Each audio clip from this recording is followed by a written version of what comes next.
Welcome to Omega League. Oh, it's a special kind of day here for the Omega League. We are finally deciding one of our teams that will be qualified to the Immortal Division.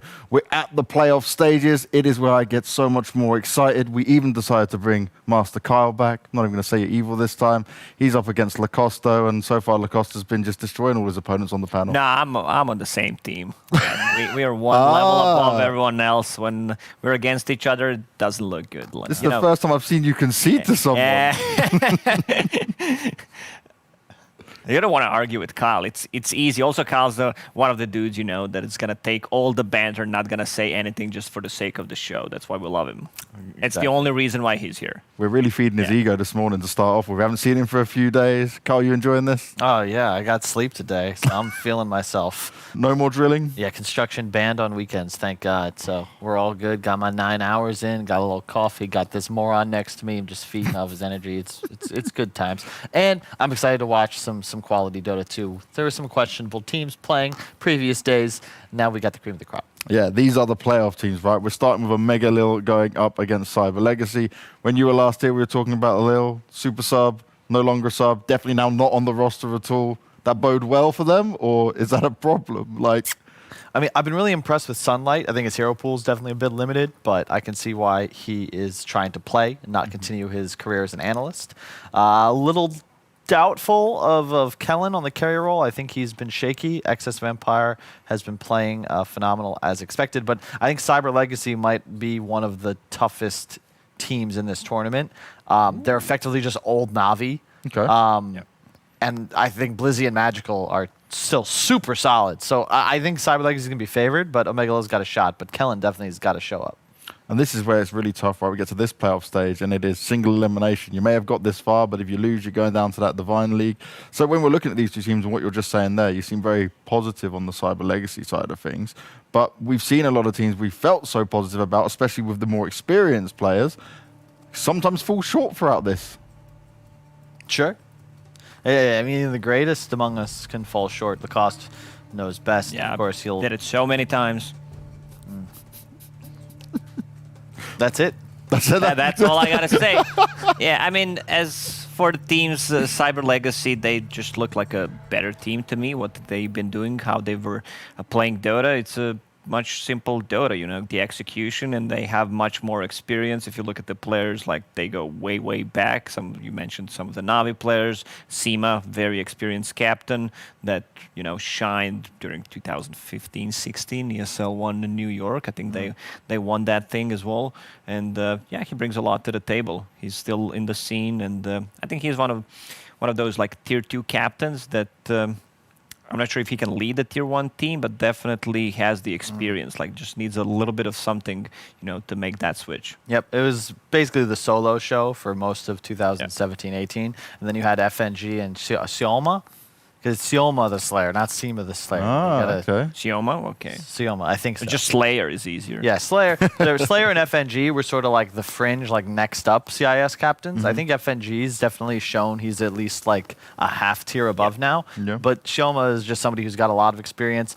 It makes sense that he'd be on this team because they're probably on paper your most known entities. Magical, Blizzy, these guys have been top cores in upper echelons of the scene. They have international experience, so you want to go with a safe bet for your captain. So it makes sense, and I think it's part of why they've just kind of demonstrated stability more so than most other teams. Whenever I see Magical, I always have a feeling that he is a better player than he is because of his nickname. I don't know why. Yeah, I knew you were going to go He's with just a that. magical player. BSJ was just loving it. I mean, if you have a player named Lil and you have someone called Magical, there's a huge difference. It's sort of like you go watch a movie, it's a Pixar animated film. You're like, oh, it's Pixar. All right, cool. In your mind, it's got going to be dope. Yeah, Magical definitely has that same vibe. But it's also Did you know what? That the guy who makes up the names for Pixar movies makes 7 figures? Of course he does. It's a very important job. Makes sense. Yeah. Is that why he made the movie named Cars and then Cars 2? Wow.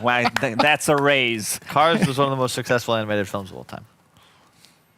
And he had a So how do you feel about huge that? impact on How do you that feel with about the that? naming. Somebody made $1 million coming up with the name Cars about a movie about talking cars, and your dumbass is sitting here. We're Not just paying you in making peanuts. millions. Huh? Not making millions. Yeah, no, not quite. But we are making millions of people at home smile. And isn't that what it's all about? That's what it is. Normally at my expense, but we can take it like that. Now, before we get into the draft, one thing I want to ask you guys is, this is where this is crazy, because we spoke about HR and Viking being the two teams that should be qualifying for this. The way the bracket is worked out, only one of those teams will make it. We're set for a round of 4 match between Viking and HR if they both win their opening games. So from the other side of the bracket, right, we've got Cyber Legacy, Omega Lil, 5 Men, Unique. Who do you favor out of those 4? Who's got the best chance of qualifying? I actually think this might be a little more stacked. It's definitely more unknown. Yeah. I think Legacy are favorites here, but Unique versus 5 Men could go either way. Okay. I think speaking as a panelist, I would prefer to see 5 Men go through, just because I think that when you consider just like the time slot, how this event is taking place over the same dates, TI would traditionally fall, but obviously postponed due to reasons. It'd be cool to have some people with more of a historical legacy, but at the same time, you make the argument maybe we need some new blood, right? Yeah, we definitely need new players. 5 Men, they're kind of mystery. Like, you know what they could do before, but you They're did not. misery? Like they're What? miserable? No, mystery. You don't know what they're gonna play. You don't have too much information about the team. What do you mean? It's Pilot Eye, Misery. It's Yeah, but we know these guys. What's the last time you saw them playing? Like 2 days ago. Before that, you know what I mean, Kyle. Maybe a week or two before that. T-Gov's been coaching them. He's been watching them play for weeks. Okay, so Unique's gonna win, huh? What? Wow. I mean, if T-Gov is coaching them, he's probably in the chat. He's That's why definitely we're in playing. chat. He's in the chat for every game, making polls, having to deal with us. Hey, T-Gov. Sorry, mate, I can't really stop him. You just got to deal Yeah, with you it. think he'd have work to do, coaching the Yeah. team that's playing next, but apparently not. I wish I had all in the that free chat. time. Yep. Yeah.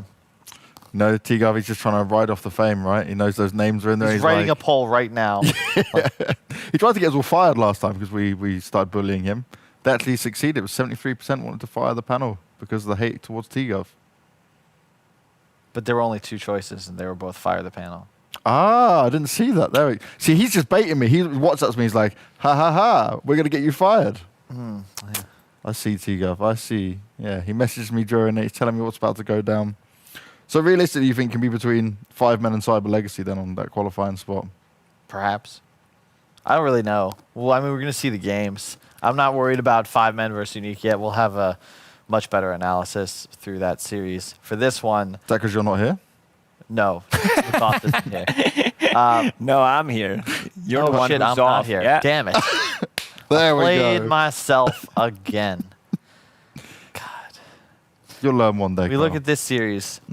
I think drafting is been a underrated aspect of this event thus far. Yep. Teams are still sort of finding their footing, and oftentimes it feels like the squad.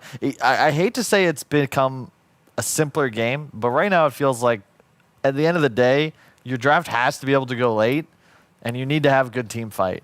And ultimately, these lineups that try and play for more tempo, I actually think that after this latest change, it just doesn't seem like it works as well anymore. You just can't take map control the same way.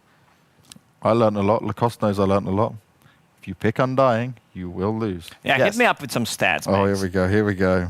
Undying We is want to 0 see and where we're 8. at right now? Yeah. No, he's even further deep. He's gone deeper into this 0. I think it's 2 digits right now. There's no way. Yeah, man.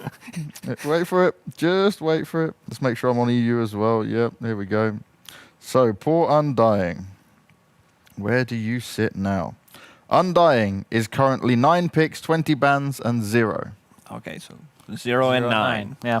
I mean, that's pretty damn good example of what we were talking about, because Undying typically is an early to mid-game team fighter, and he's strong in the laning phase, and it's 0 and 9, because that's just not the part of the game that's valuable right now. This is we discussed this one yesterday as well. Lena is 6 picks, 8 bans, but 100% win ratio. And that's mostly support lean, Yeah. I think. But see, I hate when you present stats this way, because our viewers at home, they're impressionable. They don't necessarily understand that what you're really saying is Lena is 6 and 0. It sounds way more impressive. 100% win rate. It's just six games. And how many times was it support? Twice? 3 times? I think most of the time it was support. Yeah. Well, interestingly enough, more credence to the argument because Lina scales pretty well throughout the game. You got a really long duration stun. The items you pick up are really high value, and you got a ton of burst and wave clear. Wave clear stuns burst damage is pretty effective. There's some heroes that just seem way too busted at the moment. The first one that comes to my mind is Doom. Yep. The second one is Venomancer. Wow, Doom. Banned and picked in every game. Definitely strong, Lacoste. Thanks for that. Venomancer, right, is up at the moment at 18 picks, 18 bans, but like 72% win ratio. Kyle, talk about that. Did you pay any attention? No. We're trying to play this off like nothing's going Nothing's on. happening So behind like the curtain. Venomancer, 72%. What is the record? 72% win rate over how many games? Oh, no, this is just Omega League. This is all I'm looking at. Is just Omega League. That's all the stats I'm presenting you. So he's Just had 72. Venomancer 72. Is this like the 18 picks, 72% win ratio, 18 bans. Okay. He's American. You need to, Yeah, really break it down, right? You guys had this no problem. Kyle's just here struggling. I think that means she's 13 and 4. Multi-role, multi-lane, one of only 3 mechanics that limit healing in Dota 2. I think that right there makes the hero That's gone. valuable. What? The healing component, that's gone in the previous BSJ patch. said that it... What? BSJ told me yesterday that it was there. Well, BSJ is also not reading the patch notes, I guess. Come on, BSJ was playing in NA. He got really excited by EU pubs. Yeah. He's just lost in his own little world, Carl. Well, honestly, I don't even know then. You know why? Because Venomancer is toxic. And at the end of the day, Dota 2, there's also got a lot of toxicity. Yeah. No mistake in it. Like, he is the figure of Dota 2 players. Now, the thing about Venomancer is it's very hard for enemies to lane against him when he hits like level 3, level 4. I feel like you need to shut him down early on, like kill him once or twice before he starts putting any pressure in the lane. And he can solo defend any towers. He can build any items. Whatever you get on him sounds good. Like, you name an item, he can build it. Pretty much. Lacoste is just on fire today. I love having Lacoste on the desk. Lacoste and Lizard is like really one smart guy and one like... and then like the ogre oaf type what's going on here? It's the best pairing we have. It's good fun. Kyle's just, no, don't want to say it. No, I'm just like questioning my career choices, that's all. Why? I mean, I'm happy to be here. Same. Like, remember when we were playing Dota? Like, this is much better. Play Dota. What do you mean? Lacoste talks about how he had like some sort of long lost pro career. My man's been on the desk since like 2012. So no rebuttal? Wait a sec, how did his TI runs go in comparison to yours? Did you even get to TI? What do you mean? You didn't get to TI. Like, I played at 2 TIs. What are you talking about? No. Like, I got 7th place, if I'm not mistaken. 7th to 8th, yeah. Yeah, Don't worry, there you I've go. done my research on Lacoste. Which one? 1 and 2. Number 1, he was there 7th to 8th. Number 2. What team? Number 2, he was there 9th to 12th. How do you not know? So I'm supposed to be the one that 9 doesn't to know 12. this. I mean, that's... 9. We were 9. I Yeah, agree. don't say it 9 like and that, 12. James. Sorry, 9th. Lacoste. 9. Okay, this sounds much I'm learning, better. man. 9 I'm learning. out Yeah. of 16. Not too bad. Best teams in the world. What team were you on at TI1? How do I not remember that? What do you TI1, he was on OK Nirvana. Nevada International. Who can you give me Because that? then after that- And then after that, he went to CLG. Can I? Yeah, I was playing Han at the time. So how did your TI runs go? You seem to be avoiding the question here, Carl, and focusing I in also on finished Lacoste. 9th at a TI, but it was a more meaningful one because Yeah. Yeah, but Okay, was it okay, I'm one only- TI? Was it one TI? Yes, in a wild card. Didn't go well. So Lacoste is much better to be talking about his Technically, playing career and technically. subjects in general. The player base was much larger when I was playing. Oh yeah, I can hear excuses. It was much harder game back then, in my days. You didn't have all these, like, key itemization. You couldn't see there was, like, limited amount They had of like heroes. 15 heroes. You didn't even need to play the game. I thought you were going to say 50, but like 15. Drafting was like you just threw a bunch of Beanie Babies in the middle. You're like, I want this one. Okay, and there was like 4 left over. Luckily, there is a draft going on right now, so you can escape this madness, Carl, as Lacoste can sit there looking at a much better career than what you had. We should also compare you two's prize money and winnings, actually. That's an interesting one. You talk about He's the draft. definitely up there because we were earning peanuts. Okay, the difference in years. sunflowers. But you're older, Lacoste, right? It meant more to you back then. It was more for the passion. True. James, I love you. I'm an old guy like you. I have to dive on this all I the love time. you because you're neutral. You know, you're that guy that's gonna say the things that they are. Yeah, I really say I love this ban from. Oh wow, it was actually Omega Lil that did it. Okay, no, it makes sense. I mean, both of these carries have only really impressed me playing Void. Kuman specifically, I think his hero pool is real limited. He's one of those players in pubs that really likes to last pick his core, and he plays like the same stable. And Void to me is just the best carry in Dota right now. It does everything that you would need. Really strong in lane. Has utility, can itemize different ways, and it's just like some of the best team fight scales. What matchup right now is piss poor for Void in terms of enemy carries that are meta? All early on, like depends on the itemization that he's going for, but any kind of root mechanic, it's not just about the carry matchup, it's also like what do they have on a mid lane, if it's some kind of a silence, something that builds Orchid early on. We saw yesterday like one Faceless Void went Hand of Midas, which is okay, it's justified to build Hand of Midas and Faceless Void in certain situations. And then he went straight into BKB because he needed something to defend himself. I guess it's just like, it doesn't matter, it's banned. Point is, cool, Rubik Brew, Phoenix Pango, both squads kind of emphasizing their ability to take team fights in the mid game, specifically around choke points. I think that Brewmaster versus Pango is a bit odd. I just haven't seen much Brew in the games that I've commentated on, and in addition, the hero has always been a bit weird. It's definitely something that increases in effectiveness the better the team is. So you typically never really see it in Tier 2, Tier 3 Dota. But then there's players from Lacoste's age, like the S4s and Puppies of the world, that find a way to make it effective. We've seen it 9 times throughout the tournament in total, though, in terms of picks and in-game. So at least at this stage, we've seen a lot of it. It's been kind of common. Is it good, though? 55%, so it depends how you Not want too to look bad. at that. Can we just say the record? It's 5-4. 50. That's like when Ice got 100% win rate over 2 games. That makes it look really good, see? Yeah, but it's just 2-0. It's just those are the stats.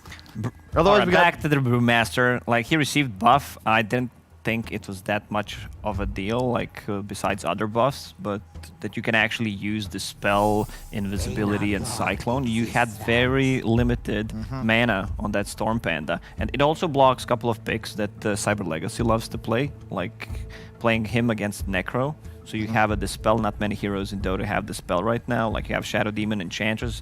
Enchantress is popular. I think Shadow Demon is a sleeper hero at the moment. Like none of these teams are playing it, but still definitely a strong hero. it denies Terrorblade as well. Yeah. Because you just clear through the illusions. You could make the same argument about PL, but I don't really think it functions the same way. PL just gets an army up too quickly. They go for the Disruptor. It's nice to have just some sort of method of killing Brew pre-split, having some kind of threat, because just a glimpse back kind of either forces split, or Brew is now afraid, might end up dying, makes him have to go for an earlier BKB than he might like instead of maxing out on all the auras. It's such a good Disruptor pick. Like against the Brewmaster, you have enough to lock him down with the Silence and the long-range canceling spell against the Bane's Grip that you always need to have. I personally like Jakiro as an answer to Bane, where you just use an Ice Path low cooldown spell to cancel it, but Glimpse is going to do the same thing. Yeah, Jug makes sense. Not really threatened by either of these supports. Built-in BKB, and should lane pretty okay against the Pango. And when you've got a Rubik and a Bane as your support duo, kind of need something that's willing to like actually run into an engagement, not play on the sides. One of the old school combinations with Brew as well. Take an early game, team fight, pop the ward, pop the split, kill a tower. So you're going to look to see Omega Lil try and take tempo early, and immediately a Morphling, one of the hardest counters to Jug in terms of a carry versus carry matchup, and it also kind of guarantees Cyber Legacy will have this late game.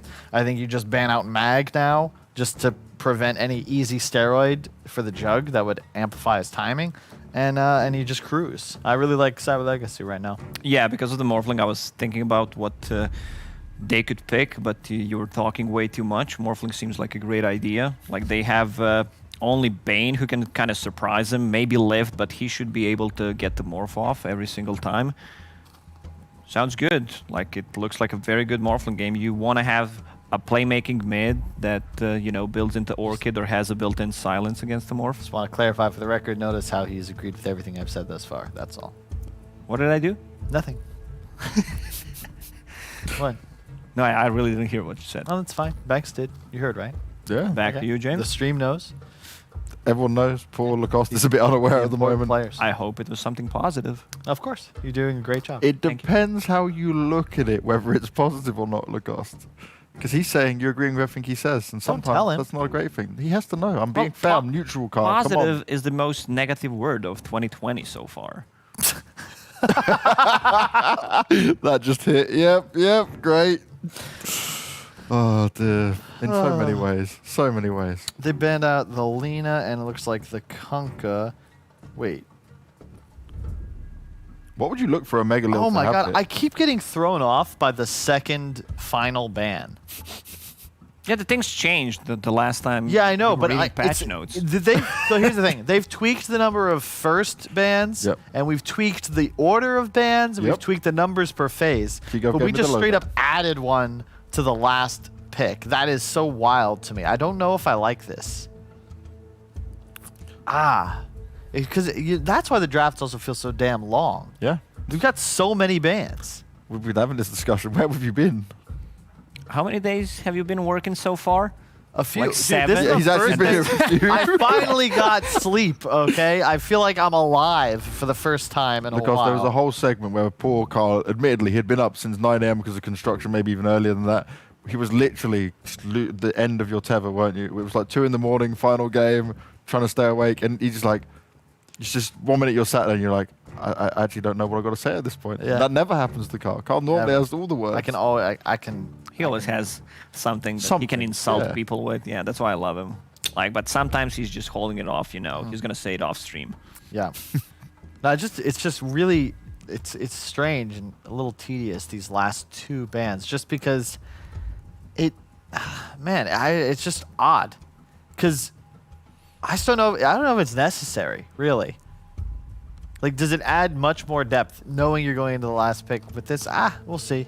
I just think that it's going to put more emphasis on teams leaving their drafts open in terms of what roles are available for them for the final pick. Because if you go in, you're kind of telegraphing, okay, we need a mid-hero, then it makes it a lot easier to target bans. It's Yeah. also part of the reason I think we see so much Venomancer and so much Batrider, because no matter what, in your Open. if you have 4, like, they can go to the mid, you can go offlane, you can pretty much put it where you need, and yeah, you get it. It's all about flexing when it comes to this. Really good ban on the Kunkka and the Void Spirit specifically coming out from Omega Lil. I think that they're afraid. They obviously respect those heroes. They're 2 of Sunlight's best, specifically the Void Spirit, and you want to make sure Cyber Legacy can't pick one up. Specifically Void Spirit, I don't actually know how you deal with him. Like, you can't kill him unless you grip him. And, Furion. I It's, expected something different. Like, they don't have an ability that goes through magic immunity. They can't stop Jug from just, split pushing. He will feel threatened once Morphling gets Ethereal Blade, so, he needs to be ready with that spin and be ready with the fingers against the fast Static Storm. I think Cyber Legacy's got a sick draft, though. They just have so much more pressure. If you look at the raw damage output from just their spell casting, specifically in the early laning phase into mid-game, I just don't see how you fight into them. If you get roll-off, Fury and ult, you always have Disruptor Glimpse, and you're going to be able to take those towers early because you have creep. So if you lane the Furion against Jug plus Bane or Jug plus Rubik, like, that matchup is atrocious for Jug. You cannot really play that lane. I mean, it's still a good Queen of Pain Storm game for Omega Lil. Like, they have Static Storm, Glimpse, that's it, Nature's Prophet, and Morphling. They're pretty opened up. They can be played at either mid or safe lane, depending on the matchup. And Furion will get Orchid nevertheless. They can also swap things out. Have Pango on the mid, Nature's Prophet on the off lane. This is what you just talked about. Like, you don't shake the head. Like, don't Yeah, but it's disagree just- with me. I'm disagreeing with you. Storm gets picked. You were right, Lacoste. Yeah, but did he want to be right? Does it save him?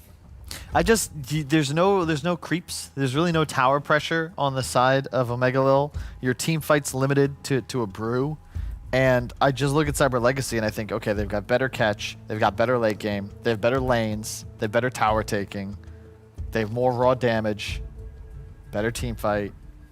Better choke point and Roche control. What are you thinking, Hans?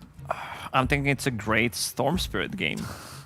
It definitely is, but if they're gonna be going around as 5 units, like who's gonna kill the egg? They have Juggernaut, that's pretty much it. Other 4 heroes really don't excel at it, but still I favor Cyber Legacy's lineup. My man. Pretty much say some BS. Yeah. Kyle was right. He had to give the chance there to Omega Lil in some way, Carl. They had to be given some hope. I mean, maybe if Lil's waiting in the wings, he comes in as a mercenary for game 2 and 3. I think they've got a pretty good shot. So what you're hoping, they lose the game 1, someone disconnects, they need to bring someone in. Lil, who's currently on vacation, just says, find a PC, I'm going to Play from the plug beach. in. Satellite? Yeah, play from the beach, Wi-Fi tethered from his phone, and he's just going to come in and rock it for him. I think they just trapped themselves with the support duo specifically. You just look at on paper, what does a Rubik Bane bring to a team fight? What is Disruptor Phoenix? It's just, it's not even close. Not even close. But you guys are very much on the Cyber Legacy side. Just on the Storm Spirit side of things, is it just on that, or is there another way you could see that they might have more of a chance? Brewmaster is a hero that can do so much. Like you have a Cyclone, he's the one controlling the team fight. The only thing he needs to care about pretty much is Static Storm. So if they can play around it, they also have like a mini save in terms of Bane with the sleep. We saw how effective it was 2 days ago when he was playing against Necro. He saved him like 4 or 5 times. So like it sometimes comes down to that little play, which is actually pretty huge. Well, let's see if Omega Lil can beat the odds and beat you two on the panel who have gone for Cyber Legacy. We've got KP and Pycat to deliver us this. Hopefully, Pycat is in a Super Saiyan form, and KP will just have more planes flying by his head because he won't be leaving the UK anytime soon. Oh, I'm disappointed. There's nothing. There's nothing. Come on, production. There we go, Pycat. Right? You got to build up into that form. Okay, yeah, he's going to imaginally build up, but by the end of the day, or the end of the series, we'll have it. And, well, Pycat, we had the opinion of the two on the panel, but in fairness, you've played at more TIs than both of them combined, so I want to hear your opinion. Are you on the Cyber Legacy bandwagon, or do you see Omega Lil's potential? What a nice way of putting it. I mean, I carried Lacoste to 2 TIs, right? So, I actually think I don't really mind the Omega Lil draft that much. I think the players on the Cyber Legacy side are better, but I think they have a chance here. I really like the Storm last pick. I think it's a pretty free Storm game if it gets off to a decent start. The battle begins. Juggernaut pick, maybe not the greatest. He's a decent egg hitter, and I think they kind of just want to go with like the brew split and play around with the maybe healing ward, try to take some fights that way. I think if Storm gets off to a good start and gets the ball rolling, I think Omega Lil could definitely take it. Otherwise, I'd be stupid to go against Kuman's Morphling. I mean, that's true. And it feels like that's what we usually say when we see these Storm Spirits come out of the moment, right? Like, oh, yeah, if he gets a pop and start, he can take over the game. And I kind of see where you come from this one, right? Because it's not just the Storm, but also the Brewmaster. We're talking a little bit halfway through the draft. It's like, Disrupt is good for the Brew, but it feels like if Sunlight's out of control, then there is too much pressure on Slayer and what he has to do individually in this game to, like, shut down multiple cores. Yeah, I mean, Disruptor doesn't really shut down Storm like that way. If Storm gets off to a decent start, I mean, you kind of rely on the Storm fucking up, I guess. So. Well, maybe they can force that. Because if there's one thing Cyber Legacy have, it is early pressure, right? They can shove these laners in, they can rotate for early towers, and that is what you want to see whenever you draft someone like a Morphling. Is 4 heroes that are able to do things in that first kind of 10-15 minute span of the game. Yeah, they definitely have ways of playing the game before Morphling gets items. They have some nice tools. With the Pango, the Prophet's going to get early 6, so it's always going to be able to bounce around on the different lanes and help out. And he'll be able to support in and help out that way as well. They're going to be able to buy some time for Morphling almost no matter what, unless their lanes just go really horribly, which doesn't seem very likely. And something you mentioned before we got passed over from the panel is Sunlight. He has actually started with Quelling Blade on the Storm Spirit. I'm guessing this is the concern about like Sprouts early on. Yeah, probably is. I mean, to me it looks a little bit curious. Maybe you could just, buy an extra set of Tangos or something, but he opted for the Quelling Blade. We're gonna see if it...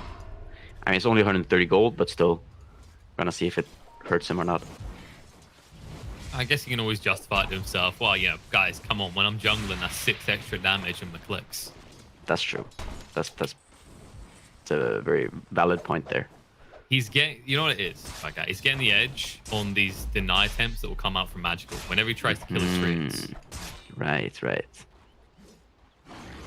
See, Said it before, right? Innovation starts as stupidity and then becomes genius. Right. We haven't talked about the bot lane so far, by the way, which... Is anything going to happen here? I feel like this lane should just be a truce and no one's likely to die unless they really screw up. Yeah, I don't feel like someone is very likely to die. I do think that the longer the lane goes, I feel like it should favor Bane and Juggernaut more. I mean, Bane is just a really strong support. When you get the Brain Sap level 2, you're able to trade very efficiently. I think Bane has some potential to die if he steps completely out of position and Pango goes in, but at that point you can just spin on the Pango, so we're probably not going to see that happen. Yeah, usually a Pango prefers kind of a more passive start to the lane, right? Because your stats are pretty abysmal at the start. You do scale well, at least, in terms of strength and agility. Yeah, he'll get going. Like, he'll get the ball rolling eventually. But I do think that the Jugger lane is kind of favored here, although it's completely even right now.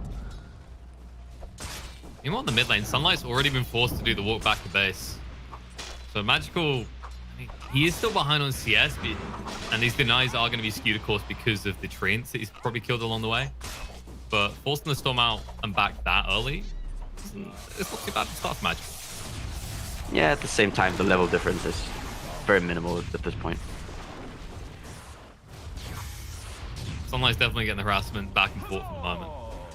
Difference is that he has a ball and the runes have just spawned. He will be very sad to realize there's a regen rune bot though. Yeah, very unfortunate there. It's like a 50-50 and he gets the, maybe not the optimal rune, maybe DD is better, but almost optimal. As I mean, the Prophet could have just ported back to base and TP'd into the lane with a DD, but still. That's true. It's more the denial factor right now. Storm has an empty bottle. Yeah. You know, Sunlight right now is probably mashing his keyboard with his fist. Mm-hmm. Like, why has he got a support on the runes? Where's my supports? They're just chilling, bro. Yeah, we see now the Juggernaut is starting to slightly pull ahead in this bottom lane. What's kind of surprising though is that the Brew is doing so well up top. I think it's mainly due to the fact that there's a Rubik versus a Disruptor, and Rubik is just so much stronger than Disruptor at this point of the game in terms of laning. It's kind of funny how that came around, right? There's a point where these two kind of had the comparative role in the team, very strong lane phase, controlling it. And then it almost feels like the last half of the year saw the downfall of Disruptor, but Rubik's been more or less in a chill state. He hasn't been ruined as a hero. Yeah, I mean, the thing is, Disruptor has, you know, he has this one nuke that you can't really control, like what creeps it hits or what it hits after the initial strike. And so with Rubik, you can just kind of push lanes and trade much more efficiently with the Fade Bolt. And that's why Disruptor is not at the same level as Rubik in terms of laning. Yeah, and you have to have the additional aggression behind the Thunderstrike, right? Otherwise, say for example in this lane you would have Thunderstrike Brewmaster, he could just sit in the wave to have it push away from your tower. Then you have to come out and play. And when you come out and play, this is what happens. Slayer trapped inside. He's just about going to live with the Fairy Fire, but he's out of regen. He's going to have to do a Walk of Shame. Yeah, I mean, you also always have the option of going to your range creep and just getting kind of a free deny on your range creep if you ever get Thunderstrike on you. Yeah. That's something I think we like. There was kind of a phase where teams started doing that when Disruptor was like at his height of being picked. It's like, okay, this pick is going to always out harass us, but what we can do is force them to an uncomfortable position and near our tower.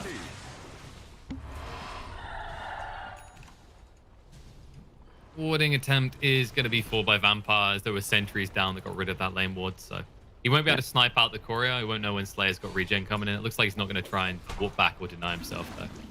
And now we see this, looking at this bottom lane, you can see now that the Juggernaut has almost twice the CS of the Penguin now, and almost, I think, 1k ahead in terms of gold. Oh, there it is. First blood finally came out. Rotation, 4 heroes to the top lane from Cyber Legacy does get the kill onto Rubik. And Malik, he should be going down as well. It's going to be close, and the waveform through will secure it. Was getting a bit quiet, and finally things ramp up. And that's just Cyber Legacy giving a preview of like how quickly they can move around the map at this stage, right? Like, you can't match that on Omega Lil until you've got at least level 2 ultimate on Sunlight. Yeah, and although they get 2 kills there, I don't think that they're super concerned. Storm gets some free farm in the mid lane, Pango's left alone on the bottom lane, and it's gonna be really difficult for him to kind of sit here. He might go down now. Yeah, that's the... We've all been there as a Pango. You have that moment like, alright, I'm out. And then the carry continues pursuing. And when it's a carry like Juggernaut, all you have to do is eat a mango and press 1 button. Yeah, and so they do get 2 kills top, but yeah, I feel like I'm not even sure if it's worth it when you're making it's a 2-man rotation up there. And yeah, all you're doing is killing this Rubik and Brew. At the same time, Storm is free farming, Juggernaut is free farming, and these 2 heroes are just gonna come back to the lane. One thing they're doing that's kind of nice now, I feel like, is they're giving the mid lane to the Phoenix a little bit while the Prophet is jungling. And he's, like, regardless of where he's farming, he's ready to port into pretty much any lane and help out. And this also lets the Phoenix get 6 a lot faster. That's true. I think the other like interesting thing when you compare like the state of this game level-wise is when you talk about Pangolier against this type of draft, it feels like you want items as well as levels. Whereas the Brewmaster, after that gank top, his feeling is probably, it's okay, I'm still getting XP, and really all I need to function in this game is XP. This time they won't be able to find him. They might be able to get Vampire though, as Kuman changes into the Rubik. But the bigger kill is not achieved, and once again, this is time spent by the Nature's Prophet to gank, while Storm Spirit, he's just getting past that hard hump, right, towards that level 2 ult and his first big item, which will be the Orchid. Yeah, I'm not entirely sure if like Brew is happy or okay with being that sacked. It looks like he's gonna queue up. It looks like he's gonna queue up an Urn, maybe go into a Vessel to kind of play against the Morph that way. I'm not sure. It kind of feels like maybe you'd want a Blink Dagger in this game, so you're able to kind of go on the supports or Prophet, but maybe he's just gonna play the kind of the support-ish aura type of Brew and let Storm do the initiate. Yeah, maybe his thought process is, you know, I could get a Blink, I could get him, but if Disruptor has Static Storm, that's an insta-cast spell, and I have this animation with my ultimate. It's not the easiest game to get Primal Splits down inherently, and as you said, they definitely need a Spirit Vessel, and there's not really anyone else on this team on Omega Lil that can build it. Yeah. This is going to be a nice rotation. If Bane manages to sneak up here without getting noticed, he's going to be like 1 creep off of getting 6, and he could just kind of go in for a grip on the Morphling. He's trying to dangle out of vision here. They're not wise to this at all. Like, all they know, Bane's still dangling himself around Kellen in the bot lane, but here they go. They go in. Nightmare's going to be there, moving in on the Kuman. Raffinage's doing a lot of damage and brought down half HP already. The Fiend Script does get cancelled out, but Kuman has no way out as he'd already used that waveform. Movement Forward and Slayer won't be able to get the kill though. They needed 1 more spell and Sunlight had it on cooldown. Yeah, that's a very good kill to get right now. Just killing the Morph. Response though, like he's immediately pressuring mid with Catapult coming in as well.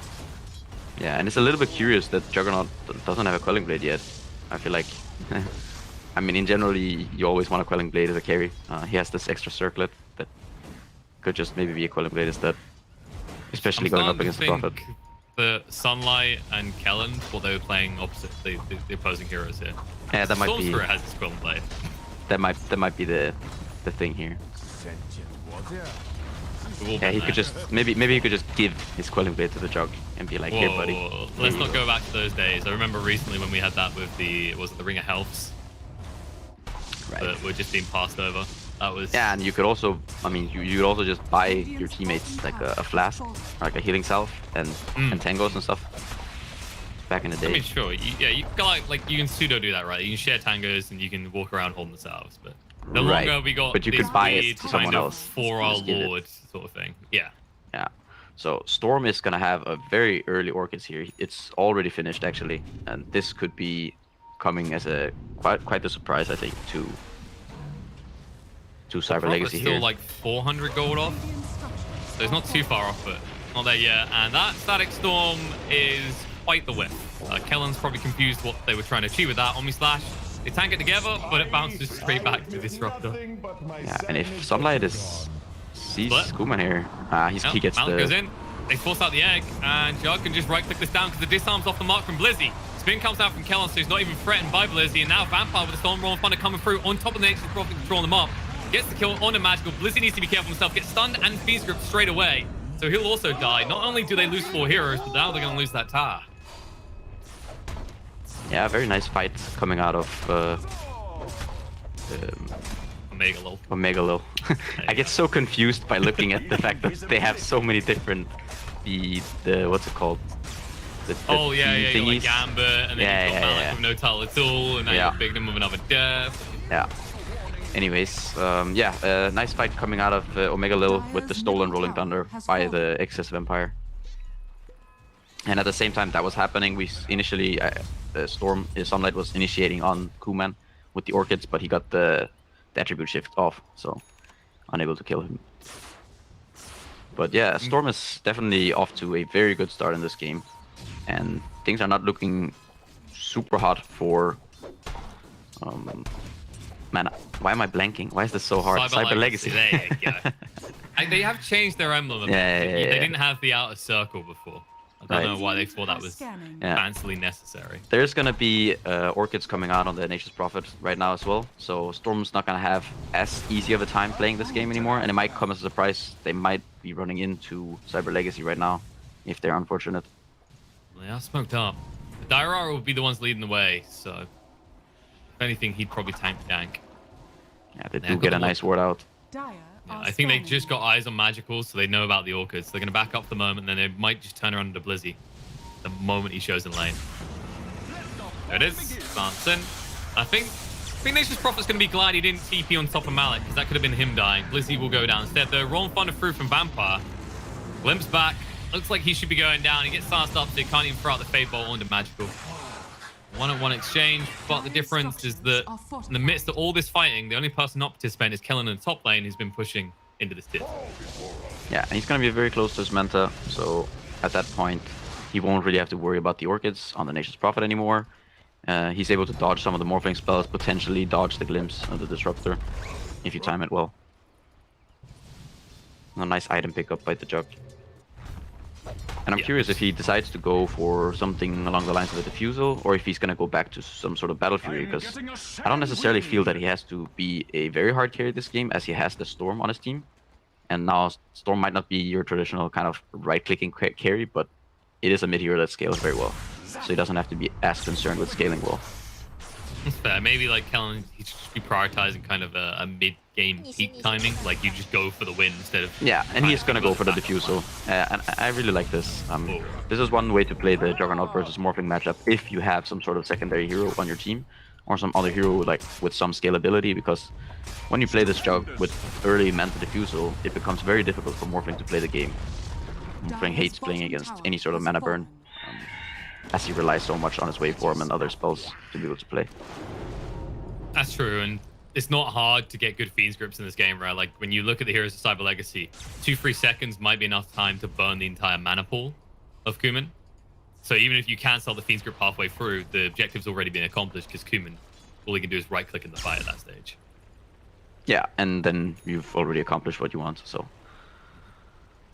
Yeah, and we're gonna see him. He is going back for the Quelling Blade right now. He's getting it sent out, so... There we go. About time. I don't like this podcast. This doesn't seem very efficient to me. All right, No. 15 minutes in. You know, it's Think about all the extra it's never damage too on late. creeps. It's never too late to buy a Quelling Blade. That is true, but it could have been much earlier. Are you you're trying to roughly map up how many extra creeps you could have killed in 15 minutes with a Quelling Blade? No, I'm not.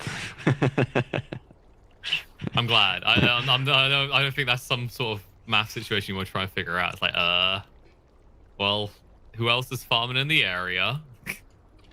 Yeah, I'm gonna sure, and say he's missed out. I'm on sure 9 someone is trying to do the math. You know, it's like Juggernaut. Well- I mean, okay, so this is like a university level math problem or something, right? It's like Juggernaut has a base attack time of X, and it scales linearly, you know, so he gets faster, and he attacks every. And yeah, I'm sure you could do the math if you want. I think between the 15k MMR brains of our Twitch chat and maybe like if we bring in Nahaz and Knoxville as well, we can figure this out. Right, yes. And then we'll send a very well-written DM to Kellen. This sounds like a very reasonable thing to do. Yeah, with your dear time. sir. It begins with dear sir. All right, it's polite. We're always polite. Right. I think you should have started with a Quentin Blade. Yours I'm not- truly, Twitch chat.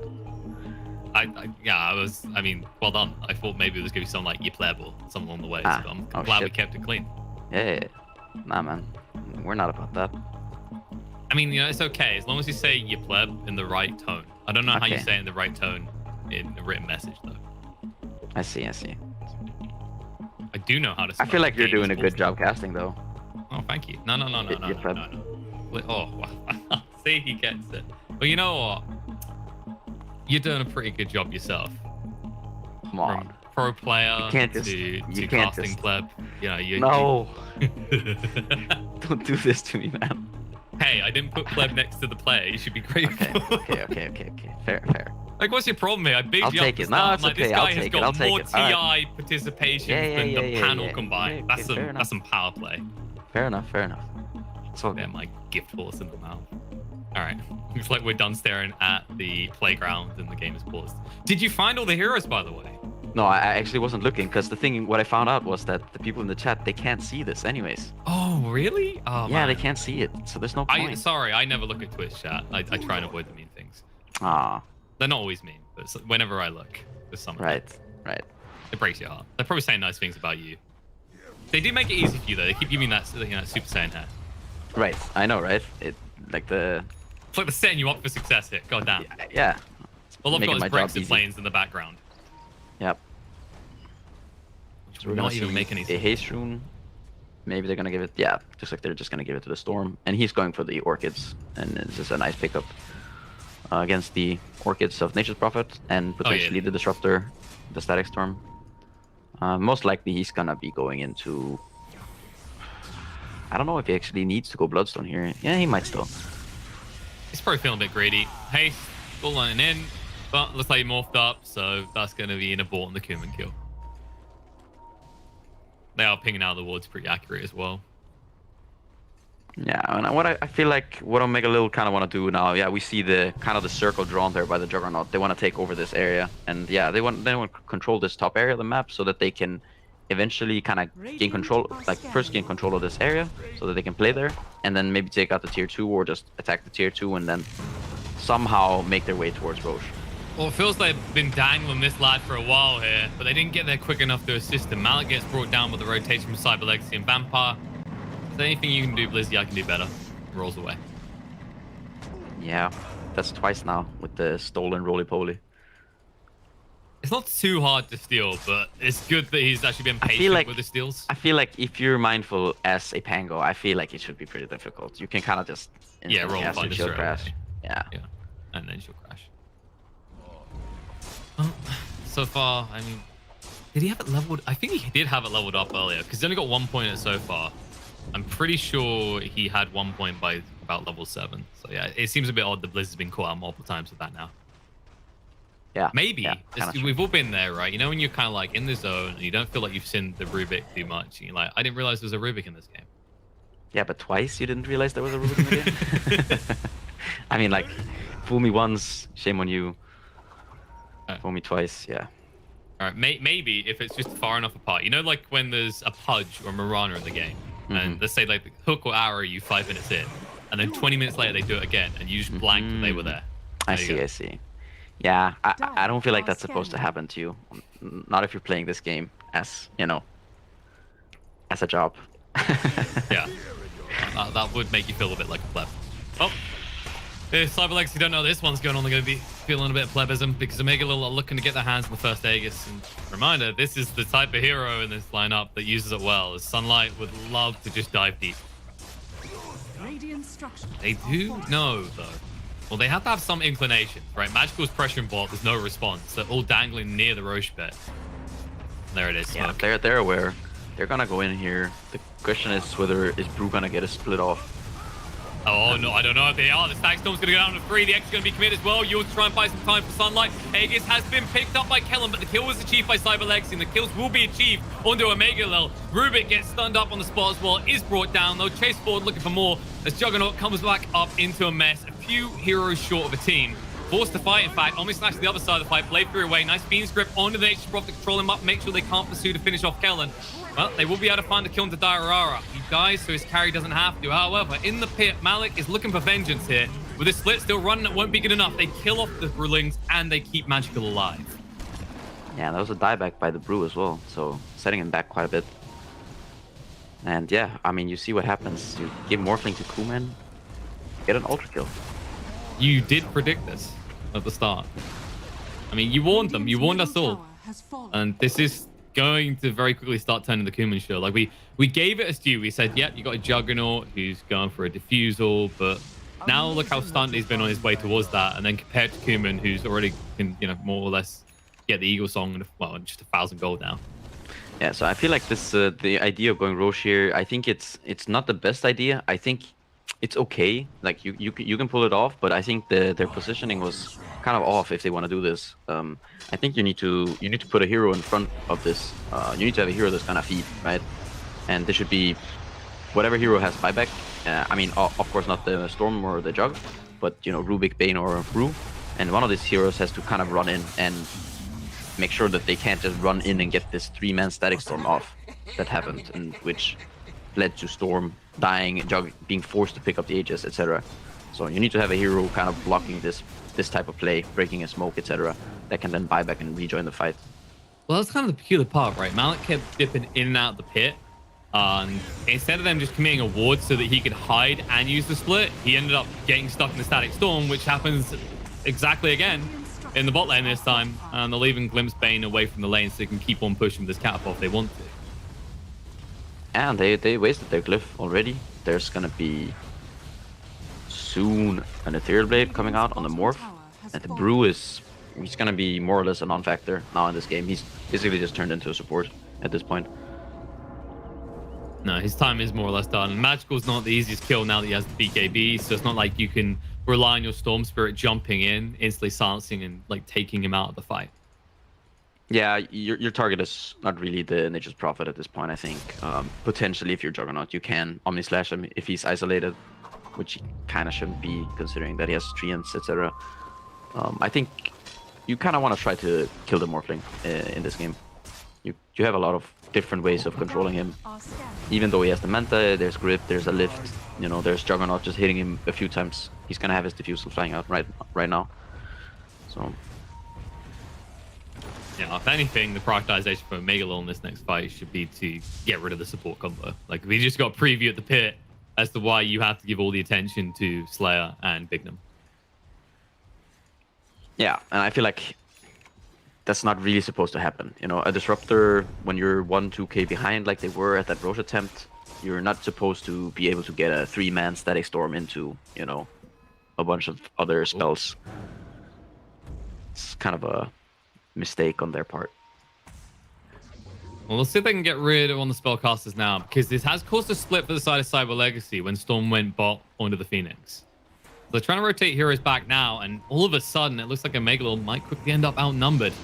Rolling Thunder through. Blizzy makes sure that there can't be a spell steal this time. Shotgun on the Happy Diarara, getting him low. Need one more hit to finish him off. The Thunder Strike will be a good.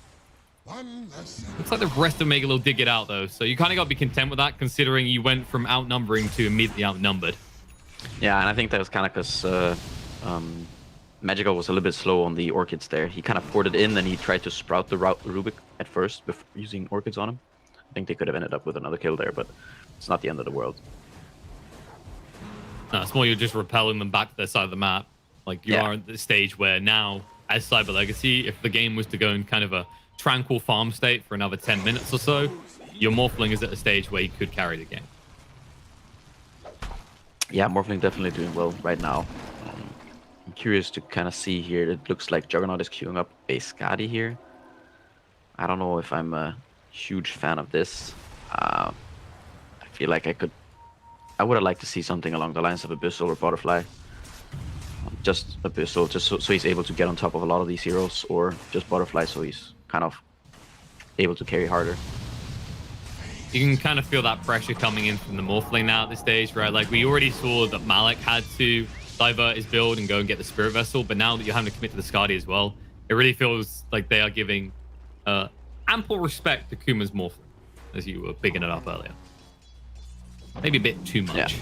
Yeah, maybe a little bit too much. I mean, at this point, he still doesn't have like, he has the Manta as a defensive item, and you know, there's a Lotus Orb now on the Pango, but the Morphin can still die if he commits too much.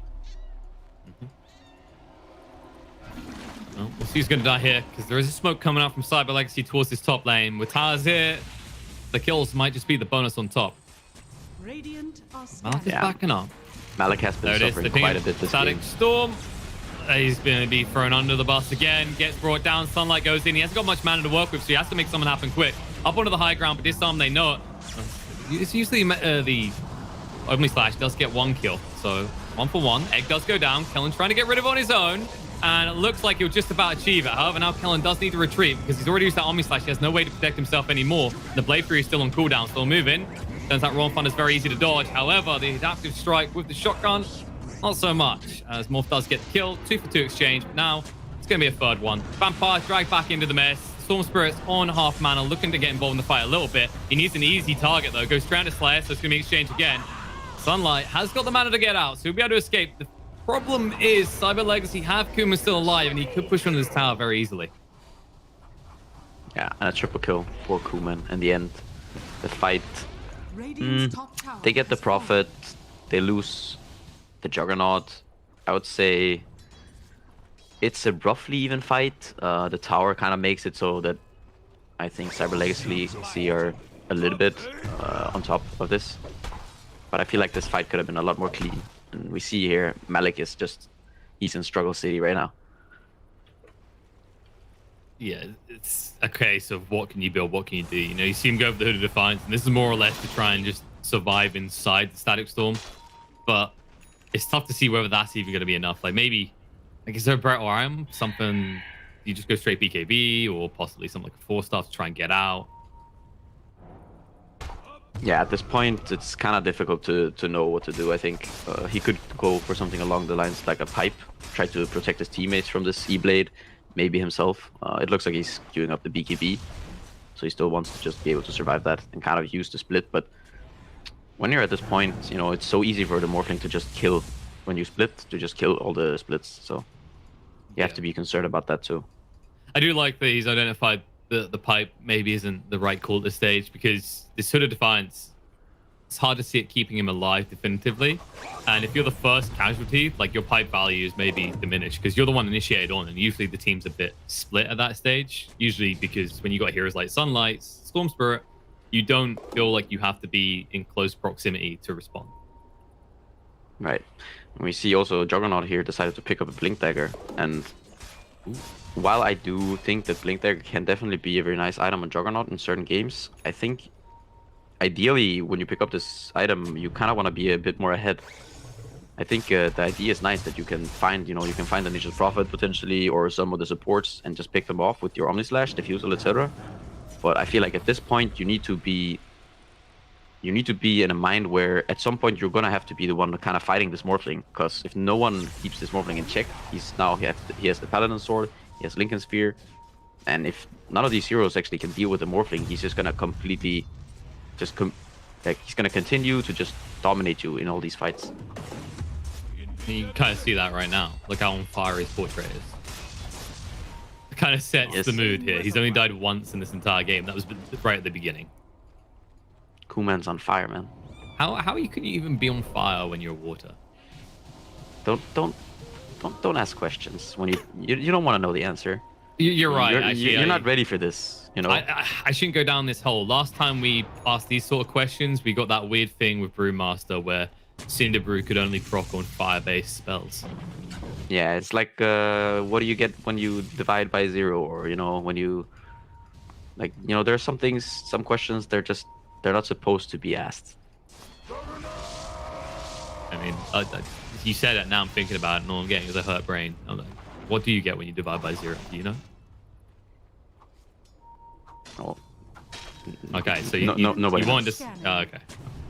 Whoa, nobody. That's a strong statement by Cat. I mean, do you know everybody? Yeah, I do. Oh, well, okay. In that case, fair point.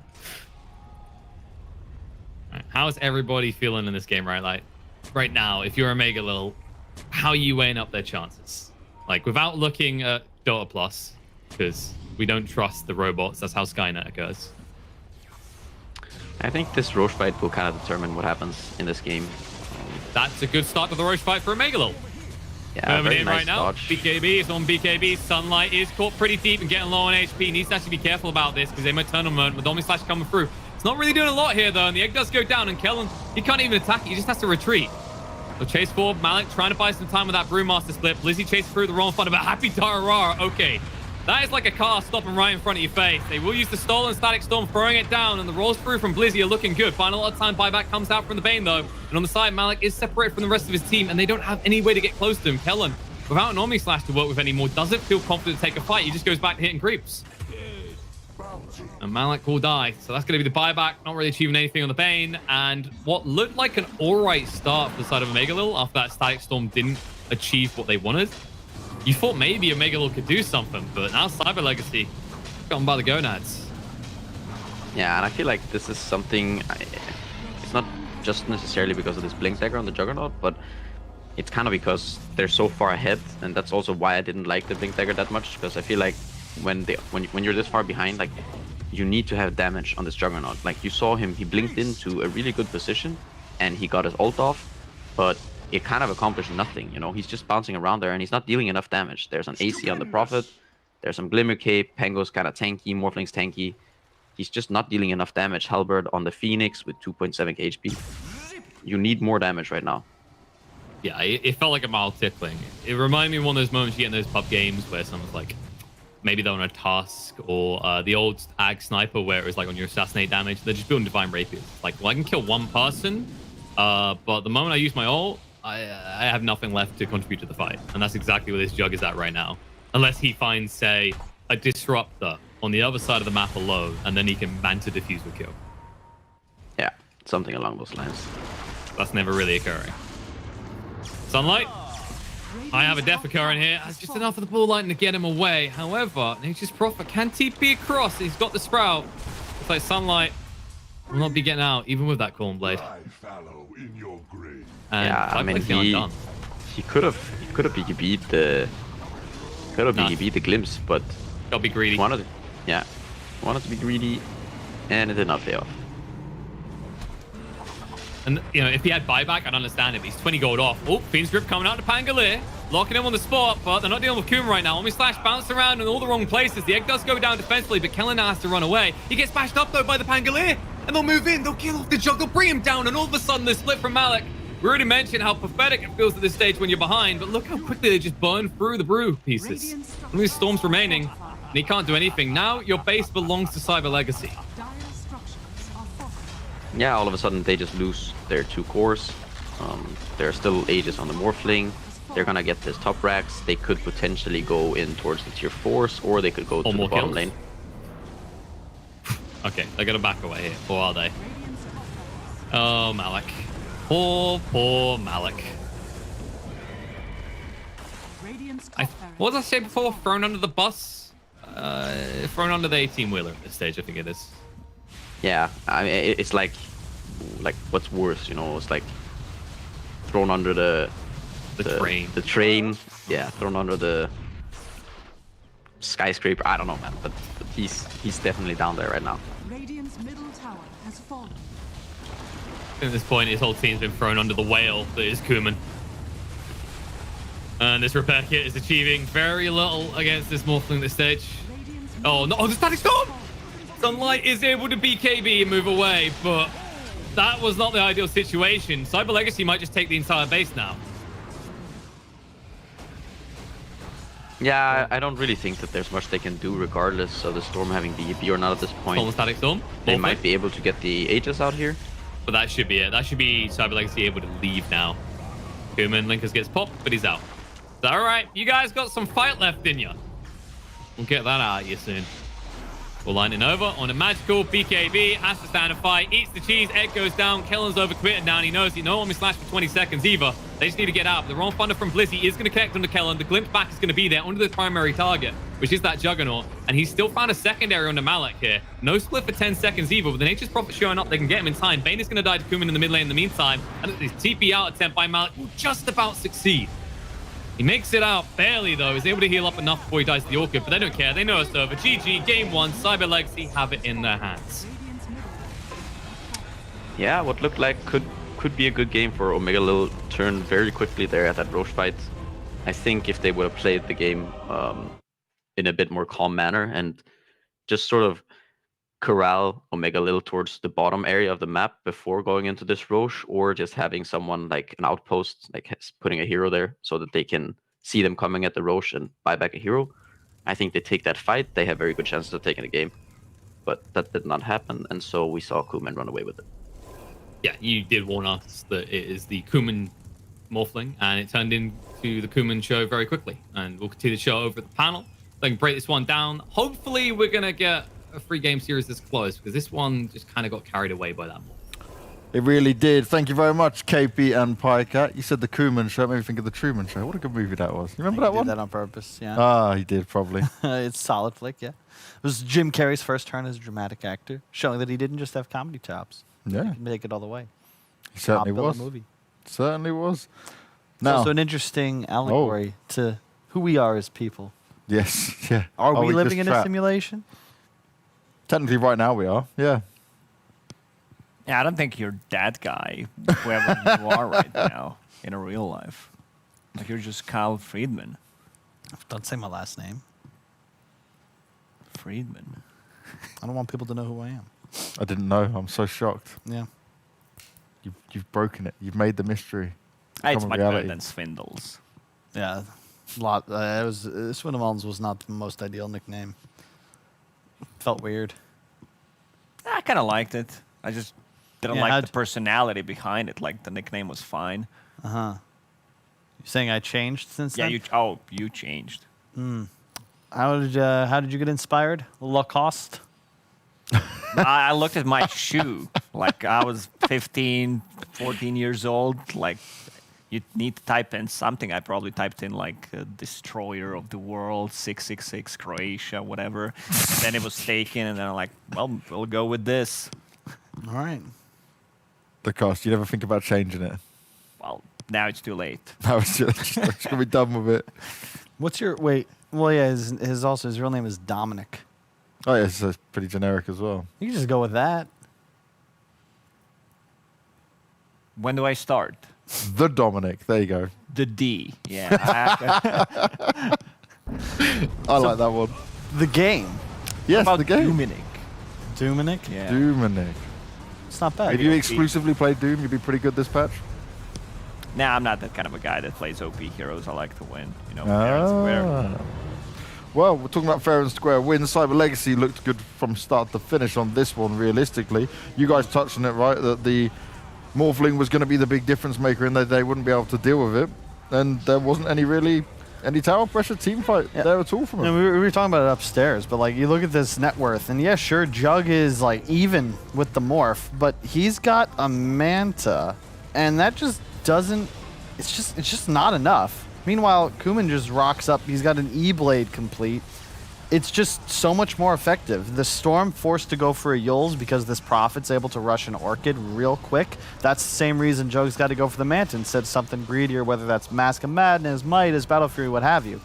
And ultimately, it means that if you lose just that one fight, you lose the game. Yeah. And that's why Cyber Legacy's draft coming into this is just better. This is the perfect example of difference between these two carries, where he used his spin, his Manta is on cooldown, Morphling's E-Blade is ready. He just gets one shot at it. It's also a saving tool if he wants to use it on like a core hero during the Omni Slash, which sometimes you should, most of the time you shouldn't. Just blow up the rest, reset the cooldown, get the others. But at the end of the day, like Morphling, in this kind of a game, to be honest, Omega Lil, they had the first like 10, 15 minutes of the game. They just didn't. Well, their lanes went so much better than I expected. But even then, like if you're up ahead in all three lanes and you still can't really translate that into a critical advantage, like you've got issues. It's tough. It just I always like to stress items because I think that that's like not necessarily the reason a team loses, but if you look into the symptoms, like why did this team go these items? Why is this team's itemization able to be so much better? Oftentimes it's because the draft has advantages. And specifically when you look at Magical, we're going to see the mid lane comparison in just a moment. Obviously we already touched on the differences in how these two heroes can itemize, but you look at Magical, he's free to not just rush the Orchid, which forces the enemy 1 and 2 position to go for a cleansing tool. He also can go for the AC.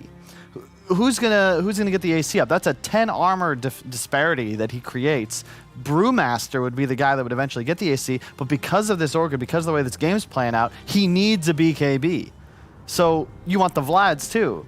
You want to maybe have a Blink Dagger. You're just not gonna have the items against the Morphling, but you know Morphling's gonna have Manta style. At one point, he will eventually get a BKB. I love the players that think outside of the box. Like, okay, we need Spirit Vessel. It's great against Morphling.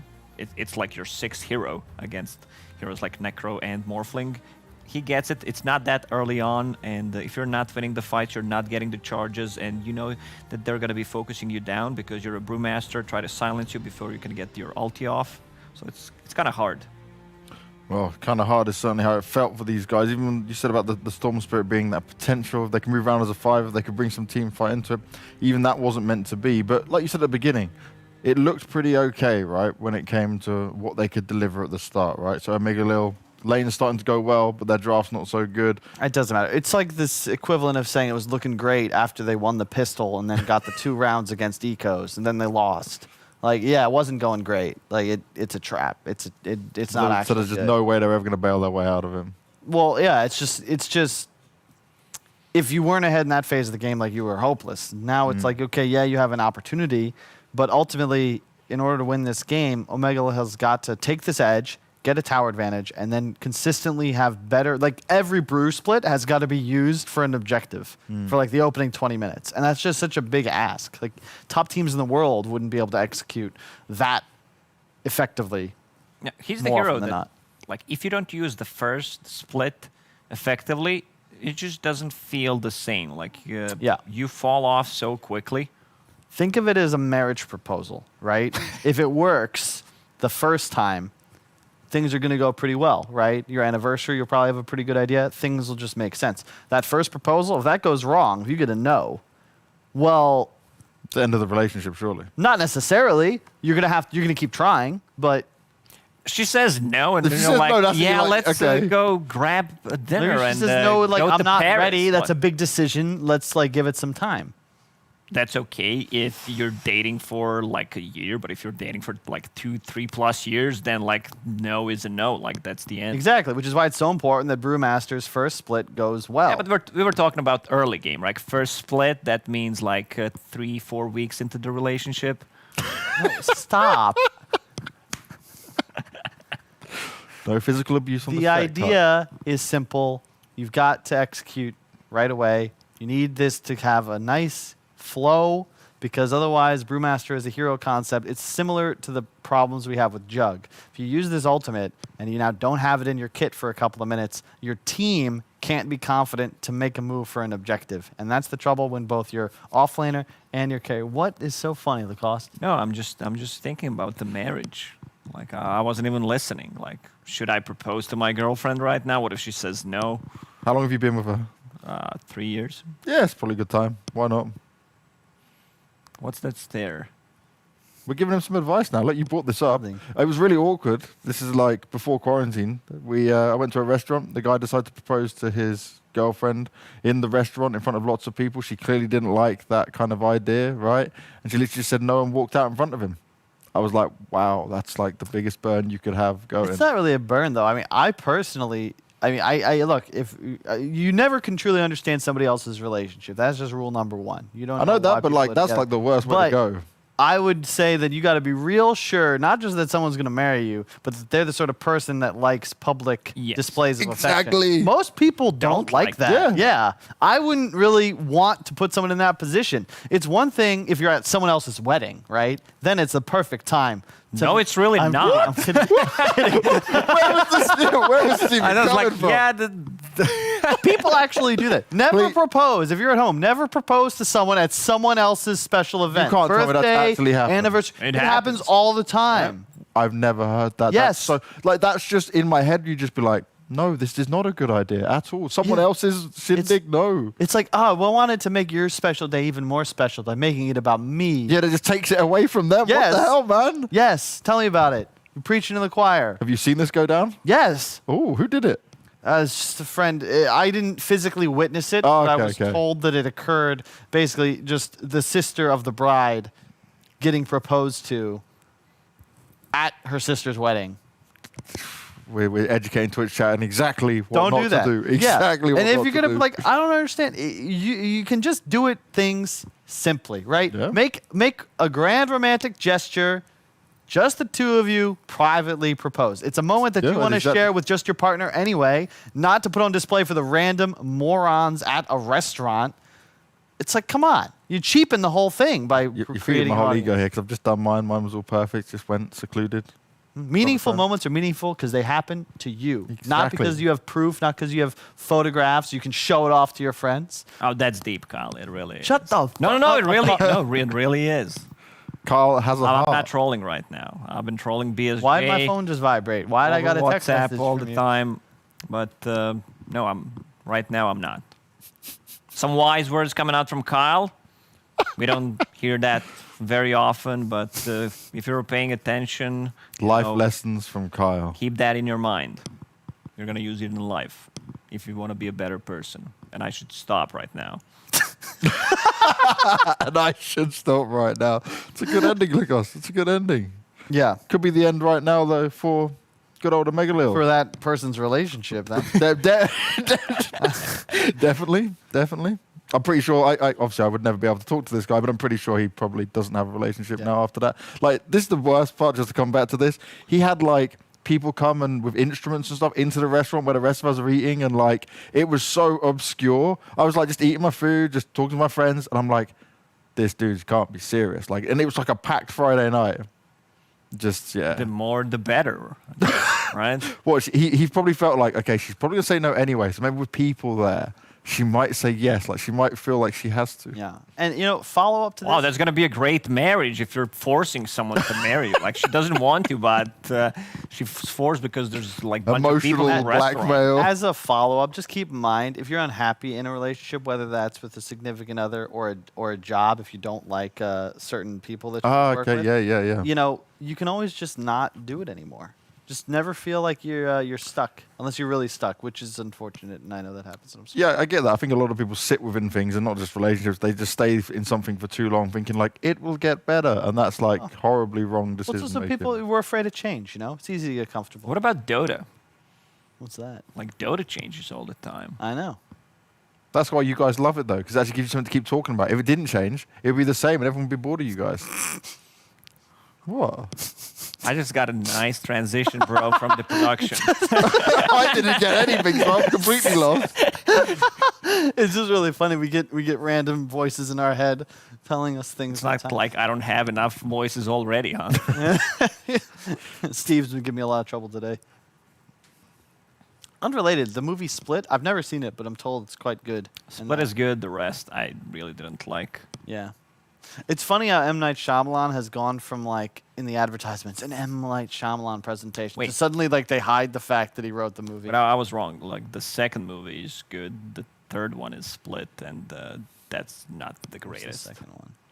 What? Like, it's trilogy. The Glass trilogy? It's Yeah. Unbreakable, it's Split, Oh, and then Split it's is the Glass. second. Glass, okay. I messed it up. So the second one is good. That's what I was trying to The say. second one is Split. Okay. The second one is good. Whatever it's Standing by his words, Yeah. doesn't What name did the we talk- movie. Guys, actually, it doesn't even matter. We don't have a draft for a while, Really? Carl. Yeah, Let's we start already, keeping this we already going. beat it to death. That's you're right. We need some marshmallows. Roast on the fire, it'd be nice, yeah. We had pizza at least as well. It's true. Lacoste had khachapuri. Oh, it's such a good food. It is. Georgian food is really nice. My posture sucks. It really does, yeah. I gotta work on that. That's not the only thing. So let's evaluate Carl as he's brought this up. This is always a good thing. So you need to work on your posture. Yep. We need to get you to come to the gym with me and Lizard. True. And we need you to... What else? The did we list say? is too big. Like, we can't just spend half an hour talking about this. Yeah, there's things everybody could work on. Yeah. You're trying to be My better. Dota experience. Huh? My Dota experience, why I got T-Gov, even though you guys don't agree. Speaking of Dota experience, dude, can we get a better report system? I don't understand. Why, have Yeah, you been reporting people and nothing's happened, Kyle? No, it's just, I don't know. Like, we have an avoid a player feature, but it's locked behind a paywall. Yeah. Look at that. That's so That's funny. idiotic. That's actually purely idiotic. Who thought, like, I want to avoid this person, so to avoid a harassment that I shouldn't have to deal with, I will pay money. Correct. Whoever at Valve went, this is genius. Everyone's going to pay for Well, that. you're doing it the wrong way. It's not like, it's more something about like, this is genius. And then they get money. Millions of I wouldn't pay dollars. for it even if I want to avoid a player. Just mute him. What? If I have to avoid a player, just if you get in their games, you just know that name, mute them. Done. Well, it's just interesting because it's like just totally, just radically different even from like Counter-Strike. Because I've never even heard. Never mind. Let's not go into it. The cost. You started the story. You Yeah, started I the have You were to telling agree. us the story about your trip to Albania? Nah, it didn't happen. But yeah, we can talk about Dota. You know, that's Sure. What you That's got? great. Go over some of your notes. some of my notes. I like how you try to throw him under the bus with something about Albania, and he swerves it the same way you did, and we actually didn't even cover what you just spoke about on the reporting side of things. I forgot what I said already. We're moving on. The train is left the station. We're heading forwards. We can't go back. There's no track. What you got then, Lacoste? It's all on you. I think Omega Lil, they can play a much. It's not written in the note, Kyle. There's nothing. There's literally nothing else. There You is. wrote the There- roster. No, there is. Like it's a full book of blank papers, but Give me your- just don't touch it. Like you see, I prepared this one. I was not working. That says so I was DreamHack not Winter 2017. No, so check it out.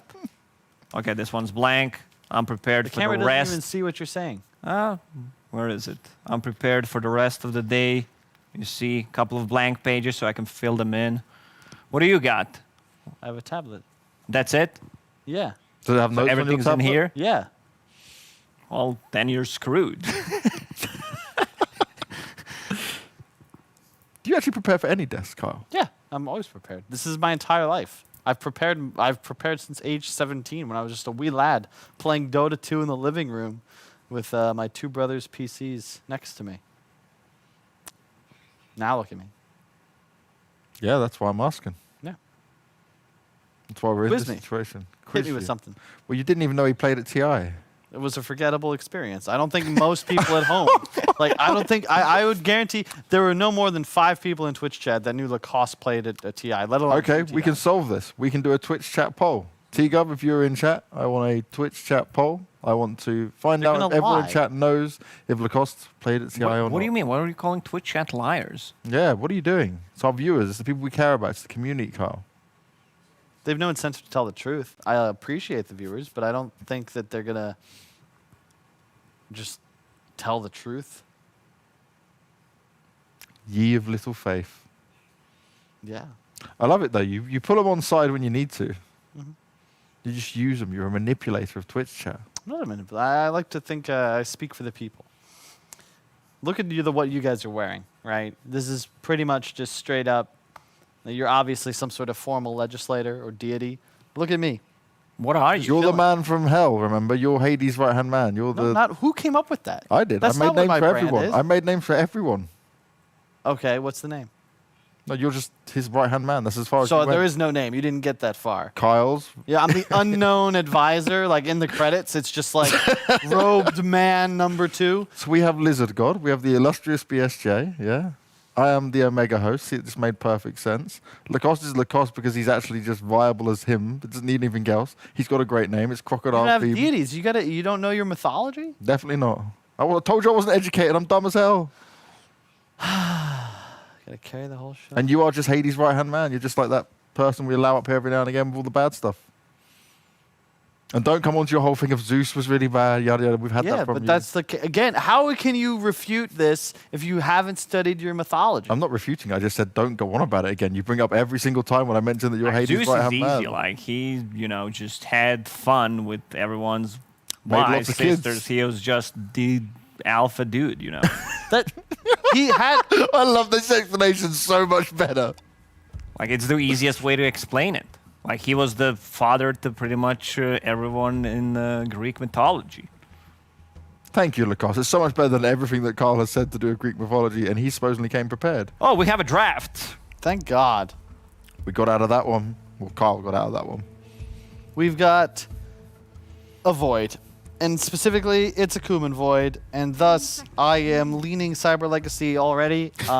Straight out the bat. It is just, Radiant team. yeah, I don't know. I just have way more faith.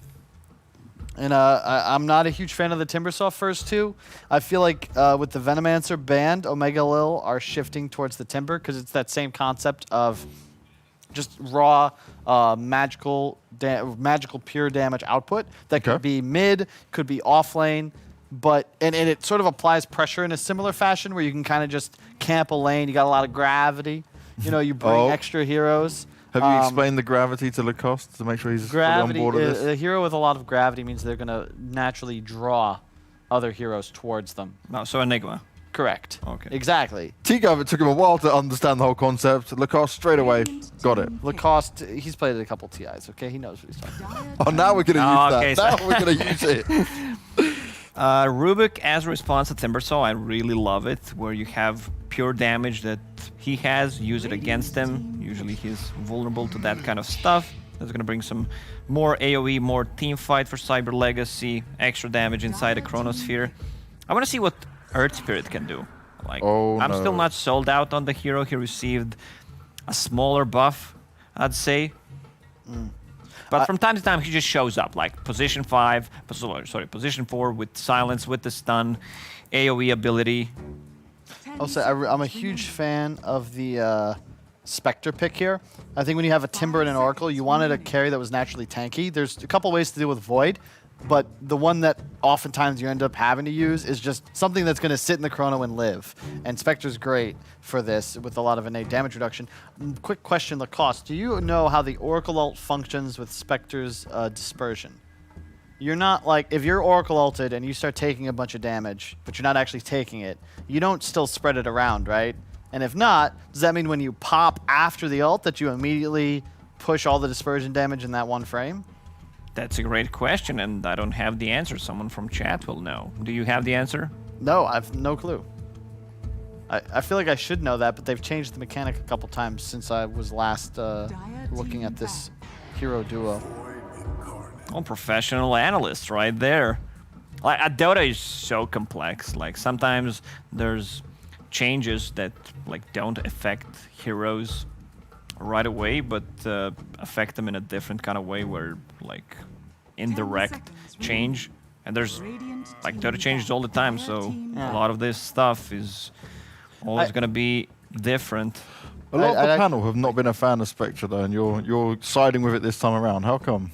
I'm not necessarily a huge fan. Okay. But I just think that if you're going to play against a Void with Drow and Troll both banned out in the second phase by Cyber Legacy, that there really just isn't a better option. Okay, now I'm with you. Yep.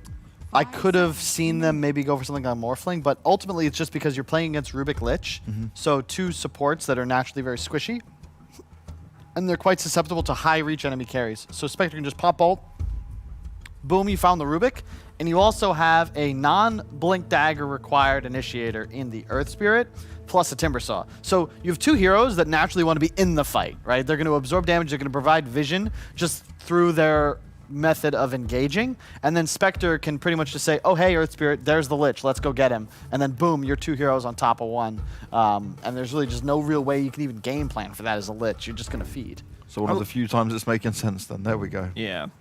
I love Cyber Legacy's approach. Like, they get Void Spirit. He can be played at the off lane. He can be played at mid. Like, everything's still opened up for them.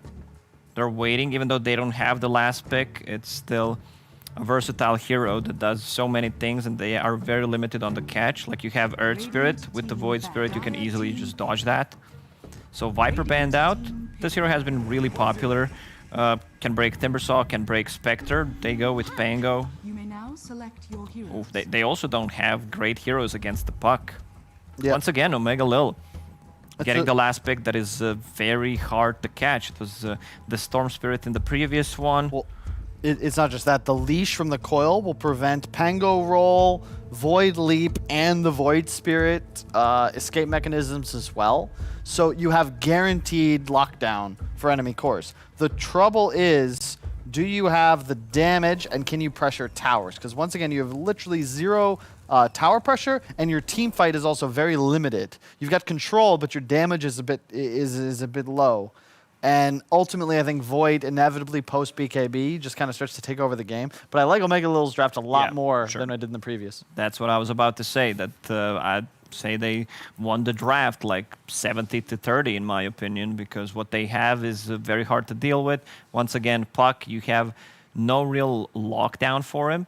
I want to see what kind of item build Void Spirit will go for. There's always an Orchid Rush. I think Orchid's one of the better items right now.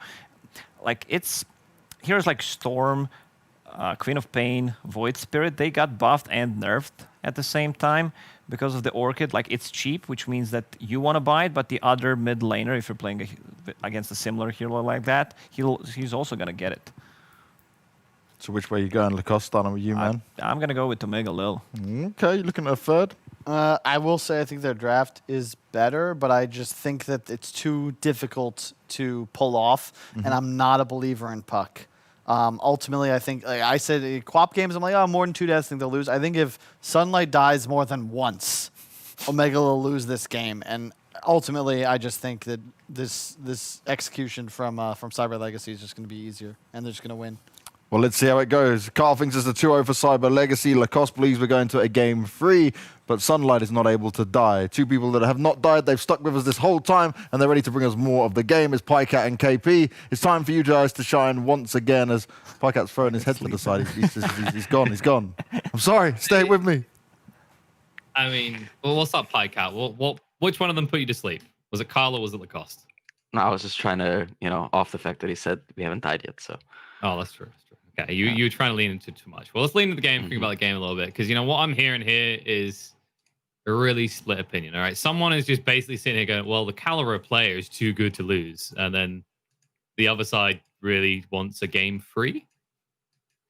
Yeah, I mean, I feel like Omega Lil, they have some very tanky heroes, and I'm curious if Cyber Legacy have enough damage to be able to deal with all of these. Like, are they going to be able to kill the Timber and the Spectre, like with the Oracle behind them?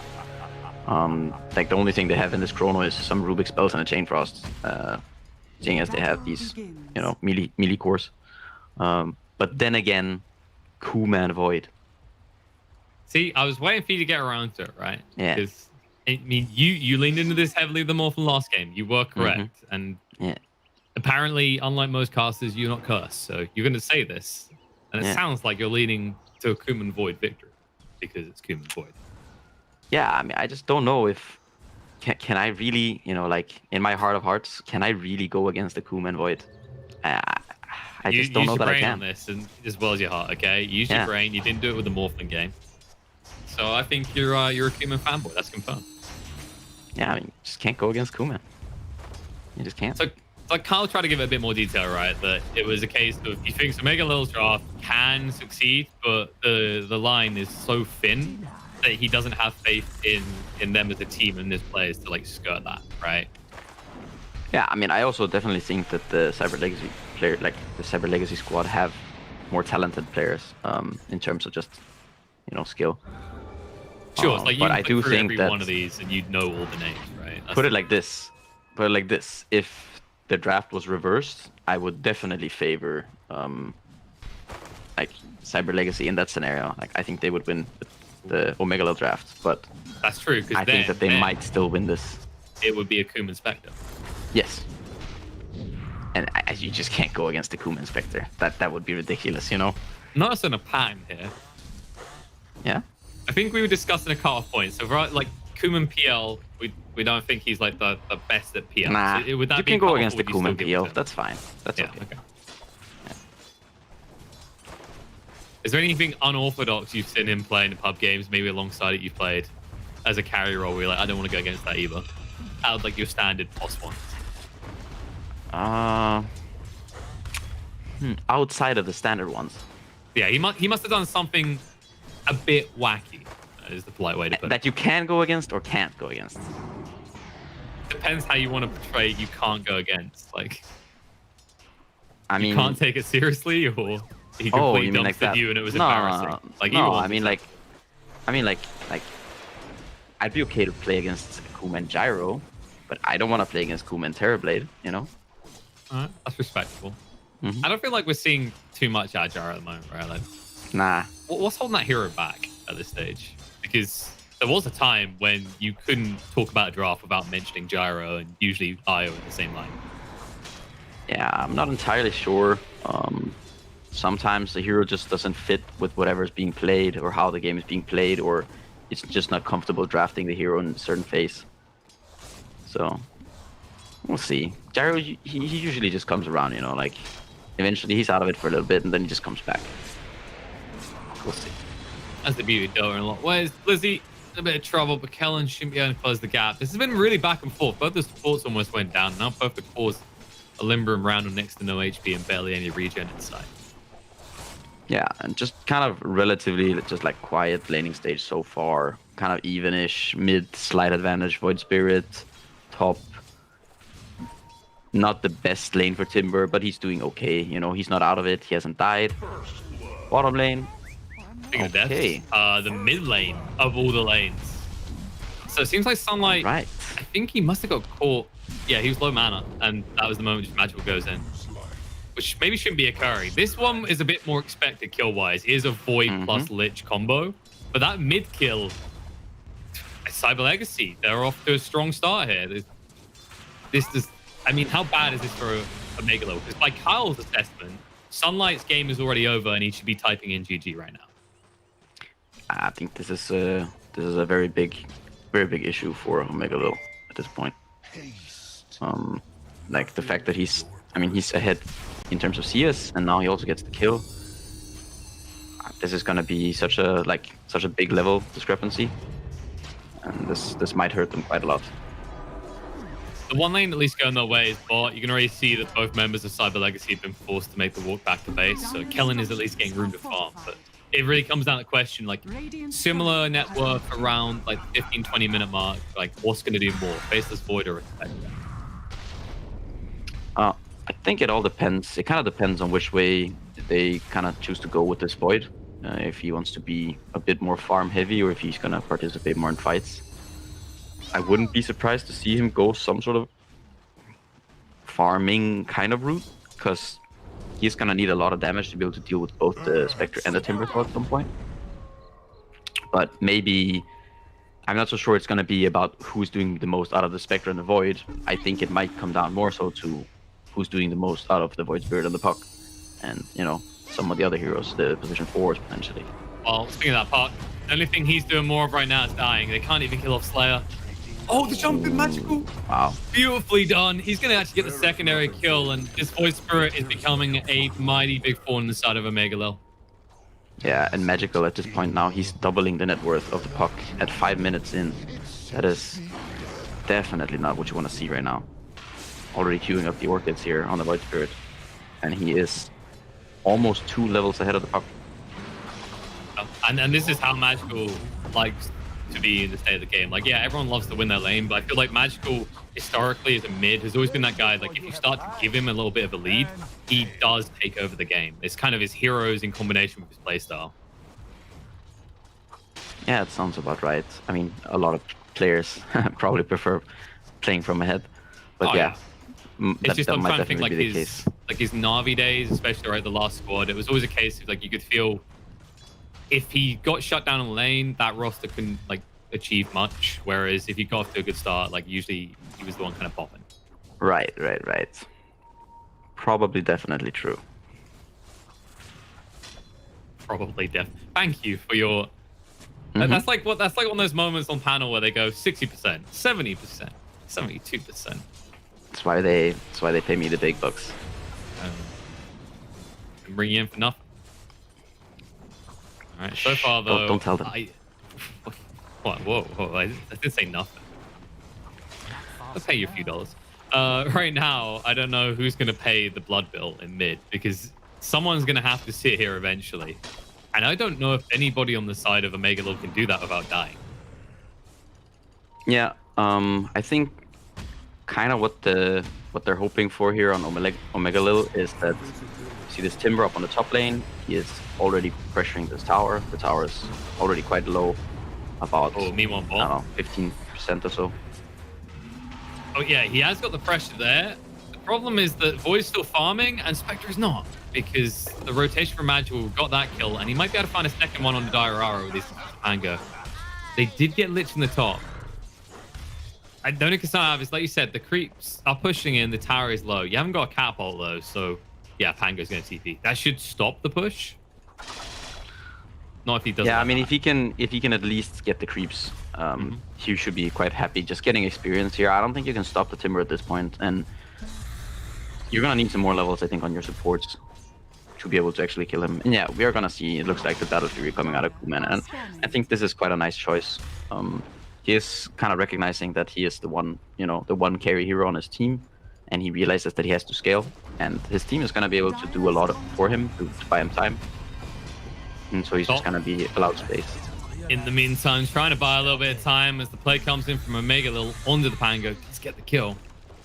It does feel like that time's going to be critical, but you can already see that Omega Lil have started to up the pace they're playing at, right? Like, they understand they now need to shrink this map. Yeah, and I think like the answer to your question of what they're gonna do about this mid is kind of the answer is this Timbersaw. And it's not just about the mid, it's not just about the top, it's just about this Timbersaw, what he's doing right now in the game. He's going to pretty much any lane he wants, and he is pretty much unkillable. They're gonna need the Void Spirit, Lich, and maybe Rubik to be able to have a chance at taking him down.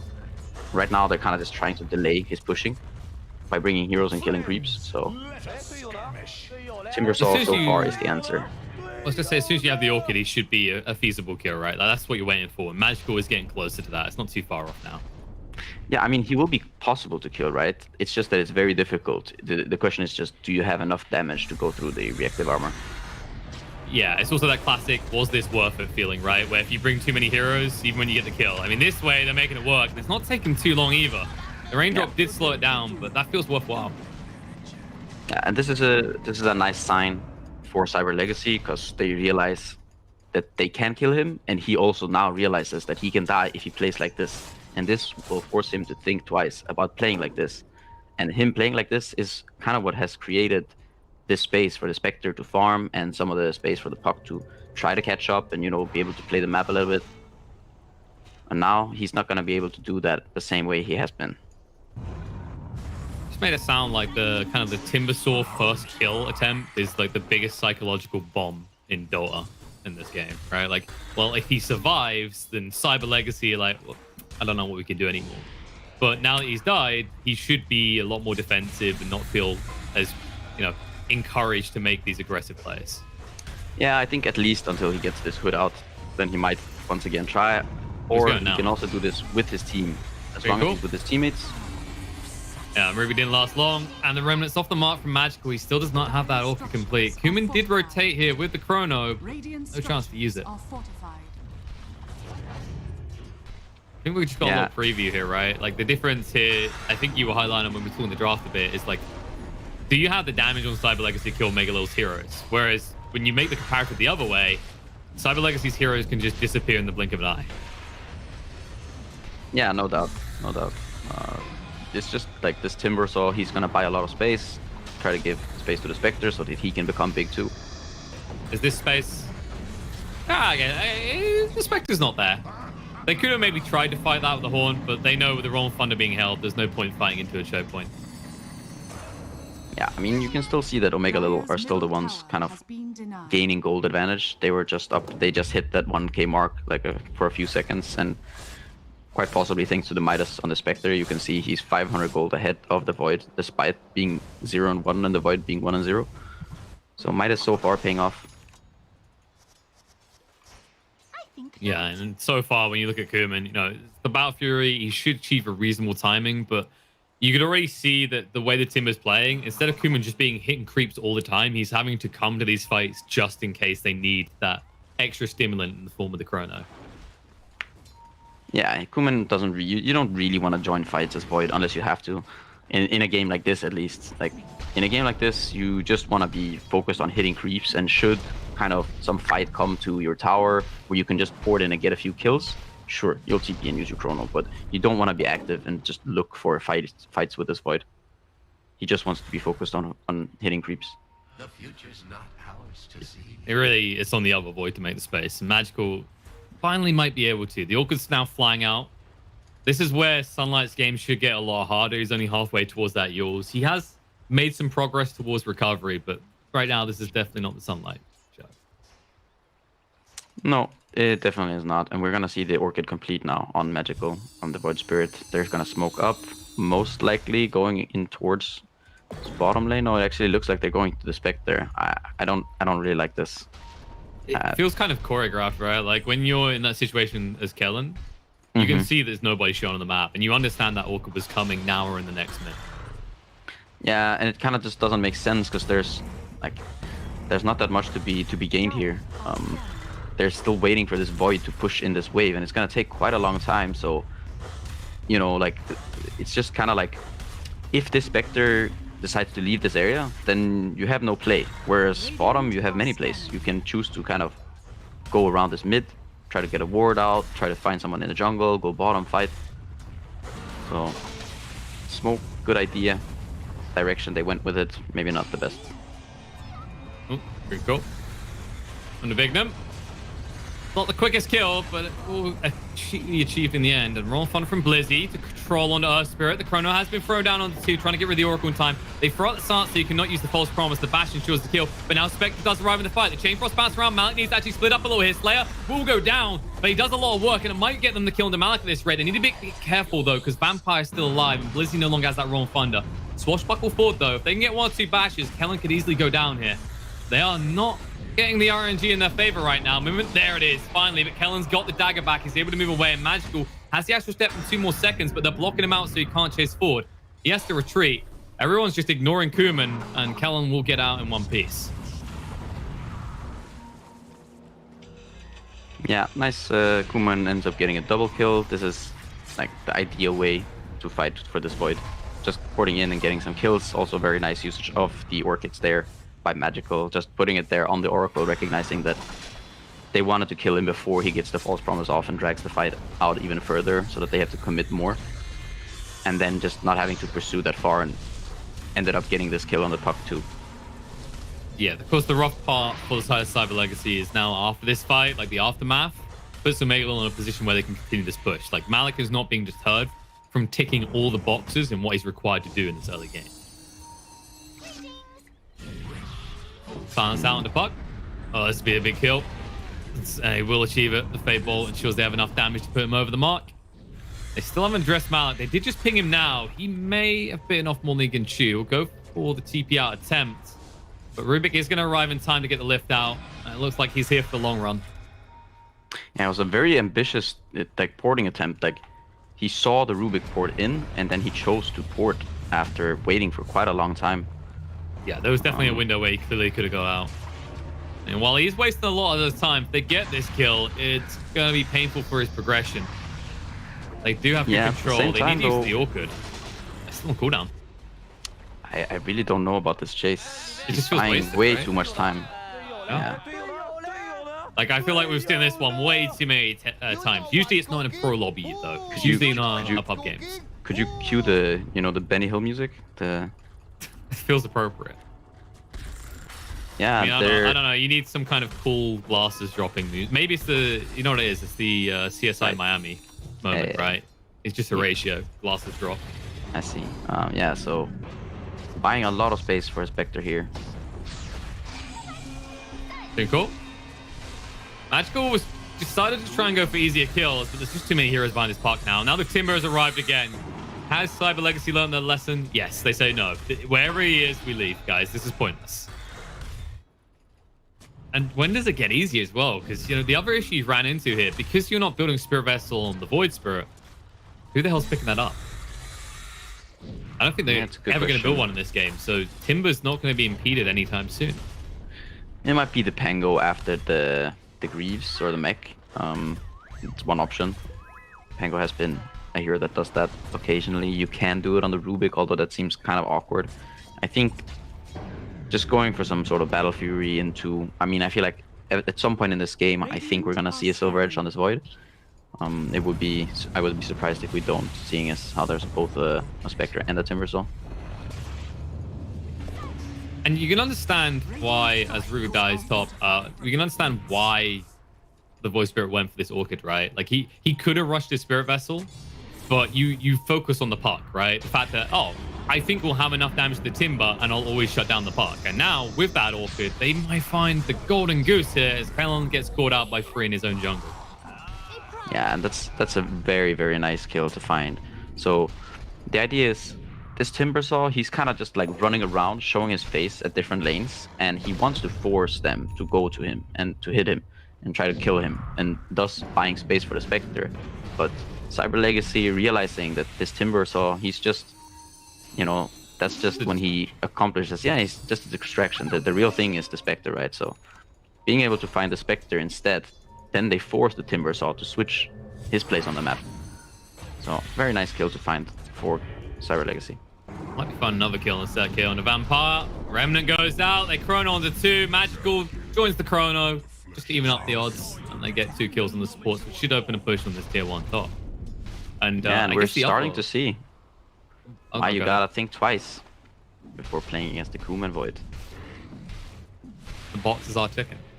I feel like we should have you on that panel, because, you know, so far, although it seems a bit Kuman-y fanboyism, you know, you have given limitations to what you'd back from him, right? So far, the Morph is acceptable, the TB is acceptable, the Void is acceptable. Won't back a Kuman Timber, but... Nah. Not a Kuman Timber is not a thing. Oh no. Not with that attitude. Blizzy. Maybe have some attitude problems after this death. No easy way out of that. It's a lot committed for a kill into a Pangolier, though. Yeah, you're happy with it. They maybe would have preferred to get the kill on Spectre, putting him even closer to the Relic and Radiance, but... Meanwhile, Mallet cuts one down. Magical did get a killer before that, and they'll find a second one on the other support on the side of a Megalil. And they've remembered, they're just getting flashbacks right now. This is why they had that moment around the tier 3s with the Timber, is to remind them the rest of the game, don't do it. Don't chase him. Don't play with him. All right. Yeah, they've realized the distraction. Imprinted onto their mind right now. They're like, okay, we will kill him with loneliness. Nobody plays with him. Oof, that's the worst kind, man. That's brutal. And it's not like he can easily get towards these towers a lot of the time, right? Because you've got the Pango and you've got this Void Spirit. You have ways to easily push out waves as Cyber Legacy. Yeah, definitely. And with the Battle Fury and the Void, making it even easier. We do see Kuman kind of slightly trying to separate himself from the rest in terms of net worth. Can you call out a Magical? I don't know if you have the damage for this, though. If you can actually get him rooted in time, there it is. Vampire arrives just in the nick of time because he was halfway through the Dissimulate animation. Very big kill to find there, especially Spectre being able to pick that one up. He's going to get this wave top, use his Midas, and I think this should be his Radiance. And now things are going to get a little bit dicey if you are Cyber Legacy. See, Spectre against both of these supports is very effective. Both Lich and Rubik very much so dislike having, you know, a Spectre just kind of hunting in and fighting you, as they so easily die to just Radiance and Dispersion damage alone. I mean, right now, neither team supports are enjoying their game. As Oracle just got picked off in the Dire Jungle. Like, every fight, that's the big priority here, right? Is now we're going to see these haunts with a focus on taking out the supports to Cyber Legacy. But then when you look on the other side, Kuman, every fight, more or less, is targeting the supports for the Chrono. You have to, really. Though they found a bigger target here. The puck is going to get the Eels off, but that's just a free setup for the Remnant. You can see how painful this game is for the Fairy Dragon. As Magical just gets his own free setup for the Remnants every time. And Magical definitely not having the best game. Sorry, not Magical. Sunlight on the puck. Definitely not having the best game so far. I was about to say, I was like, how hard do you want Magical to work for this one? 7-1-9 right now, buddy. He's like, oh yeah, he had that one death. Oof. We've all been there, right? We feel like we're having a perfect game, but then you don't remember you had a death. He's doing all right. He's doing all right. He's not Kuman Void, you know, but that is he's true. trying to Kuman has not died yet. See, Something I don't think anyone else in the game can boast anymore. Yeah, just him. All in all, though, net worth building. And just like mentioned, Kuman, yeah, this is why you've been avoiding jumping on the Faceless Void so far, Omega Lol. Don't change the plan right now. That's an easy one. Or the Remnant waiting for Malik afterwards means Slayer isn't going to die too quickly. And he'll throw out the Shadow Armlet usage along with his ultimate to try and buy a bit of time, just to ensure everyone else gets away. Of course, we're seeing the casual Shadow Armlet a lot more now, right? Because it's harder to have those free slots for detection on multiple heroes now. Yeah, and I really don't like the fact that he throws out that Chain Frost right there, because now I feel like if you're Omega Lil, you can kind of just force this a little bit. You don't have to be so worried. Like, I think that Chain Frost can be quite a big portion of the damage that they have that can, you know, be inside the chrono. Well, they might have to use a Roaring Thunder if they're not careful. Looks like Blizzy will be able to get away with the Invis Rune, though. I mean, he was not getting lucky there. I think he hit Kellen about 8 times in total, including the Swashbuckle. No disarms at all. Roaring Thunder, though. Out onto Malik. Now, last time we learned a lesson... Oh, he pushed him away from the Remnant. All right, they'll still be able to get him. That was starting to get a little bit messy, though. However, they might find an additional kill on the Happy Diarara. He moves in, and good luck with that TP. Yeah, you can't escape. Can never escape the Kuman. Looks like he is going towards the MKB next. So, I can actually understand as well, right? Like, when you look at Kuman in this game, if there's been one recurring kind of factor so far, it's that they never want to initiate on him, and they never feel like they can kill him. So, at this stage, you can kind of understand why he just says more damage is all I need. Yeah, I mean, you don't really want to be forced to going BKB right now. You want to be able to save that for later, having a longer duration on your BKB for a time when you actually need it. And you also just, right now, you just want more damage. Oh, Blizzy. Well, he just paid out the horn. Kellen may have made a mistake because he can't get across the fight. He's been stopped. In the meantime, the bot lane, they will bring down the Lich, maybe Kuman as well, but he's able to time walk away, and they lose Kellen in the mid lane. That was well executed by CyberLexi. They're still on top of Kuman. He manages out, and he's able to time walk. He's staying alive. The Yule's is going to come out in terms of control him for the moment, but Bignum has arrived now. He hasn't got any spells to really help with. Yule's out again. They're trying so hard for this kill, but they can't quite get at the lift, and now the chrono goes down. Kuman stays alive for it all until the end when Diarara arrives, not only getting the kill, but keeping his puck alive. And Blizzy has to run away here with the Roaring Thunder. Bignum will be chased on too as well. It was looking so stylish from Kuman in the end, but all that was required was the Oracle that he has chronoed every fight to be outside of it. Yeah, Oh, nice boy. idea. He unfortunately didn't maybe see or notice the Oracle there. And they're doing a really good job of just utilizing this Yule's aggressively in multiple areas of the map. Like, they're trying it now into Magical, and that's where they've jumped the gun a bit too much. Like, sure, chill out right now. You picked out the guy who's been farming, seemed unkillable, but Magical definitely dishes out a lot more burst damage in these engagements as they're learning. Yeah, and I don't know that you want to be going so much on this Void Spirit with these two heroes. Seems a little bit scary. Like, it's basically the case for the park. You're always going to use that Yule's aggressively against Magical, because if you try and use it defensively any stage, like we already mentioned before, that's a free Remnant setup. It's not an easy matchup for the park for sure, not with this itemization. Especially now that you've got the Ags as well. Yeah, I like the itemization from Magical so far. I'm curious about the Yules. I of course see the idea in being able to dodge kind of the silences of the Earth Spirit and the puck. Yeah, you just he also might need more damage. He's dishing out a decent amount still at this point, and Kuman meanwhile isn't really feeling too much pain. They've done it again. They went on him, and it may be a big mistake. Chain Frost comes out. They baited in Kellen as well. The buyback comes out from the Earth Spirit. Kellen looking to re-engage on top of Slayer, who has got the Shadow Armlet, but won't protect him. Magical needs to be careful. He has got the Dissimulate in 2 seconds, but is silenced up. The lift comes out onto the pot, brings him down. Nice silence out from Bignum.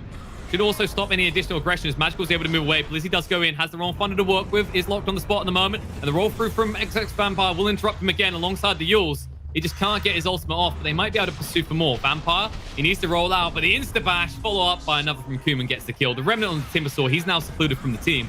And I don't think you want to fight if you're Kellen. This is the moment that you salute your Timber and leave him to die. He is gone. Kellen, I said leave. Okay, he may regret not leaving now, because they're hunting. He actually had a moment to get out of this. If they get on top of him, he's going to be gone. Bash straight away. They zone behind them as well. Magical ensures that there's no protection coming out from the Oracle. They'll hunt him as well as Happy Tower is being chased in. And the false promise is on the Kellen. It'll buy him a bit of time, but Wes is out. He tries to juke and jive. He's used the horn as well. He's going to die over. This is going from worse to, in fact, worse than the Chrono as well. Yes, you get Magical. Well done. You finally killed this Void. But guess what? There's a second one alongside him, and this is getting out of control. Yeah, all of a sudden, that fight, they realized that they don't really want to be fighting this. They're not fighting or focusing the Spectre or the Timber. They're kind of just avoiding these heroes in the fight. They just find the Puck and they kill him. They find the Earth Spirit, they kill him. They try to look for the Oracle. You know, if he's there, he dies. And after all of this, then they can go on the other targets. And this is going to be an 11k net worth lead for Cyber Legacy. They're going to get a, well, free uncontested Roche. And they're going to have Kuman now sitting almost 5k ahead of the highest net worth on Omega Low. Yeah, 9 unkillable as well. I mean, I think you're right in that, right? That they're doing a good job of skirting around them. I had to double check there's no Bristleback on Omega Little side, because that's how it felt. You know, when you get those games where the team identifies the only way we lose this fight is if we engage that individual. That's really how they've treated every single one of these engagements. You know, there were stages where that wasn't too bad for Omega Little because it was like pick for pick, right? But I just feel like Sunlight is completely like patted off. He doesn't really have a place in this game right now. No, I think Kyle was kind of talking about it a little bit, how this hero is maybe not in the best place right now. I think going he's up against heroes like this Void Spirit, who also gets the Orchids, seems very scary. And I like this now.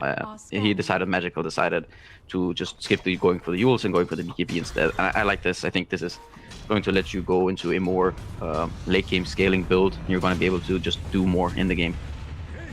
I agree. And they're trying to get in the mid lane. Moving it in by Kuman, zones out the fight a little bit. Rubik is still alive. They haven't brought him down just yet. They need to commit more. The Stolen False Promise used on himself to ensure he lives. In this situation, that's an acceptable thing for a support to do, consider it's a Rubik. On the side, look who they've caught. Puck again. No easy way out of this. He's going to jaunt to try and escape. They've already lost Happy Diarara. He'll be dead as well for 65 seconds. And, I mean, honestly, Spikeout, I believe what Kyle said is if Sunlight dies once, he's going to be losing. If he dies 9 times, I'm sure Kyle's molding. I think he said if he dies more than once, right? Well, yeah, I think he's like, yeah, he can die once and that's fine. 9 times, like where we at here now? Like, at what point do we say yes to retire? Probably not good. I think in this game, like after he found the Radiance on the Spectre, we've kind of yet to see him participate properly in these fights.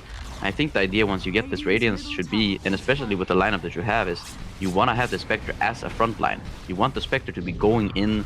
He wants to like jump in with Haunt, jump on top of the supports, create some chaos in the fights, and make it difficult for this Void to find targets. And then he wants to just kind of get backed up by his team, you know, with the False Promise, set them up for success with their spell casting. But we've kind of yet to see the Spectre really join these fights the way you'd hope he would. No, it feels like it's just gotten so hard for you to have that anarchy factor. You know, that kind of chaos element that comes out of the Horn. It splits the fights, and then Cyber Legacy should panic a bit. They don't seem to be doing that at all anymore. Like, if that starts to occur, they just stack up harder, because when you look at it, Cyber Legacy has so much AoE to dish out that it's actually Omega Lil that have to be scared. And you can already see that as Omega Lil is just trying to retreat from this bot lane. However, Vampire doesn't really have anywhere left to run. There's a lift ready to go. Silence comes out. The Yule's going to be there. They're saving the lift when he comes down. And while he does use the silence, damage is already done, and he is dead. And they're in your base. Tiffery's almost gone already. Kuman is not leaving anytime soon. He does have the Chrono to work with. It's one of those classic you stare at everything die moment, as in the mid lane, Puck gets caught out by Magical's rotation. Like, this is the ridiculous part. They are there as free. Yes, he has an Aegis, but they're there as free, and you're not even putting a dent in Kuman.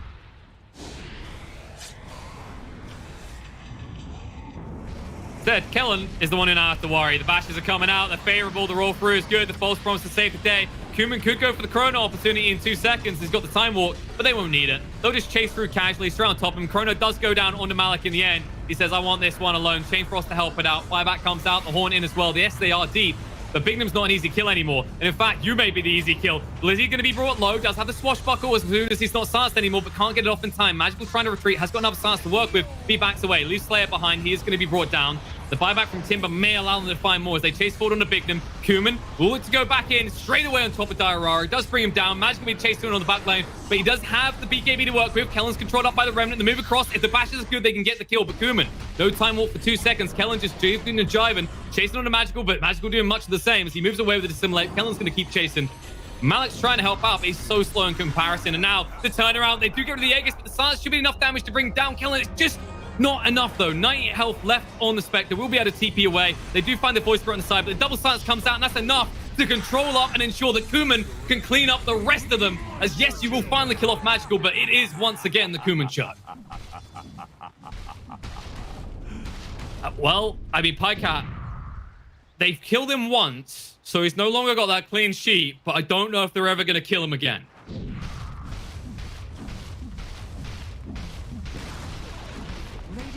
All right, my Pycat was so blown away by Kuman's Void, he's temporarily dead. By the time that Magical respawns, Pycat should be ready to talk again. He just needs to like chuck some water over his face, make some weird loud noises like he's someone out of The Sims, and celebrate the god that is Kuman right now, because there is nothing stopping this man. It seems nigh on impossible right now for the side of Megalil. Maybe they fight other heroes though. However, those heroes are rearing for a fight as Kellen gets caught outside the base. Blizzy did misuse his spells though. Meanwhile, back in the base, Kuman finds the solo pick off on Diarara. Vampire managed to roll away, but I don't know where Kellen's going here, because he's about to be cut off by Bignum. Moves around with Glimmer Cape, dagger up. He needs to buy himself 5 more seconds. It looks like Kellen can get away from this, because there's still no Magical for 20 seconds. Problem is, they're going to need someone Magical to get themselves out of this game at this rate. Oh, yours, Bignum. He got the range. The courier sniped it out. And the courier will be sniped out itself, but Kuman doesn't care. He's like, dude, I'm not even getting kills in your own base. I'm setting up kills on the other side of the map. Anything else my team requires of me, I accept tips, PayPal, and direct bank transfers.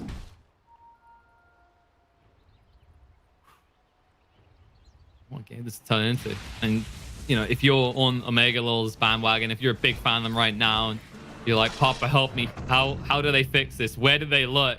It feels like Omega Lul's only real play is to try and split the map, because your Spectre is gone for 85 seconds. They know there is no buyback as it was used in the last defense. So you have to somehow buy time. The problem is nobody's here to cut the waves. They can't, because you can see that Cyber Legacy have stacked around this bot lane so heavily. It will not take Kuman long to get through this. So you can already see Sunlight. He's kind of accepted that lane is probably going to go down. So he's just shoving in top as hard as possible to ensure that they can't directly convert that into mega creeps. Probably the only play they can make right now. As Bignum, I thought he was maybe doing a bit of shopping. We've seen that experience before. But he just wants an easy target. He has so much cast range right now. The telescope, the Aether lens, that's how he's able to actually catch the Spectre last time, despite not having any mobility items. And they decide to go for the throat. They will be deterred by the use of the repair kit. But right now, I mean, if you're Cyber Legacy, you don't have to end this quickly. You can just chill, wait for the next Roche, and then the emphasis is on Omega Lul. If they don't come out to address that, they're signing their own death warrant.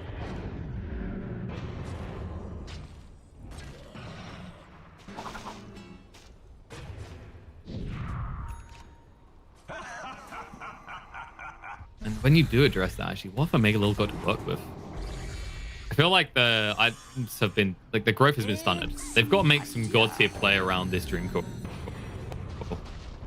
So they could catch Magical. It's just a concern of how long it still takes them to kill Magical and what they're killing elsewhere. Because the Chrono goes down on Kellen. He's already low on HP, and Malik's trying to help. The double Yules to buy enough time. The false promise used pretty early. The backline is going to be cut onto. Sunlight has to retreat, but straight into the arms of waiting teammates. The Dream Core does go down. The Haunt's going to be used. They're looking to fight here. But Kellen, he can't play into it. He's already low HP. He's gone down again. Dead for 80 seconds. That's the GG. They know without the Spectre, there is no hope in hell that they can stop Kuman. Yeah, and they're going to finish it off with the triple kill for Kuman. There it is. Was that a long moment of silence for Omega Lul? It went the wireless headset kind of just went out. So We've all been there, right? Like, I'm being mind blown away by Kuma's performance this series. Your tech has literally been blown away by Kuma's performance this series. And Yeah, I mean, don't- it was not able to process what was happening, so it needed a break. You should try And downloading more RAM and CPU. I think Omega Lil also need a break from playing against Kuman. They need the break that Lil's having at the beach right now. I mean, this has been a rough one, right? Like we said in the last game, it's Kuman show. Magic will definitely put up a show in this time around. But I think while Jim Carrey's famous film didn't get a sequel, the Kuman show definitely did this time around.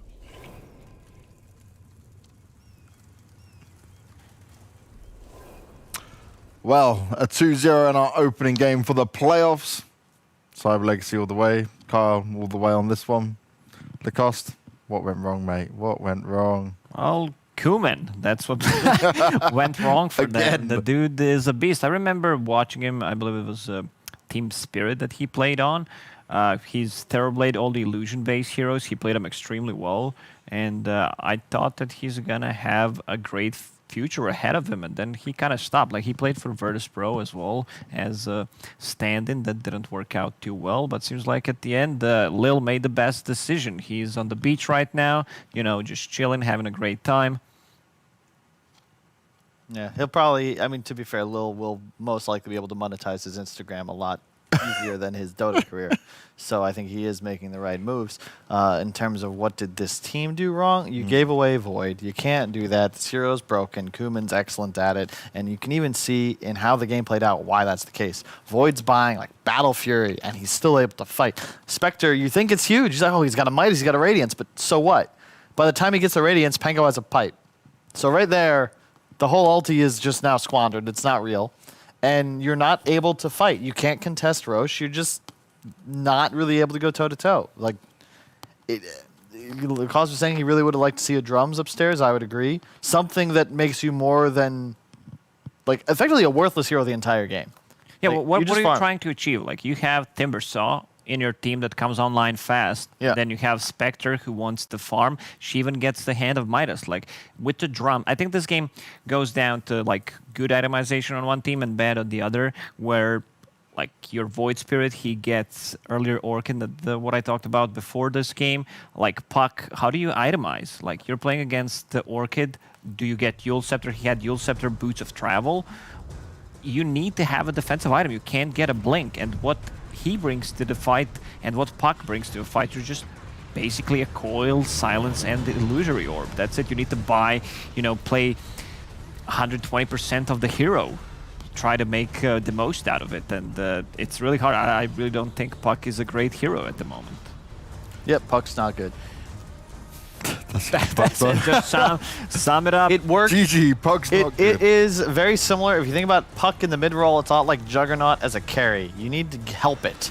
Puck really thrives when you have a Drow, when there's like a Wisp Gyro, some hyper carry. And as the Puck, you're not reliant upon for damage output necessarily, but just being annoying, pushing lanes, cutting waves, finding pickoffs, rune control. Like, that's what Puck wants to be, living up to its name. You know, it's a fairy dragon. It's not some bruising hero that's going to try and get up close personally. You're just doing stuff all around. You know, it's Fern Gully, okay? You remember Fern Gully? The fairies didn't fight the loggers with just, you know, brute force. They were conniving and tricksy. And that's the kind of thing that you want to see from your Puck. You need a hyper carry, or you need something like a Drow.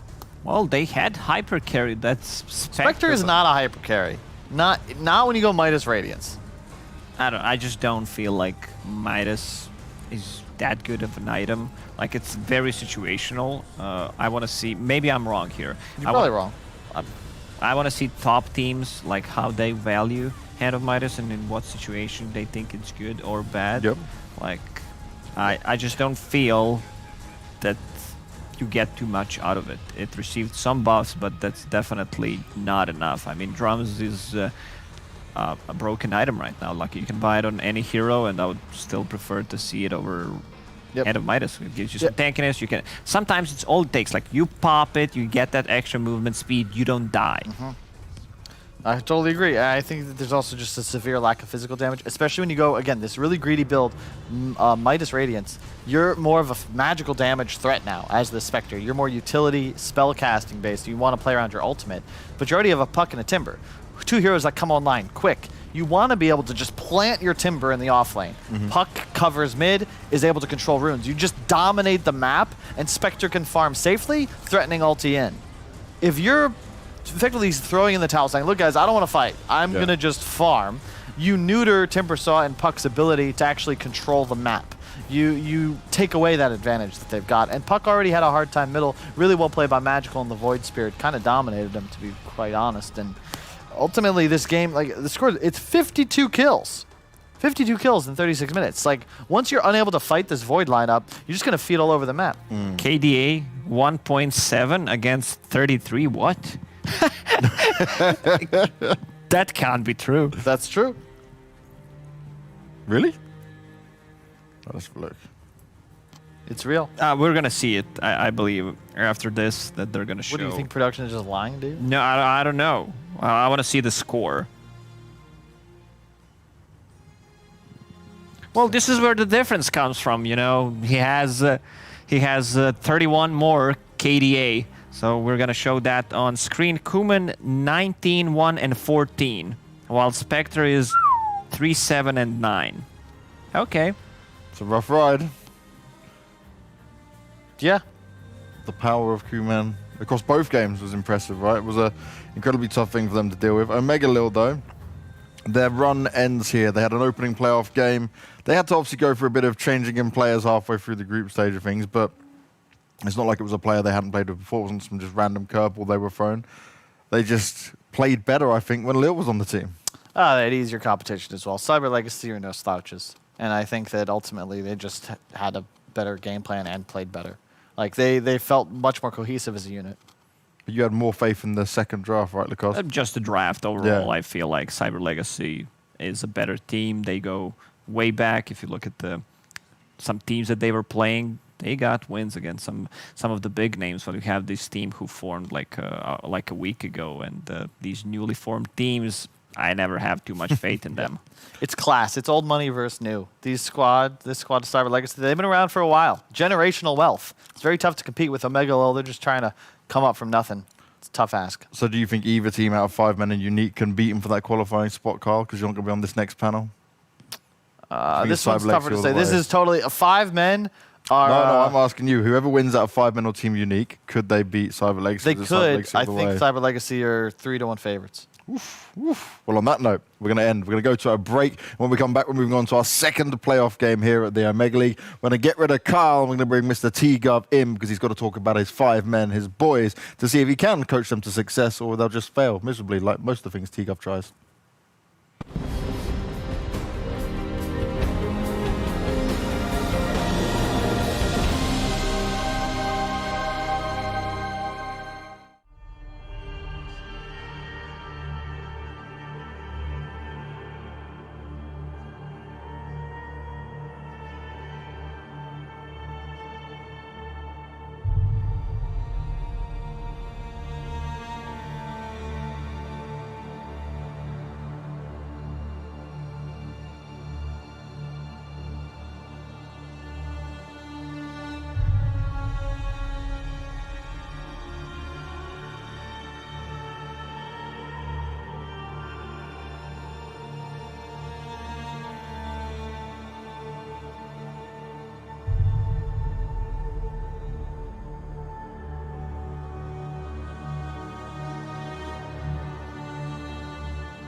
Welcome to Omega League. I wish my voice sounded impressive as that announcer we have there, but that is why I'm just hosting and talking throughout all of the madness that we are about to see. Lacosta stayed with us. T-Gov is actually back on the panel. My advisor, the trusty one, the one that's coaching 5 men. Why'd you make a face every time? I'm not. You're just making up lies. How am I making up lies? I've literally never given them any feedback on their play. Okay, you're helping them out then. Okay, thank you. Basically, coach. I'm not. 5 men, pick him as coach, do your job properly, get him, T-Gov is available. He's a Tell him from the manager. start. He's Yeah. finding them scrims. I'm like, not. Yeah, I'm not even. I wouldn't even give myself the role. Okay, so basically, all I've done for them, right, is I got them an invite to this qualifier, and I organised, their games because I've got some free time. As you saw the last couple of days, I've just been chilling Doing in Twitch nothing, chat. yep. Yeah, exactly. Like I'm just using up all my time helping out some friends. There we go. If they lose, But you were an amazing coach. You could go and coach these guys. yeah, let them qualify first, and I can just come in after. Well, after they've made success. Yeah, The yeah. idea is that you help them rise They to have to success, get the T-Gov. org first, all that stuff. I'm not doing it for free. I'm joking. Look No, at I this see what big you're guy. doing. Like, if they can't even go through the qualifiers, Do they and then their deserve? name is connected to that, Yeah. like, it's a bad. But Yeah. then if they qualify, you just hop in. Oh, success, I'm there. By the way, he's been just smashing you during these panels when you've not been here. Anything you want to say to Lacoste? I've been in Twitch chat the entire time. I think I respect Lacoste a lot, and I think his opinion can be highly valued. So, that's fine. I all the thought bad there was going stuff to be he a said little bit about of no. waste, you know? I'm just That's sticking to my usually how guns. it works. No, it's fine. I'm happy. Do you agree with all the Happy bad stuff, the trash talking towards you, T-Gov, yeah? It's fine, yeah. It was just for the sake of the Yeah, show. exactly. I understand what the show is. Like, Kyle taught me a lot after Pushka League. Pardon? Sorry, let me just hear that again. Kyle didn't teach me anything. There we go. And on my own back, I realized that, it's the show. It's an identity in itself, So, yeah, it's fine. It's good. Good save, good save. I appreciate that. Saved yourself, mate. Saved yourself. Now, it is time, though, to discuss seriously 5 men taking on Unique here. And it's going to be one where your boys and 5 men, I'm still going to call them your boys because you are involved in some way. Mate, they're mine, yeah, I'll take it. There you go, your lads. Yep. How have things been going for them outside of just what we've seen throughout this tournament? Because they've made it to this playoff stage here, but they are still the 5-stack trying to make the dream happen. Yeah, well, I looked at their the games that they played for this tournament, and I realized, like, pretty much all their players have played, like, unique heroes every game. And, like, only their carry players played the same hero, like, on, like, 3 games, like, 3 heroes. And everyone else has played, like, 4 or 5 over 5 games. So I'm like, oh, come on, lads. We might want to, tighten this up a little bit for, like, the real games. We need to actually have some strats on the lockdown. But, it's promising. These guys, they're accustomed to having to play these type of games. So I'm sure they'll do well. What have you made of them, Lacoste? What do you think of 5 men? All players with ton of experience. Like, some of the players go back 15 years. Misery, for example, like, he's always been successful, more or less. Like, he always found a way how to stay at the top of Dota, and I still feel like the man has power and some fire inside of him to get on top of once again. But does he have what it takes now to win this and make it further against a team like Unique, who also have some notable names? That's the different thing, Team Unique looking very hot, I would say. We saw Cyber Legacy doing well in the previous series. I would rate Team Unique a bit highly, a bit higher than them. Okay. I've been really impressed by some of the players, the way they play. Like, their team fight execution is on point. It's easy to judge the games when they're winning. Like, everything's more or less doing okay, but I think the good example is their games against Viking. I think they can learn a lot from those. Yeah. They took the first game, they had the last pick Necro, which pretty much dominated the game, and then 2 other games, even though they lasted 45-50 minutes, they lost those games in 20-25 minutes, and Viking was just completely dominating, didn't want to rush anything since they were a game down, so they took it slowly. And that says, like, is this a comeback team? Like, how do we make something when we are in a really bad spot? That's what bothers me. Now, interesting, we're getting into these drafts here. Now, Unique are loving always getting Clockwork first, but normally, especially if you look at the last two, it's Venno the second, but 5 men stole that one away from him. Yeah, in terms of the draft order, because you have these big bands like Doom, Rubik, Phoenix, Beast, both teams actually do like picking up the Phoenix and the Beastmaster, of course. Unique, in 2 of their last drafts, they pretty much had the exact same draft, where it was like Clock, Venno, it was either then Grim or Necro, into then Shadow Fiend and Sven. So in terms of 5 men, they are pretty much having to react to that instant clockwork pick, and it's not a surprise. They've picked this hero twice already, played it on the offlane. I think they even flexed it down to 5 in one game. So for 5 men, this is going to, like, they're not too disconcerted having to pick up this Venom in the first phase. It's a very strong opener. Yeah. Magnus and Venomancer, these are one of the strongest heroes at the moment. Like, I already talked about Grimstroke being one of the, at least my favorite position 5s. We can even switch it to 4, doesn't matter, but the hero offers so much. Clockwork is also one of the better ones, I would say. Provides so much like utility. You have a BKB piercing ability, instant initiation coming from him, Roche fight scouting, like whenever you feel threatened, whenever you don't see enemy, just throw a rocket inside a Roche pit. But just by looking at these 2 heroes, like Magnus and Venomancer, they seem much, much stronger. Veno as a utility can build pretty much any item, and you have Magnus. Like, who beats Magnus? That's my concern. Yeah, this hero is actually just bonkers. The fact that it just enables pretty much any carry. Like, you think about when we look at that previous game, right, Spectre, like he's having to buy so many items for farm. If you have this Magnus, suddenly your entire item build can just be like pure damage because you're going to get to the items quicker and be just enabled. For 5 men, I'm happy to see them shift away from their previous openings. They were doing a lot of like Void Phoenix and just Void in the first phase. And I'm happy to see that they've kind of moved away from that kind of opening and just go for, okay, let's pick the core that can activate our heroes, and then we'll find out our carry later. Like, we saw Ace play like a really mean troll the other day, right? So another thing we could be looking out for. Surprised we don't see Wyvern as a position 5 hero. That is, I found him as a great counter to Magnus, which is extremely popular. We said it's a bit too OP. And, you know, they're going to be grouping around that RP. But I like the way, like, Seb talked about Magnus. It's not just about RP. If you think it's about RP, like, you're playing the hero wrong. Yeah. He provides so much more. Like, Skewer is his insane ability, like what you can do with the Shockwave, the pool. Like, stack the camps for yourself. You barely lose any lane. Even if you do, you can easily recover. So this hero is just, you know, too good. I like the bans coming out from 5 men. They see this first phase clock, and they're looking at ways in which they're going to enable this. Because for draft so far, the clock doesn't like playing into Veno because you don't really like running into, like, you like to be in the shadows, right? So when you have this like plague wards everywhere, it's kind of hard. Hookshot once you're in, it's kind of awkward. Magnus can always skewer out. So if you take away the Shadow Fiend that they've picked I think 3 times already on the side of Unique, you take away that whole like cogs early on, and just the fact that you can just be super aggressive. Same for Darkseer, it's just very good laning.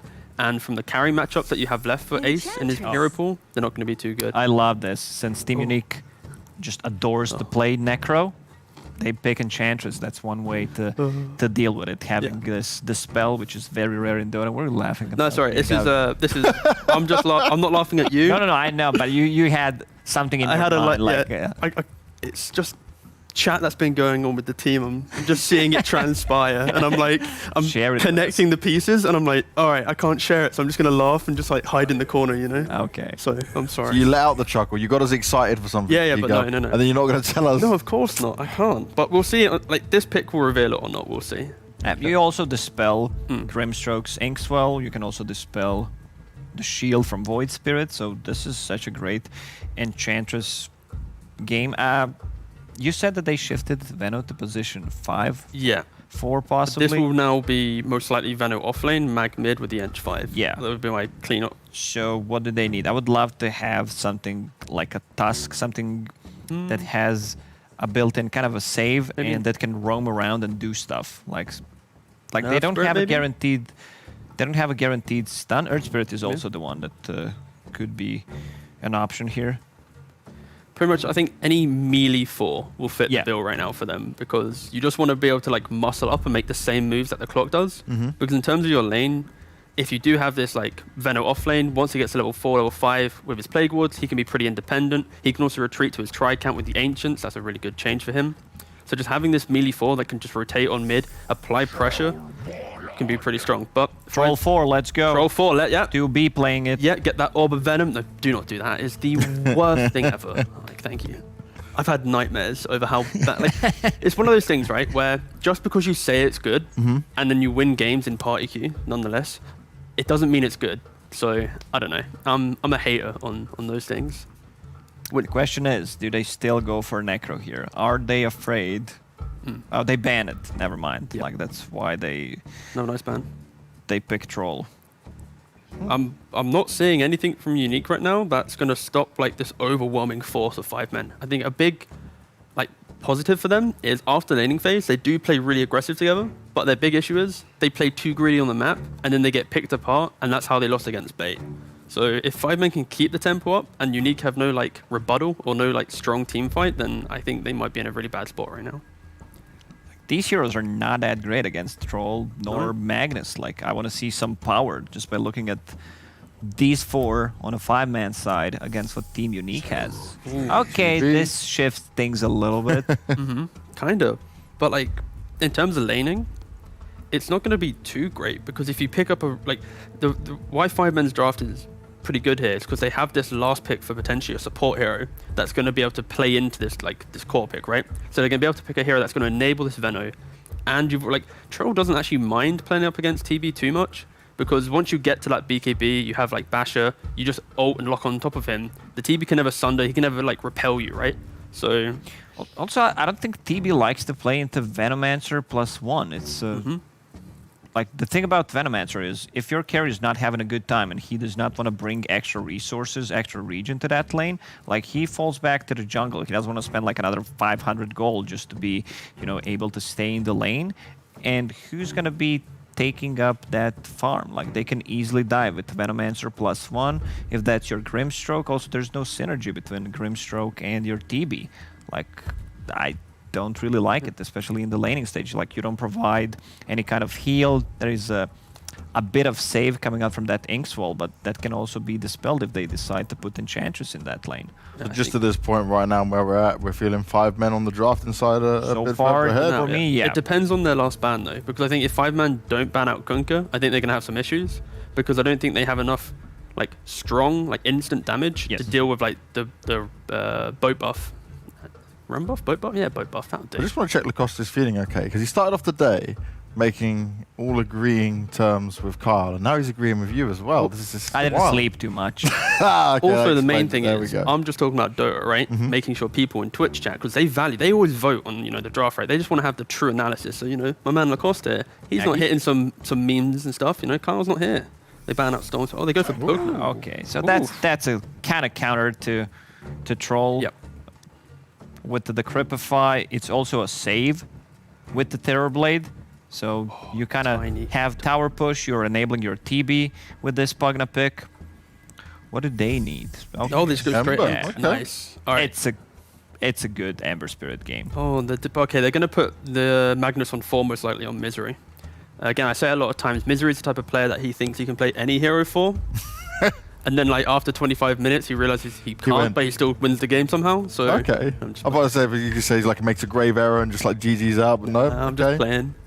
So, yeah, I think, yeah, this Ember, very strong matchup against Pugna. You always can get on top of him. It's insane against Terrorblade. Like, honestly, this one Ember pick, it hard counters the 1 and 2. So if 5 men have that early start to the game, they're already empowered by the Magnus.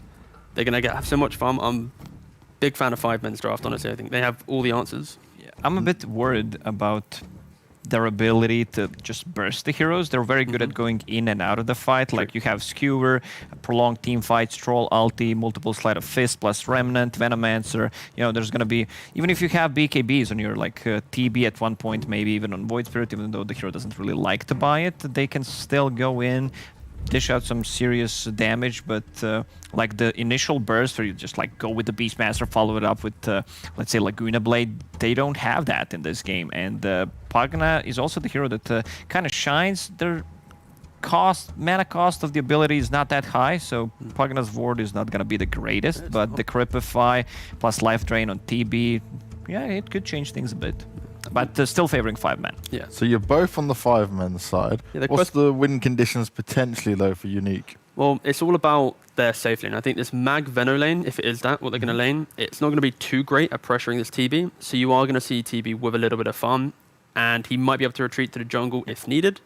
But yeah, it's going to be the safe lane. If they tri-lane Clock plus Grimstroke at some point in the game because their off lane's already sacked because Ench control is really strong, you might see this TB already get to his key items. And if they're making the first moves, like all games, Roshan's pretty critical. we see 5 men make a lot of mistakes in mid game, give up a lot of Roshan. So The big downside of 5-man lineup, what I see is their inability to make a move with the 3 of their heroes. Like, if you have Mag, as you suggested, as position 4, you have Veno and Enchantress. Like, these heroes are okay at the laning stage, but when it comes to ganking post, like, 10-minute mark, like, you can't just start a team fight. You don't have that, you know, Earth Spirit, I'm going to roll in. You don't have a Blink Initiator. I don't. If it's Mag 4, he's going to have a not that great of a time. You're going to Blink Dagger, so that could be an issue.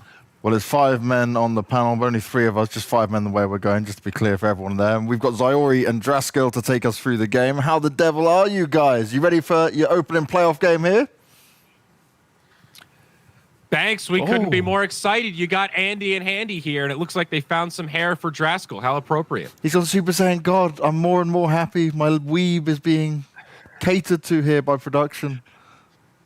Draskil, can you believe that this panel doesn't believe in the BZZ Pugna? How much more iconic do we have to get for this panel to believe?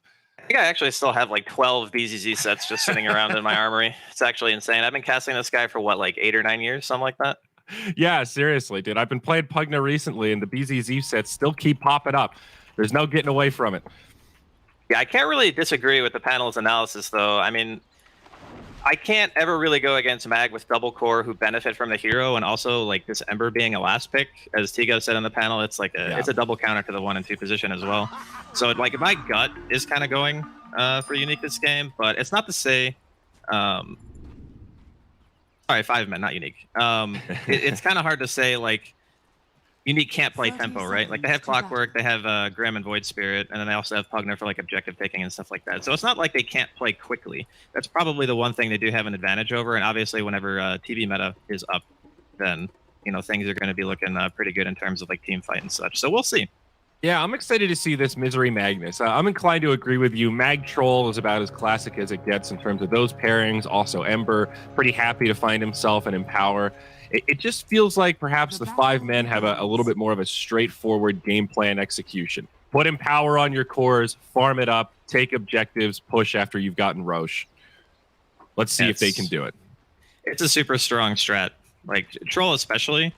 I think one of the concerns that Lacoste voiced about the damage issue, the one thing for me is that whenever you have a troll, if you just have like say an MKB, right, you do your normal item progression, you know, sometimes you see the SNY or like BKB, stuff like that. As soon as you get to the MKB, you will never have a damage problem again unless there are like multiple halberds. Yeah. So I kind of feel like that item just being as strong as it is makes this lineup a bit scarier. Maybe if it was any other hero but troll, I would kind of agree, but I think it just depends, you know, how much can 5-man get before Unique start really trying to pressure them out, because I do feel like a lot of it's on them. Yeah, they certainly have the tools to set the tempo here. Got the Spirits in the mid lane, and now down bottom, we've got this Terror Blade paired up with the Grimstroke. First meta been deployed, and let's see how many last hits Palantimos can get. Not the most fun lane, Magnus Veno. Yeah, I wouldn't be too happy with this, but it is TB.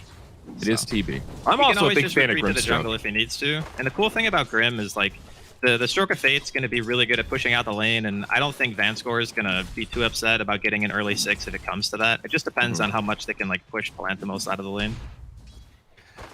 Oh, up top now, Illusion going to bump into Pylai Die, finds him with a full battery assault, but nothing a Tango won't take care of. I think Pi should be just fine, and Chant also. Slowing down Illusion. This is quite nice for BZZ. Like, the Enchantress is going to be relatively ineffective here for a while. Obviously, a lot slower movement speed because the clock started with boots and such, so it's going to be nice for the Pugna, too. If Illusion gets away with this, he's going to pull a creep wave and have to TP out up top, and then down bottom, a little skirmish. But Illusion does make it out. Nice heads-up play there. Now, same play, bottom lane. Palantimos with a TP back to his tower. Pretty close, 75 HP as he salves up. Yeah, Vanscore handed that one to him, so... I actually checked his inventory when it was TPing. I was like, oh, he doesn't have a salve. Hopefully his support does. Top, BZZ. No decrep here.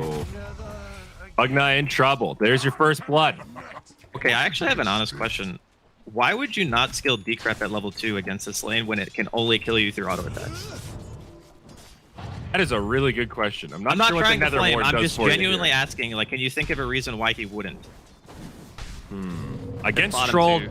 definitely not. Yeah, I'm with you on that one, I think. Palantimos, is he going to live through this one? Shockwave pulls him back, but not enough damage. Still a lot of armor on this TB. And ooh, the reflection too here from Vanscore. I think they should have killed Zibe there. Vanscore missing on the Q. A little bit sloppy, but... TB getting heavily pressured in this lane, by the way. Only 8 CS right now. Yeah, 3 not minutes. great. He's like half of Troll right now. And we haven't checked in on mid, but it's been a bit of a snoozer. Very even, both spirits farming within a couple CS of each other. Chessie with the advantage right now, but not by much. Yeah, this advantage is going to go further and further Chessie's way the higher level they get. Like the mid game, it's really annoying to play Void Spirit into Ember because roots kind of just destroy your entire toolkit. So if the lane is like still favoring the Ember and the mid game favors him, it's going to be really difficult, I think, for the Void to, make his way reliably into the game. It does feel like there aren't a lot of Ooh, he's targets dead. for him to pick on. And whoa, 19 finds the complete solo kill. That's big. Yeah, that's a yikes. Solo dying like that pre-6 is not the best. So just sometimes, you have that little bit of a miscalculation and how many autos you can actually take. And top Pi is going to be able to walk himself out of the cogs. This time. He's got some creeps. The hard counter to the battery assault there. I don't know, man. I've seen some Clockwork players. I don't care about that wave. That battery will hit you every time. Like one of the most frustrating experiences. You like put yourself on the wave because you know how battery assault works, and then it just hits you every time anyway.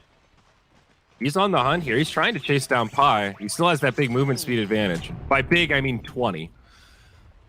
I mean, that is still pretty sizable, It is sizable. It's just more a comment on Enchantress being 340 movement speed without boots. She does have a wind lace, but... Radiant's courier has been killed. All right, Illusion doing what he can, but not going to find it. Now back down towards bottom. Timo still in Strug City. 14 last hits compared to the 28 of the Troll. See Ace putting the pressure on still. Yeah, he may just hit 5 in jungle at this point. Get that second point into Image. Level 6 versus level 5 mid. Chessie is under tower. Only one Astral Step here on 19, so he's not going to go for it. 5-minute runes. Looking pretty good for the Radiant. And it sure is. Oh, it's 4 bounty runes. Going the way of Unique. Sorry, 3. Chessie got one. Yeah, he needs one for his bottle, so it's good that he gets it. I mean, Chessie in trouble, though. I think he's struggling here. 5, there's no Remnant. He's hoping for a deny, but that Hill Troll Berserker not gonna help him out. And that solo kill actually impacted the mid lane way too much. Like normally, the Ember has a slight advantage, and then once he hits 6 and stuff, it becomes more annoying. Vanscore going to be Galed here in the bot lane. Yeah, Misery chopping away. They might actually get the counter kill first. Inkswell, too powerful against the Veno. Vanscore still trying to survive, but not going to make it. That'll be a 1-for-1 down in the bottom. There's a lot of action going on right now, which I would definitely say favors Unique. Like undoubtedly, they kind of need this start. Their Void Spirit just solo killed the enemy mid. He's level 7 and Chessie's not even 6 yet. Like that's the big problem. When you die like that at level 4 or 5, it almost guarantees that the opposition is going to hit 6 before you, and 6 is an enormous power spike for a hero like Void Spirit. So because of that, he secures a secondary kill. Fortunately for Chessie, he does get a regen rune, which is kind of the great equalizer in the mid lane a lot of the time. So we'll see if that helps recover his game a bit. I'm not sure. I wasn't paying attention at 4 minutes. Who got that first rune? Looks like it was grabbed by 19, so maybe that did impact the kill situation. Pylai Die now stuck in some cogs. This time going to be in some trouble. Does get finished off as Chessie jumps over with the Remnant. Not able to get there in time. 4-2. Unique with the lead. We'll see what kind of moves 19 can make here. His bottle's empty. It would be nice if, like a lot of the times when this happens, you'll see supports who are walking back to base just TP for their mid to refill bottle and such, because the next rune's not going to be up for about a minute. So for now, he's going to be relatively immobile. He has no mana. He has no regen currently. This is a nice time actually to make a move if you're 5 men. What do you because think 19 can't really be there, right? Yeah. What are you thinking item-wise on the Troll? Looks like Ace is going to go for drums first item. No big surprise there, but is this like an S&Y game, you thinking? No way it's Battle Fury with the Magnus, but still curious. I do love the S&Y.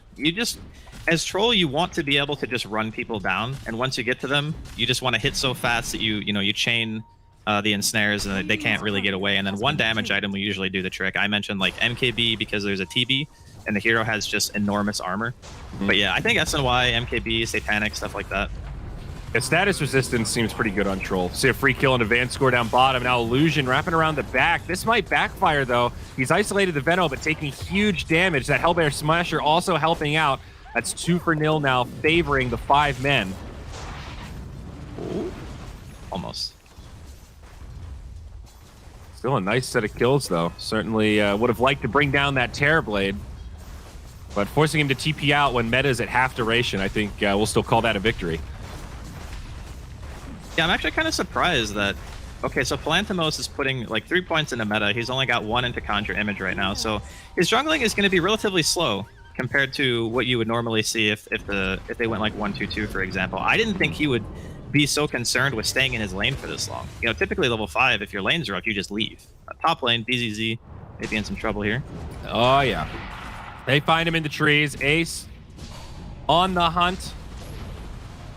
Battle Trance already been deployed. Uh-oh, Decrep. He's sucking him dry. Ace sustains. Now down nice bottom, little... Pylai die. He's going to be in some trouble here. Void Spirit doing Void Spirit things to find a kill, 1 for 1. I think a little bit of trouble was an understatement there, Zary. I'm just going to level with you. That was the deadest person I've ever seen besides BZZ top. He's in a lot of trouble. Fair enough. Alright, so TB is full jungle mode now. Doesn't look like he's going to make his way back bottom. He doesn't skill Sunder either, so no intention of fighting right now. Just wants to hit the creeps. He just wants his Yasha, Draskell. I mean, that's fair. Anyone who's played TB, you just... All the core heroes right now that like are really, really popular, like the Voids, the Terrorblade, sometimes your Anti-Mage, we just all want to be fast. Yeah. That's all we want. We just want to run fast because typically we're running away from people until we have like 2 or 3 items. Yep. What do we got down bottom here? Van Score in the trees. Kill BOK. Tower push though from Zibby and Pylai die. Found himself a Satyr Tormentor. And that'll be a free tier 1 tower. No defense, no deny. First objective secured. They find Van Score, but he TP's out. Dire's structures are fortified. There's one thing to be said about Veno for this game. It's really hard for Unique to walk into Plague Wards. I mean, obviously they have Void Spirit and Clock, 2 heroes that can close the gap, but if those heroes aren't present, it's really annoying for them to just try to naturally engage Zibby once he has those full points into wards. So he's really good at like point defense. If he just wants to sit bottom or like throw wards all over the jungle, that part of the map kind of becomes really hard to inhabit for Unique. Yeah, that's kind of Veno's MO, right? Pick a spot, take it over. He just draws a line in the sand with wards. You shall not pass. More objective taking though. The 5 men, they've got a siege creep mid. They've also got 5 heroes here. They've sacrificed their tier 1 top, so that ends up being a pretty even trade. And now they're looking for more. They might find Van Score. Root comes out thanks to that hill troll. It's a dark troll rather. Now Chessie stunned up, sucked down by BZZ. Gonna be tough to live here, and he'll fall. A 1 for 1. The 5 men also lose. Pylai die. A 1 for 2. Not ideal. Yeah, the extension there was a bit too far. Really nice combination, though, from Unique. They get the hook into the cog stun, get a nice little Pugna combo going there, defend their tier 1. That's actually really big. If they had just stayed a little bit more out of sight, I think Chessie wasn't expecting, because the Clockwork was standing on the high ground, right? He didn't expect the hook from the top side, but I think maybe just play it a little more tightly together. It's not like there's any big team fight AoE that you have to worry about on Unique. You can just sit, you know, in a safer spot. You don't have to extend that far when you're pushing the tier 1 like that. It looks like 5 men might go right back at it. Both supports and Chessie come back to the mid lane. They're going to have meta this time too, and Palantimos has TP. So if he wants a TP with that meta pop right now, he's doing a stack. He can definitely attend this fight if he wants. Oh, he has a bit low on HP and no Sunder, so we'll see. It is pretty sweet, though, that they were able to defend this tower without rotating their whole team against a 5-man rotation of the 5 men. Yeah. That always Not feels like value. The 2 catch heroes on Unique. Oh, Illusion. He eats some Searing Chains, but the counterplay, BZZ, nice and aggressive against the Ench. Almost gets the kill. Infused raindrops there doing some work. You get a taunt onto Chessie, but no follow-up there either. Also a haste rune in the bottle, and there it is. Now can roam freely. And they really want this tower, and I guess they'll just ward up with Veno and slowly whittle it down. This is a way to do it. Big item, though, comes out onto the Void Spirit. Brown boots into Orchid Malevolence, secured at 13 minutes. Yeah, it's a really scary item. It basically kills anyone on Dire if they go. He jumps in. Pylai Die could be the target. No, it's going to be the Veno. Orchid comes out a little bit late, and the follow-up's not quite there. Van score now low as he presses forward. Plague Wards pick him down into double digits, but he'll be fine. It's very awkward. Both sides just poking at each other. Neither really eager to commit to something. Radiant happy that they're doing this 4v5 while the TB farms. Now the hook shot in. They're going to find Chessie. A great setup for Unique. Graskell, they caught him with his hand in the cookie jar. They definitely turned that bagel into a breadstick, or some other saying that I'm sure you were going for. This is really bad, honestly, for 5-men, because they have this combo that is uncounterable. They have no save, right, against Orchid. Yeah. They have hookshot. So whatever hero gets hit by that combination of spells is dead to rights. They don't have anything really to counter it. Misery is getting close to Blink Dagger, so they'll have some form of counter initiation once that's out. But for the time being, that is the scariest thing on the map. And a lot of it, again, goes back to the fact that 19 gets that solo kill. He does really well in his lane and middle. He pressures Chessie like a lot. I'm sure he wanted his game to be going a lot better. But currently, he's trailing by like 1,600 net worth to 19. And that is definitely not the spot you want to be. And they are like heavy focusing this mid tower. They want it to be dead because they want more room on the map to move around. Obviously, the mid tier 1 is the most important tower basically for either team. And we'll see if the slow, long siege eventually pays off. This tower, how much HP? 171, so we're still out of deny range, and it is still standing. The one silver lining for the 5-men right now is this troll. He's getting a lot of space to farm. He's getting empowered up by Misery. He's just about at SNY now as he clears out Ancients, and he is farming quickly. Number 1 on net worth, still accelerating over this Terrorblade, who's going for Mantis style first item. So getting a little lopsided in terms of that net worth distribution for the 5-men. Gotcha. But at least the troll's on top. Yeah, my concern though is a troll enough? I mean, I know that's kind of weird because he has Empower to say. Most of the time you would say absolutely yes, it's enough. But Pugna is probably one of the most annoying heroes in the game for troll to deal with. Because it's not just that he can decrep you, he can decrep whoever you're attacking. So even once you get BKB, or even if you have a ton of status res or things like that, there's just not really a whole lot you can do against this hero specifically unless you have something like a Nullifier, right? Yeah, I mean, in some ways, you can think about it, 3.5 second uptime on decrypt, 6 second cooldown. Pugna has the tools to mitigate like half of Troll's damage output by stopping auto attacks. And that's once it gets to 20, it's even worse, right? Because then it goes to 5 second duration. Yeah, that's... So it's really frustrating. So we'll see how they deal with it. Looks like Unique are going to be pressuring 5-men's tier 1 this time, or at least they're posturing like they want to. They do have the lens on BZZ, so not much hard commitment needs to really happen here. Yep, hard to glyph against this. Radiant actually glyph to save their siege creep, and they get in for one more Pugna Q. Now the Dire glyph comes, but this tier 1, she is certain to fall. TB Illusions will do the dirty. Dire's middle tower has fallen. Now the smoke. 5-men still thinking about an engagement here, the potential wraparound. This is a blink reveal too. They do not know Misery has a blink currently. I mean, they might like intuit that fact, but you know they haven't seen it. And they're just gonna backdoor that tier 1 mid, so both tier 1s down. Kind of a tough angle for the Dire to wrap around on. It's a good movement from Unique just to head top, take that high ground, so that they have an advantage if the Dire try to run up on them. And now they'll just move into this tier 2. Another glyph used by the 5-men. Same from Unique to keep that creep wave alive. It's Illusion that gets caught in the jungle. Defensive hook shot out, makes it away from his own cogs. They find BZZ's courier. Van score now, intercepting some of this gank, but they jump in onto Chessie. There's the Orchid. He's got no out for this, and they've got the damage. That was a big turnaround. His team was too far away. Maybe a bit of miscommunication. Positioning was not really on point there, but that's the king combo, right? You can't live through it. No save, you don't have a Yules, you don't have really anything to remove the silence, so if it hits you, you're you're just a goner. I mean, right now, Chessie is below net worth of the Veno on his team. Like, that is a rough look, honestly, if you're an Ember player. You want to be kind of the tempo creator on your team. You want to be all over the map. You want to be killing people, making plays, forcing pressure. He just feels completely like he can't do anything at the moment. Some of this is a testament to Orchid, right? This item is so specific with its timings. If you get it late, when he has some sort of like Yule's Scepter to deal with it, the Orchid doesn't feel that useful. But when you get it super early like this, the Ember has no options. Now he wants a BKB. We'll see Vanscore get caught up top. That's going to be a free kill for the 5 men. Not a high-ticket kill, but hey, it's something. Might open up Roche now as they head towards the pit. No, Radiant nearby. I think Unique could try to contest this if they're so inclined, but they'll have to move quick.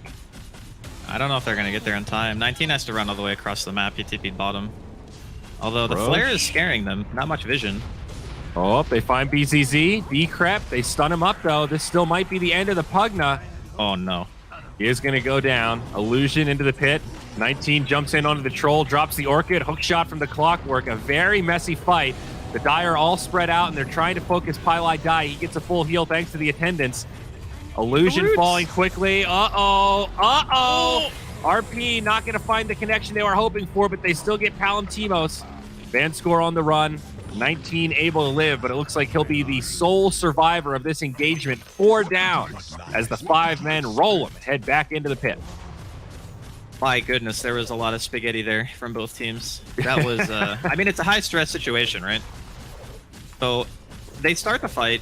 Their Void Spirit goes in. Like 19, he kind of he goes in, he sees the Troll ulti or whatever. He throws out a Remnant. It misses. Like, they miss the RP. At the same time, the Clockwork initiates on the other side of the fight, trying to isolate the other heroes away from the core. And then there's a very fortunate double root from Ace onto 19 that kind of forces him to use it Assimilate to get out. And obviously we saw the missed RP there from Misery, which is just, we'll say it's unfortunate. But yeah, it's still really good for 5 men that they obviously get the Roshan and such. So now Ace doesn't have to feel super scared of the Orchid like his teammates do. He can kind of put himself on the front and really set up for that nice RP coming in from the Mag, which is really nice to have. Like, if you've ever played Mag before and you have a blink but no frontline, it is a nightmare to get an RP because no one can, force the action. Oh, they were ready for that double damage rune. Orchid comes out and they're going to try to kill Chessie, but they need some more damage. Hookshot from Illusion comes in, but I think it actually hit 19. Oh, that's a heartbreaker for Unique. They set the trap, but they still can't find the kill. Now Misery comes in, skewer back. No RP for 40. They find the kill on Vanscore first. BZZ off to the side does get Pylai Die. 1 for 1. But not done yet. Illusion slowed down by the Veno. Chessie still with that double damage as BZZ dies on the backside. Ends up a 1 for 3 as the fight spreads out. It's just like a 1-2 punch right now. Coming in from 5 men. They get the Roche. They get a couple of extra kills on top of that, and all of a sudden it's a 5k lead. The game was more or less neck and neck until that point. Obviously, it's empowered troll farming, so it's not really too much of a surprise that they could maintain like a relatively even net worth game, even when they're not really like maintaining all of the map control. But it's gonna get real scary real fast if Unique keep letting it go this way. Yeah, and that's one aspect of the Ember as well. Even though he's had a pretty rough game, the Empower helps him make up for it. With that double damage, I mean, he looked like a real hero in that little fight there at the end.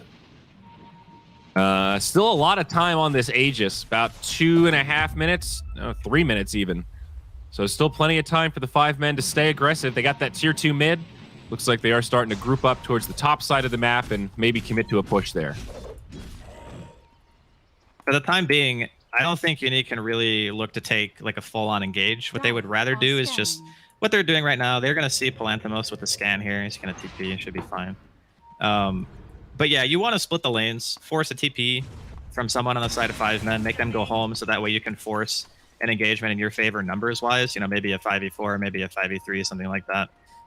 It shouldn't be out of the realm of possibility with their heroes specifically because Void Spirit and Clock are great at forcing an engagement. If you get chain rooted. Okay. Gets it assimilate.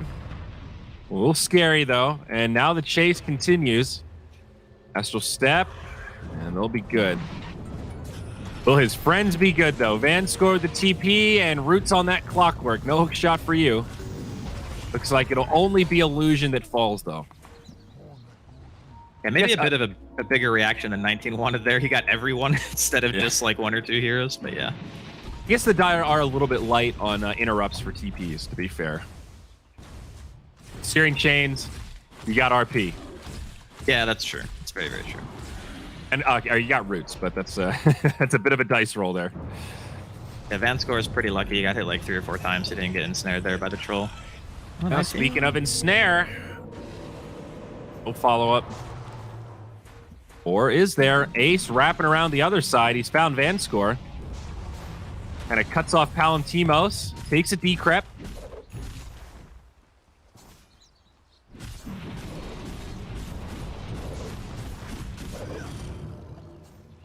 Very tense situation right now for Unique. You can kind of feel that you're falling behind when a team with Magnus, Troll, and Ember are just controlling the map, right? Because they're going to use that space so efficiently, like double empower on the cores, things like that.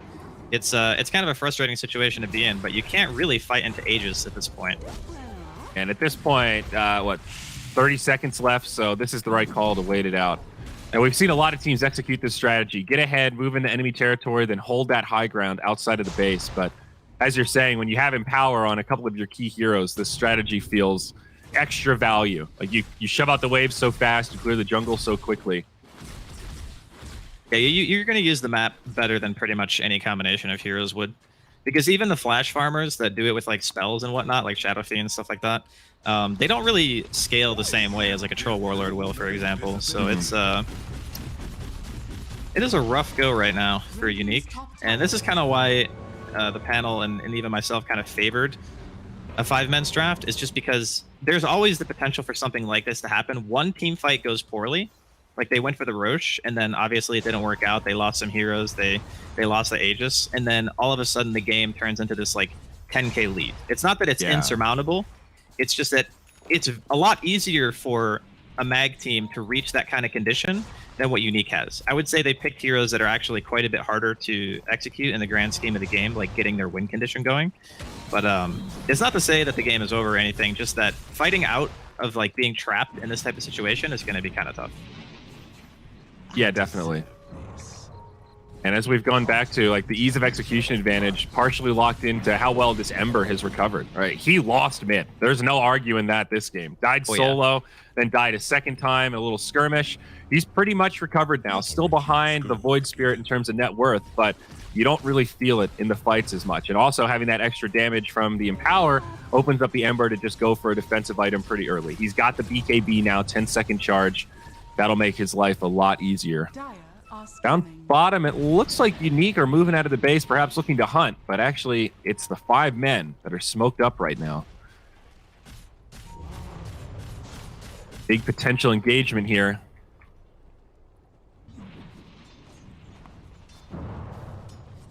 It's like the smoke will expire on the Magnus.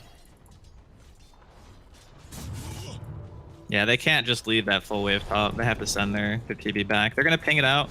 So now 5 men know if anyone shows that they're going to be down a Terrorblade. And this is the point where you want to be real careful about lingering for too long, because they do have Ember, Blink Mag, and such. I mean, obviously Misery is not there, but they don't know that from vision. So they're just going to go ahead and back up. And the Satanic is up on the Troll Warlord. Retreats a coming. 19 will be just fine as he grabs the rune.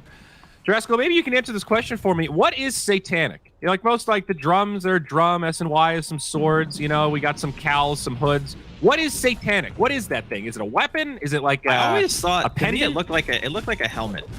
Ah, right. Okay. That's what I always thought it was. I mean, I don't know the lore. We'd have to get like Slacks in here or something for that, but... Uh-oh, they found Magnus. The Orchid does come out. They've got him pretty low. Magnus going to fall first. This is a big pick for Unique. The BKB from Chessie trying to stand his ground. He does have Zibby on the high ground. There's no Terrorblade here. BZZ with the heal. That'll keep Illusion alive for now. So close as he gets finished off. 1 for 1. And there was a tier 2 standing that whole time. So Ace just sitting back. He'll finish it off. Given that that was 4v5, I think that's still a pretty darn good trade for Unique. Losing the tier 2 isn't great, but killing the mag certainly should feel good. Yeah, considering they didn't have their TB or anything like that, like a long fight at this point, I think would actually favor Unique because they need that BKB to run out on Chessie. They are going to spot him here. Not sure if they have enough though.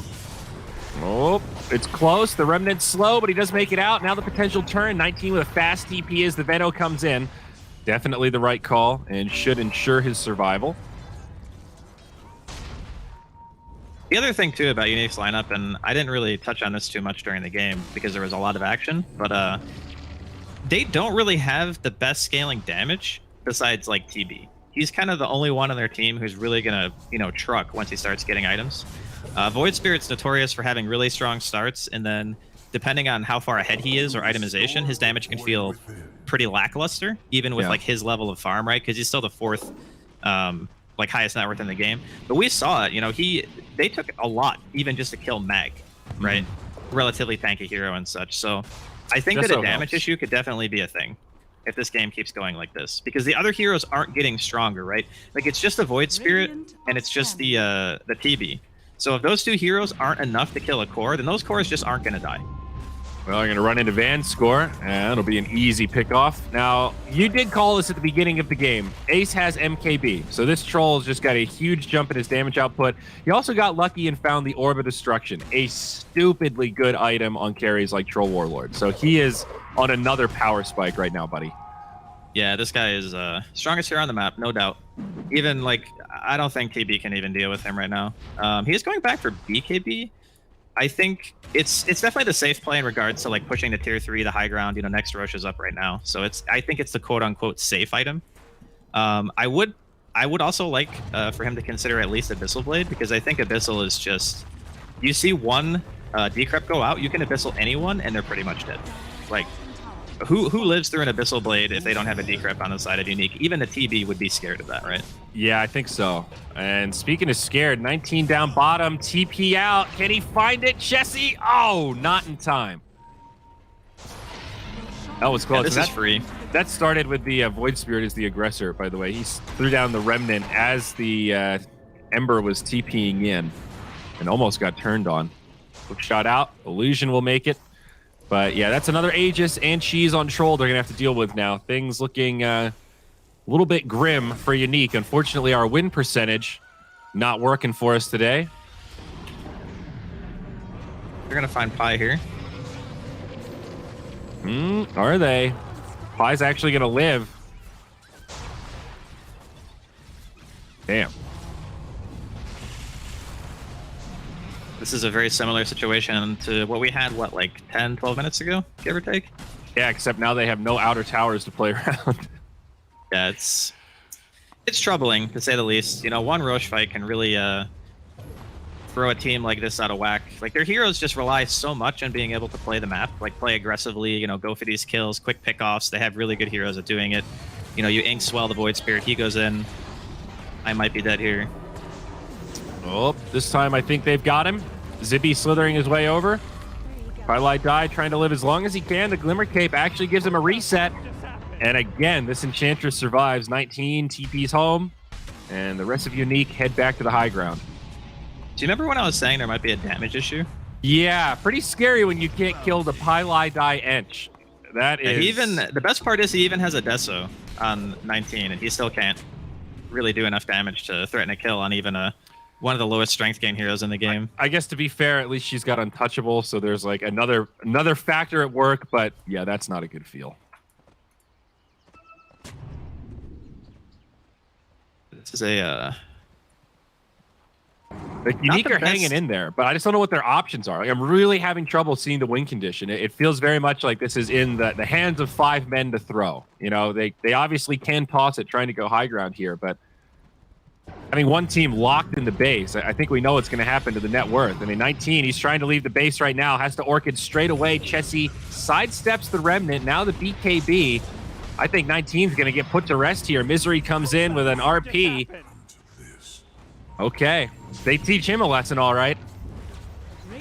Yeah, that's... I mean, it has buyback, but those types of picks just... If that guy is dead, if there's no Void Spirit on the map, there's no kill potential anywhere. Yeah. Because he's one of the most important heroes to be alive at this point, because he's one of the only heroes who actually does damage.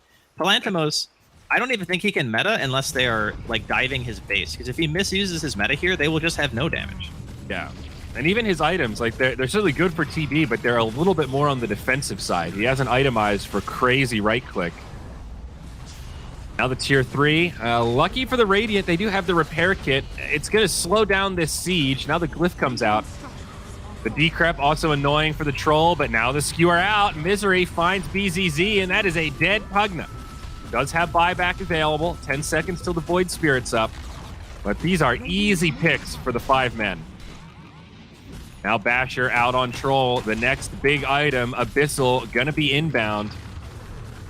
I'm on Aegis, still 90 seconds. There's the buyback for BZZ. Ace now, he's in some trouble. That'll be the Aegis. Okay, he dropped pretty quick. But now the follow-up. They'll try to keep him alive. Glimmer Cape, Illusion jumps in, gets turned on. He's dead. Buyback there as BZZ also goes down. 19 falls. They're using every buyback they've got, but I don't think they've got the fight. This Radiant squad is just too darn squishy. They're dropping like flies. Now the dieback's starting to come. They get wiped here. This will be the game. The Tune the Grave stuck on the sideline. No buybacks available as 19 gets caught. Now he's stuck on the sideline. Van score as well. It'll be a hero clockwork to try to defend this, but no. GG gets called 26-12.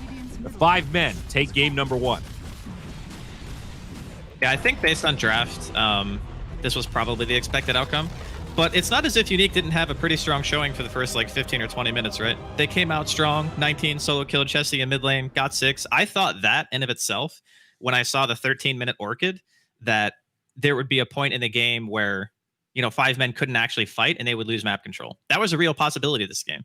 So I don't think that like the play for the up until the first Roche was really all that bad.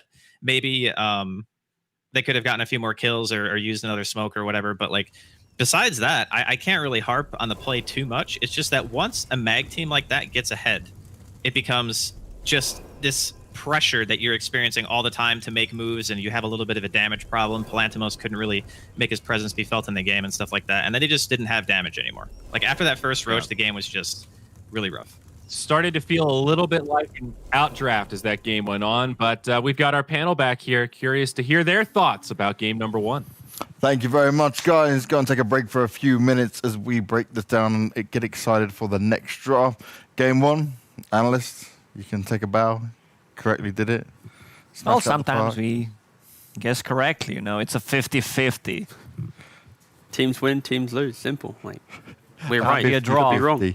What did you say? It was 70-30 in 5 men's favor? Yeah. 50-50. About 50-50 when you choose. Which team do I choose? At the end of the day, like, your prediction rate is around 55. And no one tracks it either. Like, for some reason, like on Dota, no one really cares about our predictions, right? There's not like a little tally below. In other events, in other weak games, they'll like really keep track of it because they've got nothing else going for their game. But for Dota, we've got so much complex stuff to think about. Do you want a career, little man? Little man? Ooh. No, not really. I'm Lacoste, I'm going to set you on him if he continues like this, right? Okay. You'll be in the bully circle, T-Gov. You were fine for the first take, but everything was allowed. We like keeping track of our predictions. It shows how smart we are. So what's our prediction rate then? Like, well, yours is always terrible. Lacoste is just nailing it. I'm not surprised. Yeah, sure, yeah. I was once called the prediction god. He's professional. I'm like the new kid on the block, so it's fine. How long can you call yourself the new kid on the block? As long as I'm not invited to events and I just kind of like weasel my way in. It's pretty smart. That's a good one. Right place, right time. That's basically it, right? Thank you. So you were very positive about the Magnus coming through, right? We were questioning whether that Pugna was going to be able to do so much, and the Terrorblade certainly didn't live up to expectations with it. But is it just as simple as an outdraft?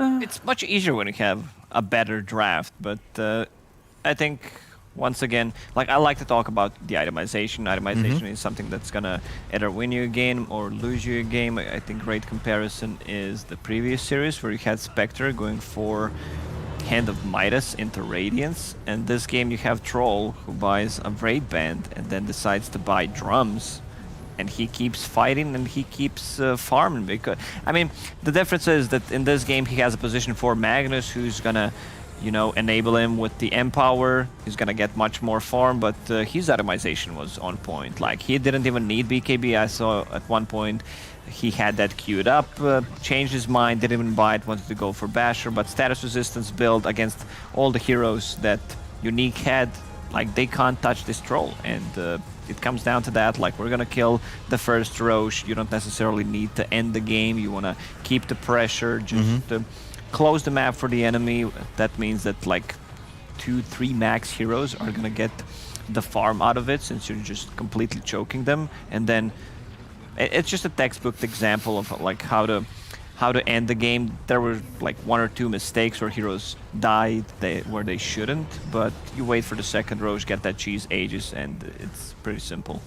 Yeah, I would say in terms of Unique's ability to maybe come back into this game, it's that defense of the bot tower. As soon as you get wiped there and you lose control, like 10 minutes, okay, cool, it's going to happen. I think it's actually 8 minutes. But this mid tower, that was the 10-minute mark where 5 men, they fully committed on this tier 1. If they were thinking, okay, 10-minute catapult wave with Veno, we get a free tower, suddenly we're going to own the entire map.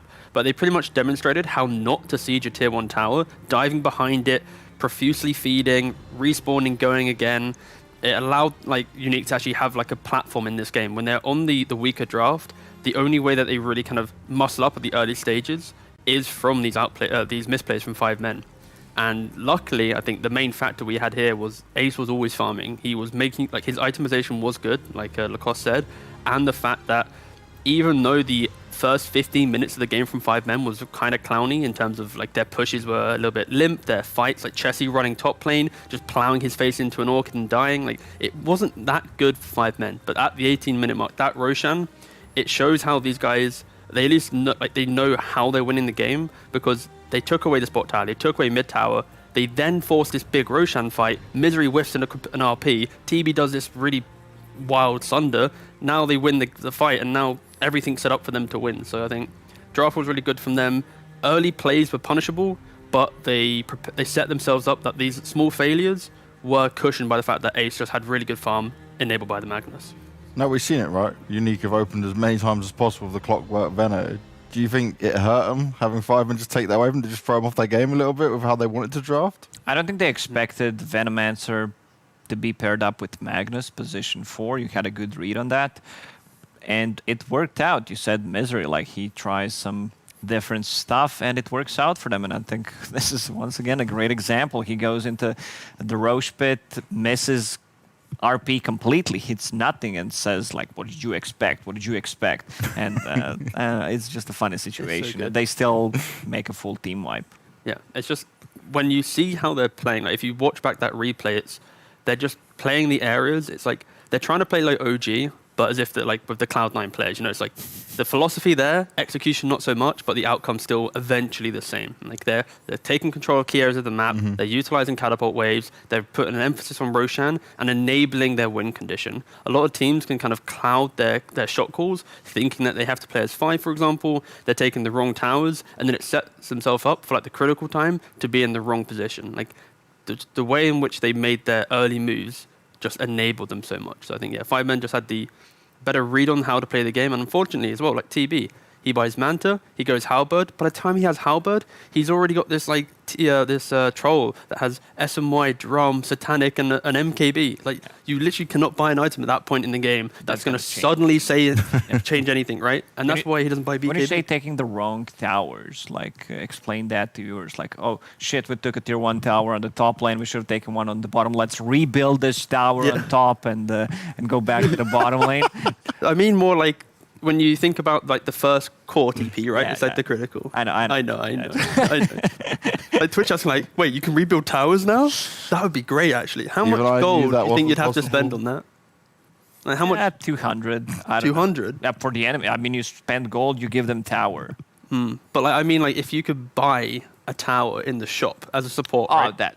How much gold value would you put on a tower? It depends which tower. I'm gonna say tier 1. Tier 1 tower. Yeah. Which lane? Safe lane? Ooh, no, you have to treat them equally, man. Treat them equally. Then doing the math, 2,300. I would say. Okay. Yeah. Is that like an investment plan? Yeah, I mean everyone just chips in. Yeah. Okay. Can I like pay it over like each minute? So you like can, I can like put down 500 down payment. Less gold. Yeah, exactly. Okay, that's good. That'd be so good in the game. I hope Ice Frog's not listening. Yeah, don't give this kind of an idea going forward, guys. Don't make it work out too well. I'm imagining Dota mortgages being a thing now. If you could actually transfer gold in the game, it'd break everything. But That's why you need the towers. We start with the towers. I'm just a support player, so I'm just looking at all this gold on the map and kind of sad that I don't get to access it fully. So one day I'll be able to farm, or just get better, lol. So that works. Yeah. And I talked about itemization. I think one of the good examples in the previous game was like we saw it at the same moment. When You both mentioned it, like, though, yep. What's going on? We saw Void Spirit with Orchid into Boots of Travel, and this lineup of 5-man, they want to go together, you know. They want to take the towers with Venomancer. Their ganking potential is non-existent. Like, you can't just go around and do stuff. They're very strong when they're grouped up. And you decide to go for Boots of Travel. So you spend 2,000 gold on an item that's not going to do anything. you could have bought a tower. No, like my notes on the Boots of Travel, it's like the Void Spirit after Orchid, and they got a couple kills, it felt good, but the play on the map and everything just felt a little bit like disconnected for them. So the Boots of Travel, in the reasoning, is they're playing to survive the game, and they're not playing to win the game. They realize that they can't, like their TB cannot itemize for anything for the next 5 to 10 minute window, right? Like we saw how it's like jacked up the troll was. Yeah, TB was at one point, I'm making this SNY, gonna disassemble that, make Manta style, have its halberd against the troll, but it's too late. Like they also don't have enough control for this troll, and he's staying 1.5 item ahead of TB, which is not an easy game for TB to play. Now, drafts aside of how Unique played, right? Obviously, they ended up losing this game. You guys are very much on favour that 5 men would be able to take it. What were some of the errors that they were facing themselves? Are you concerned for them now that it could be potentially 5 men walking away with this in a very convincing fashion?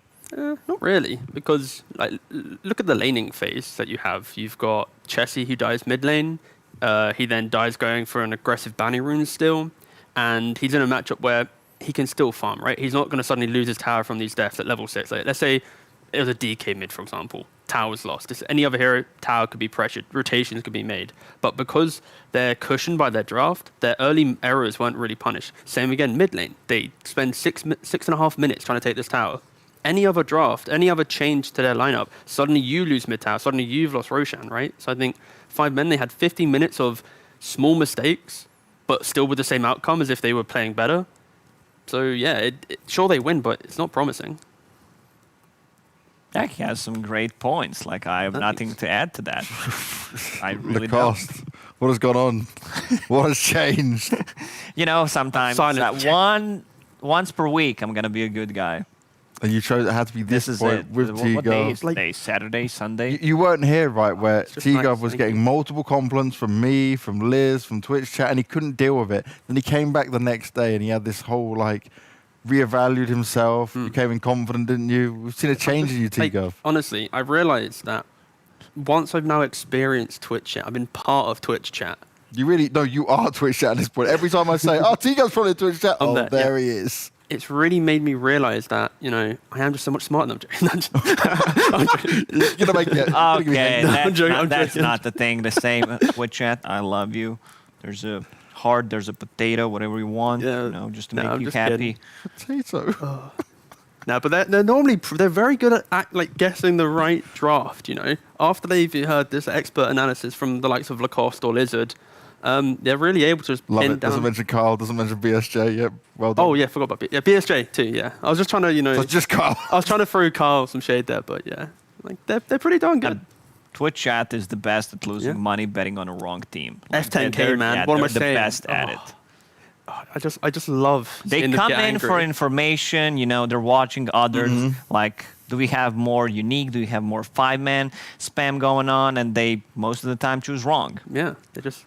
So do you have it in Dota where people literally message the players after they've lost games and stuff, after they bet on a game and they start just giving them tons of abuse and things like that? Do you get that? Nah, our memes are like when there's a pause in like 20-minute mark, it's like, calling the mafia, need to work out, you know, am I throwing, am I not? It's great. Like we literally get people that bet on games in CS and they then message the person, if, like, say we make a prediction, right? Yeah.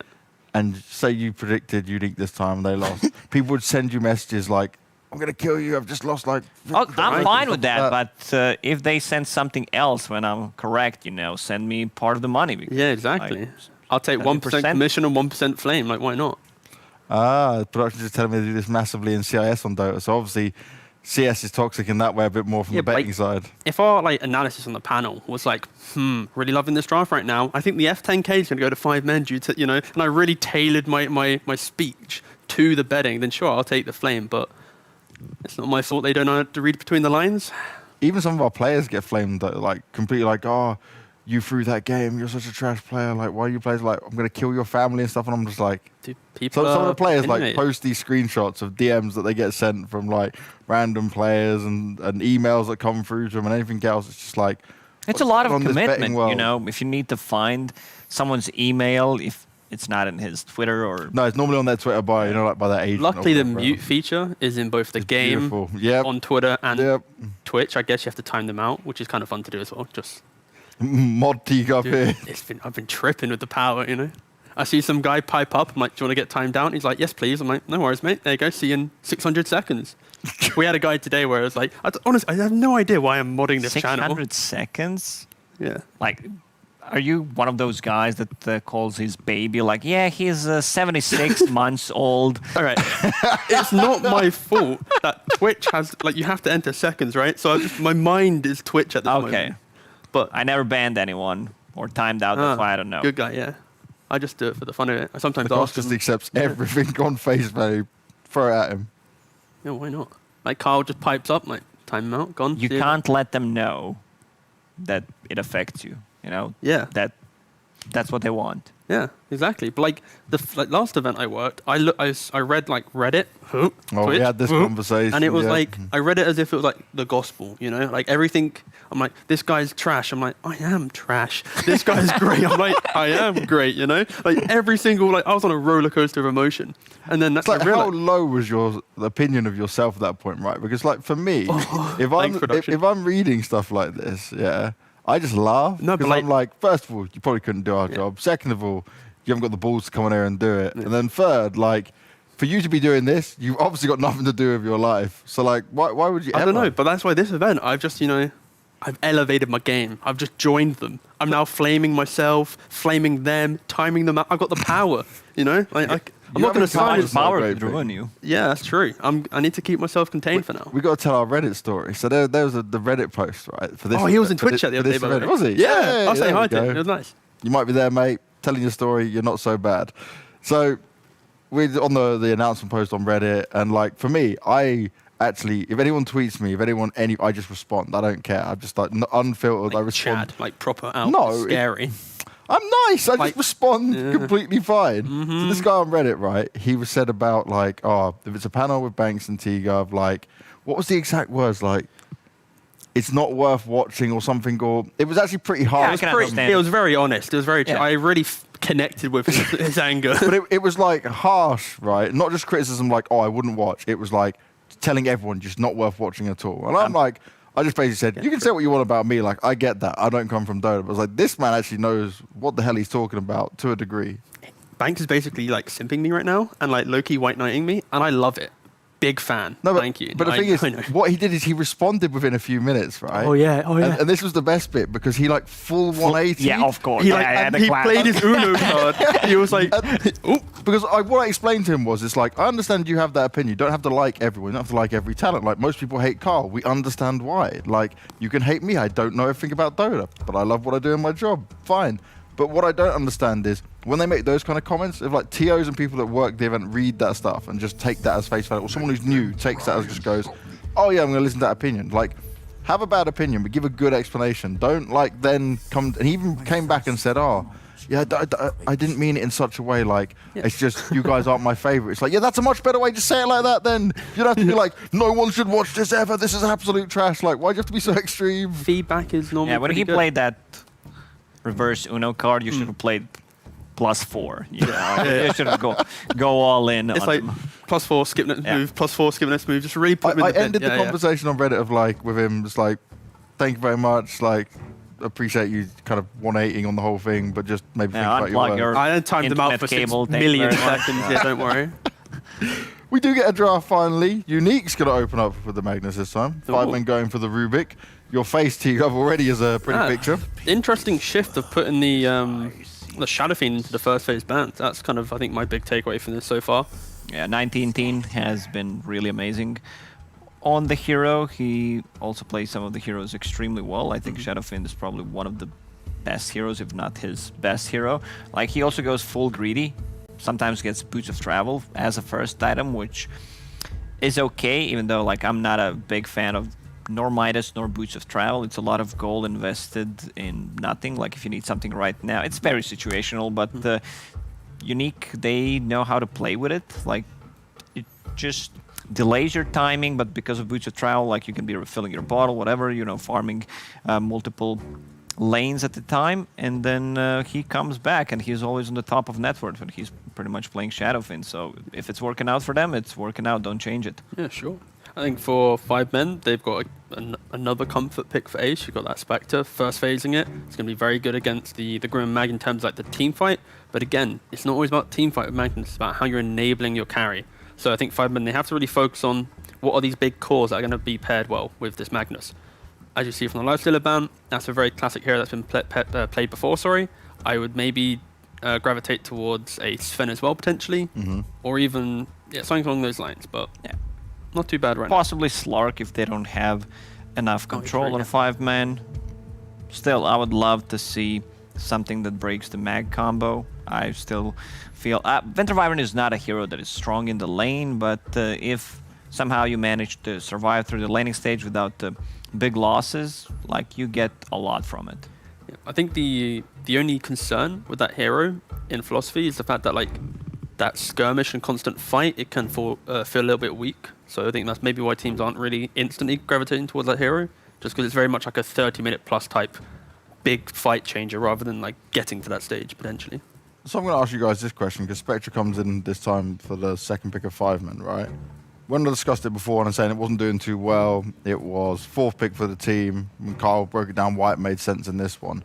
It's just not having good games. Like, it's not winning any of the games we've seen it picked in, bar the one earlier today. Yeah, we can get the false impression of how, and the viewers, how strong a certain hero is, because like you see 4 games of Spectre, like she's losing the games. Yeah, that hero's not that good. It's a lot of stuff that you need to, you know, do the math, like who is she playing against, was her item build, like we've seen that Hand of Midas into Radiance, couple of missed timings. Like, what do you want to do? Like, you need to see the big picture, what your team wants you to build, and what are you playing for. It's about cushioning the Spectre, giving it a way to play the game. Okay. Like, if you're forcing the Spectre to not be able to take early fights and have to buy farming items, you're already missing a timing. If you have a draft that can move around the map together, start a team fight, and now suddenly your Spectre, who's hiding on the other side, haunting in with a drum manta, of course it's going to go much better for you. And I think we've missed that in a lot of these Spectre drafts recently. It's like they're not giving themselves like a 15-minute timing to use Haunt. They're playing for like a 25-minute timing, and by that time, lost Roshan, out of towers, you're already in a bad position. And this is where 5 men... Very much.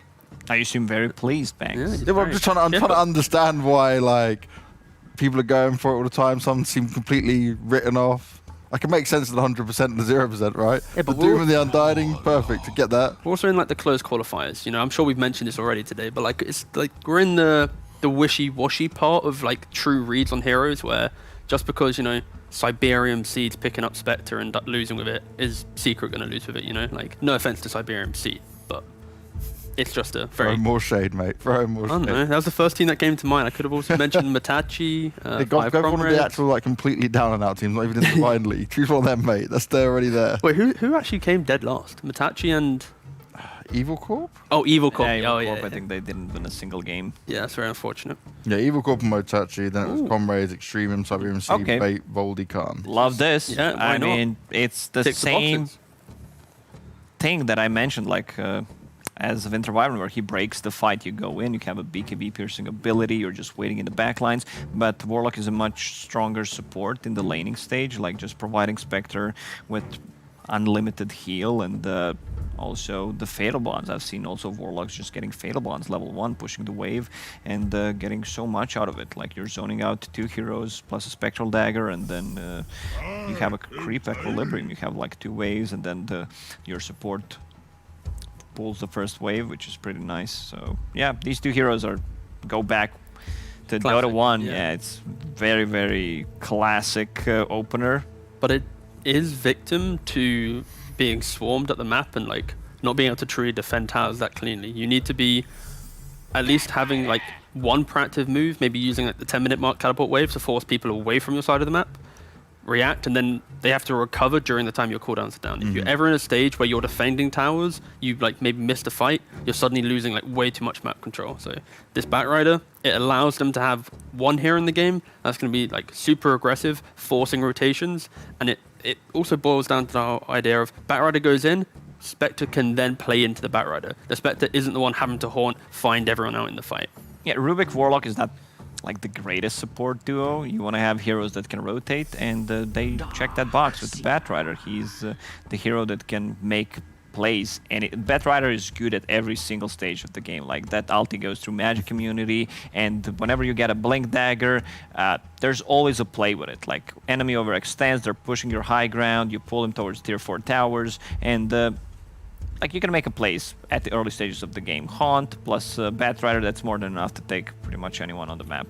We're sounding very positive for 5-man again here, but Not yet, Unique not changes around. Yeah, so Unique are in a really strong position where 5-men have to ban out like a DP or the Sven. Like these heroes that right now can be insanely enabled from a Surge and can just super overwhelm 5-men. They are really bad at taking fights when Unique can get to the backline. And right now, because you have this Darkseer, you have Magnus, Tiny, all these heroes naturally will have a Blink Dagger, a Surge, or some kind of connection spell. I think you get rid of Slark. Like Slark with Iron Shell, Surge, this is the hero. And he can get rid of the Fatal Bond, sticking on palm charges. They really don't have the answer for Slark. Yeah, that's true. What else is there? Like, I don't know about like Phantom Lancer. I still don't think he's as strong as he was before for some reasons. Can't get my head on why. Like, he definitely felt popped off for this. Yeah. In the previous patches, he looked like one of the strongest heroes. Where he, you 10th pick Phantom Lancer, the game's over. Sometimes even 9th pick, they can't counter it with just one hero, and he pops off. In this patch, it just doesn't feel that. Question, what is 5-men banning right now? Because you mentioned Slark, it's actually a really good Slark game. Then Team Unique are banning out an Underlord, because I think 5-men, they need their aura buyer, someone who can kind of ground their team and defend towers, because 5-men have no one who can park themselves in front of a tower.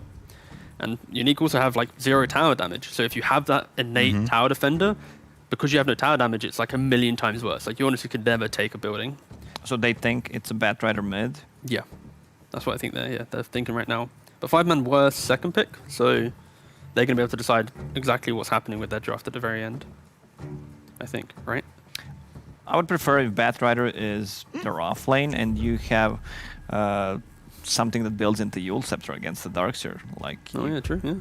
Just purge off that Iron Shell and Surge, most importantly. They're very limited on the... Okay, they ban out Anti-Mage, so all of these elusive heroes are going to be strong. They go with Faceless Void. Okay. Not the greatest combo. But like, what's your damage inside a Chronosphere? You have none. Yeah, like you literally can't put any damage. Like, it's all about the Magnus though. It's about the fact that as a Void, you can't really farm, you have Empower. You're going to get to that insane net worth so quickly, you don't need damage. You're doing it yourself. True, but still, like, I really dislike what they're doing. You have Grimstroke, who has great ulti, and you have nothing that you can throw inside of that. Like, you don't have a double roar, double any kind of a single target ability, and now you have a Faceless Void who doesn't have a hero to play with. Like, he might get empowered, but you can't throw any damage inside of Chronosphere, and if they just disable this Faceless Void, Chronosphere is going to be useless. If you cast Iron Shell on an enemy hero that's Soulbind, does it double Iron Shell? That's more of an open question because I'm not expecting anyone to know. Because it's kind of dumb. Do you think someone goes Which someone already wrote like yes, no, without exactly, I'm actually at 9K actually on Twitch chat. I really know everything right now. They picked DK. Ooh, sure. I think for Unique, yeah, they're playing around the fact they want to have this Void who's just super jacked up and can kill, but their early plays are completely built around this Tiny being enabled by the Darkseer, being able to find pickoffs. They don't have enough pressure, I think, to stop the Spectre. And the early aggression from Batrider and tower damage from DK, I think, 5-men will be able to play a much stronger, like, mid-game. But they do so often make these mistakes of playing the map too wide. And when they get picked off by this Void... haven't we? Yeah, like, So I think 5men have the better draft, but I'm looking forward to them making some fundamental mistake to let Unique back in the game. And Unique is a very scary lineup once they kind of get to that 30-minute sweet spot, 25-minute sweet spot. Have the combo with, like, you know, Darkseer, Tiny, creating a lot of chaos. Yeah. In the front line, setting things up for RP, and then follow it up with the Chronosphere. But I don't really like the lineup overall. That's a very hard Dota to execute, and with the Dragonite last pick, they have another low cooldown stun to control the Faceless Void. He can build into Heaven's Halberd.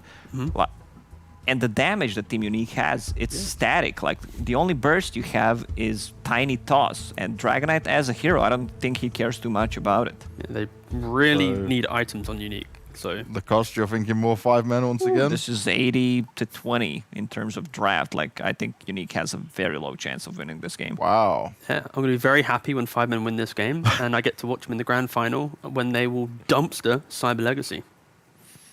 Well, let's see if it Poorly is going to predicted. be 5 men getting this 2-0. Let's see if they can qualify and maybe give T-Gov a job when they get picked up by some sort of organization. Selling the dream right there.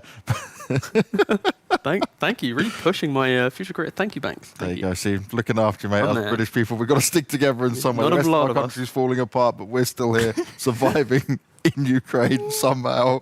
We fled, if anything. So we have fled, yeah, we've completely fled. And I'm going to flee away from this desk because we've got Zyori and Draxo. He's still in Super Saiyan Blue mode. He's going all crazy for this. Guys, you reckon this is going to be a 2-0? I have to agree with the panel on this one. I think ease of execution again for the 5 men. What are you thinking here, Andy? I don't want to hop on the bandwagon, but I really feel like I would just be wrong if I didn't.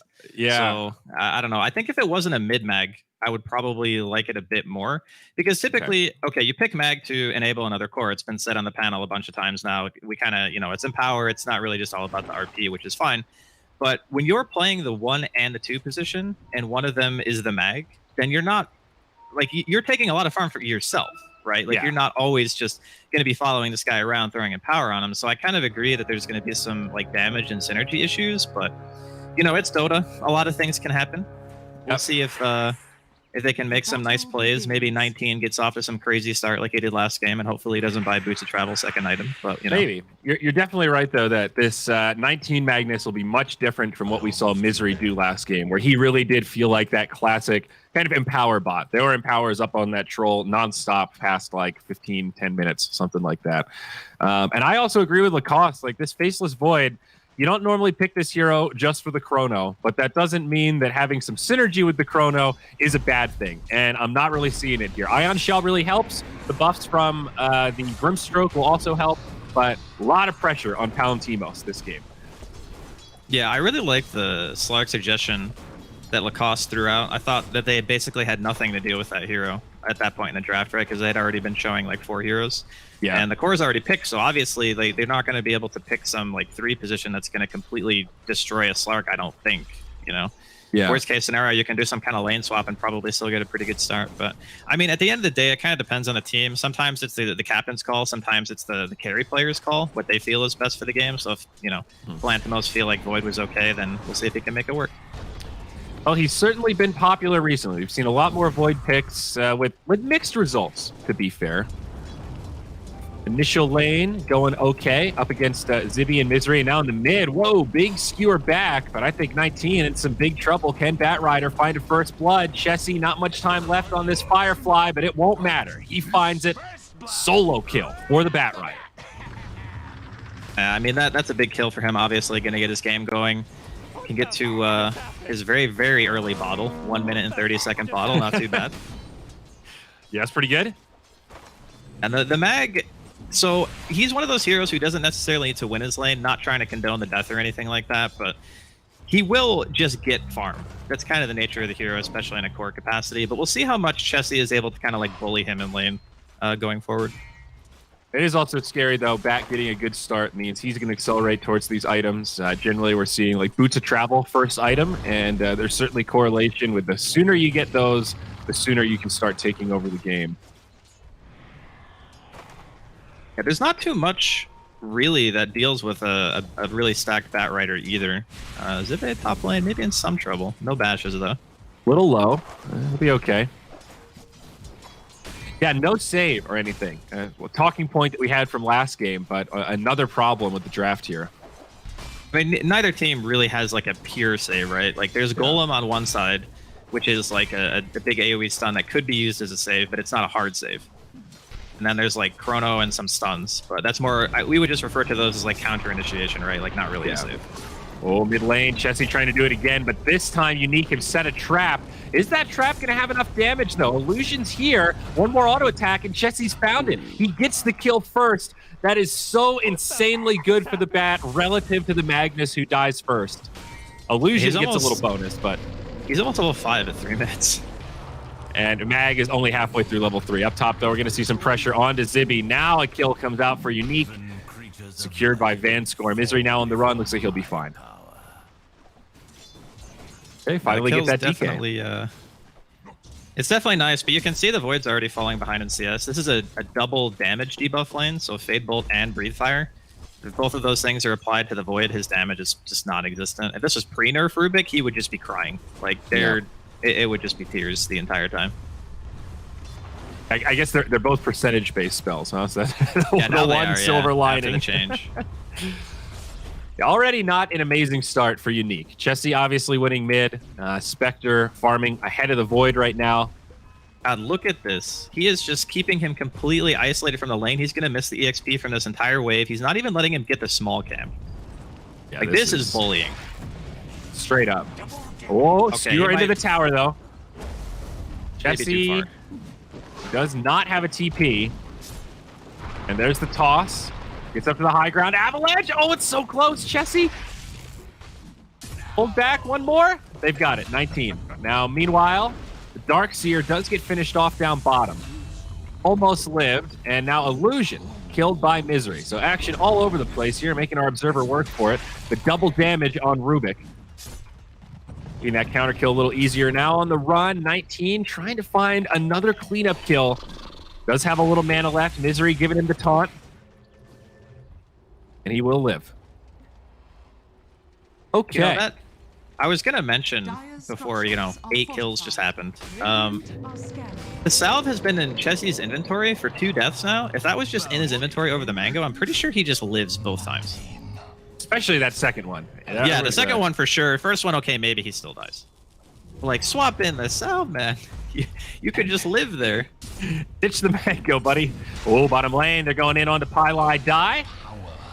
Okay, living up to the namesake there. 4-4. But still looking at net worth.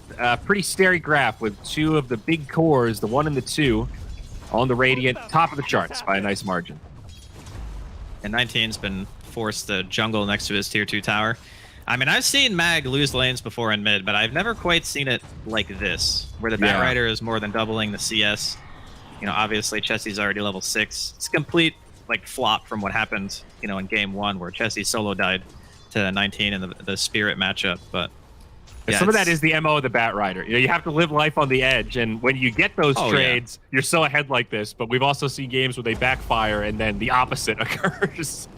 Oh, he down definitely bottom. wants to be playing this way, no doubt, because it's forcing the Tiny out of the bot lane and stuff, and BZZ's getting some EXP, but he's certainly not able to pressure Ace as much as he would like to, and having that second hero around would definitely help in that regard. So all things looking pretty good right now for 5 minutes. And Chessie gets a scary rune on the Batrider. That is an Arcane. Does not have Lasso right now at level 6, but is still going to be able to find a tower kill at about 6.5 minutes.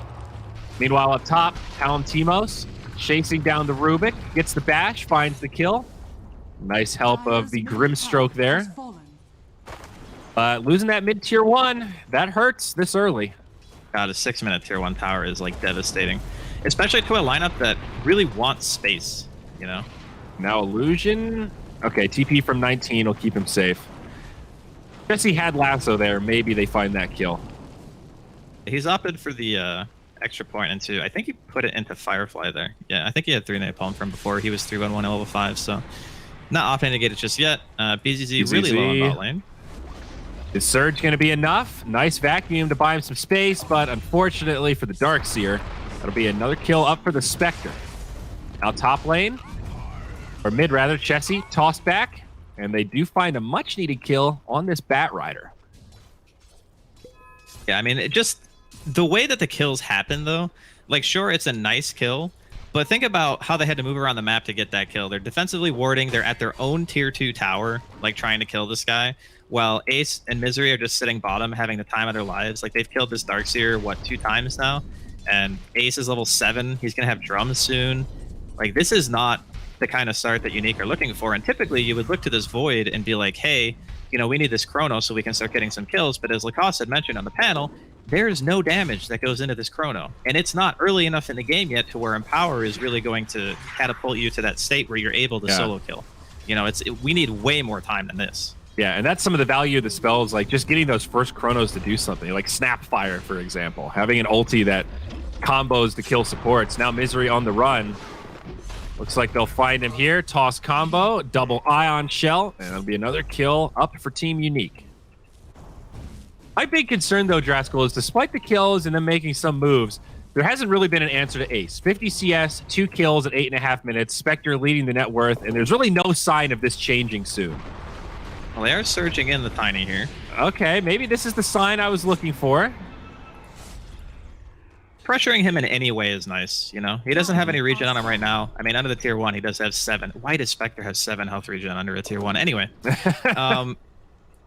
But yeah, they do want to start to at least put some pressure on some part of the map. It doesn't always have to be, you know, we have to kill the core, we have to kill the core. Just killing the off lane, killing the mid player, you know, pressuring a tier 1. Any of those moves can technically put some type of pressure on the team, and how they react to that pressure is, you know, what defines a good or a bad move. But well, speaking of pressure, Darkseer going to be in some trouble. Misery, of course, saving the telekinesis for the surge, makes the counterplay, and Ace gets another kill. That's nice. You could just go with an Ion Shell. You could go kill the large camp if you wanted to, but maybe he doesn't care. Oh yeah, look at that. And drums now coming out on Spectre. I have to say, Andy, I'm a little sad that the Meteor Hammer Spectre is dead. It was a very short-lived reign, but we are back to drum gaming. As soon as they changed drums back to like a useful item, I was so happy. I know. Drum is so good. Drums. They're one of my favorite items to buy. They're like, on a core, it just feels so nice to have something in your inventory that gives you real value and fighting potential early on, because before that, they're really, okay, you buy a couple of Wraith Bands or Braces and that's it. Doesn't have the same feeling, you know? Having a drum that you can activate, feel useful for your team. Misery gonna break the smoke here. Very nice. Van Score still in Viz, actually. He buffs up Illusion. Might still get off this stun. Inkswell helps find the kill, but now Haunt, they're gonna try to make the counterplay. Can they turn this Misery death into something on the side of the 5 men? Ace pressing forward. They see Palantimos a little weary of the Chrono. Good spread, though. Not giving him an opportunity to catch the whole team. There's a big rotation from Unique. They do find the Bat Rider now. If they can get Chessie, that'll be a nice kill. It's pretty close, and Illusion will come in for the cleanup. It's 2 down now. Misery has respawned, but Unique get enough out of this rotation to make it worth it. Yeah, getting a kill on the Bat is nice. Zippy's going to get a free tower, though, up top.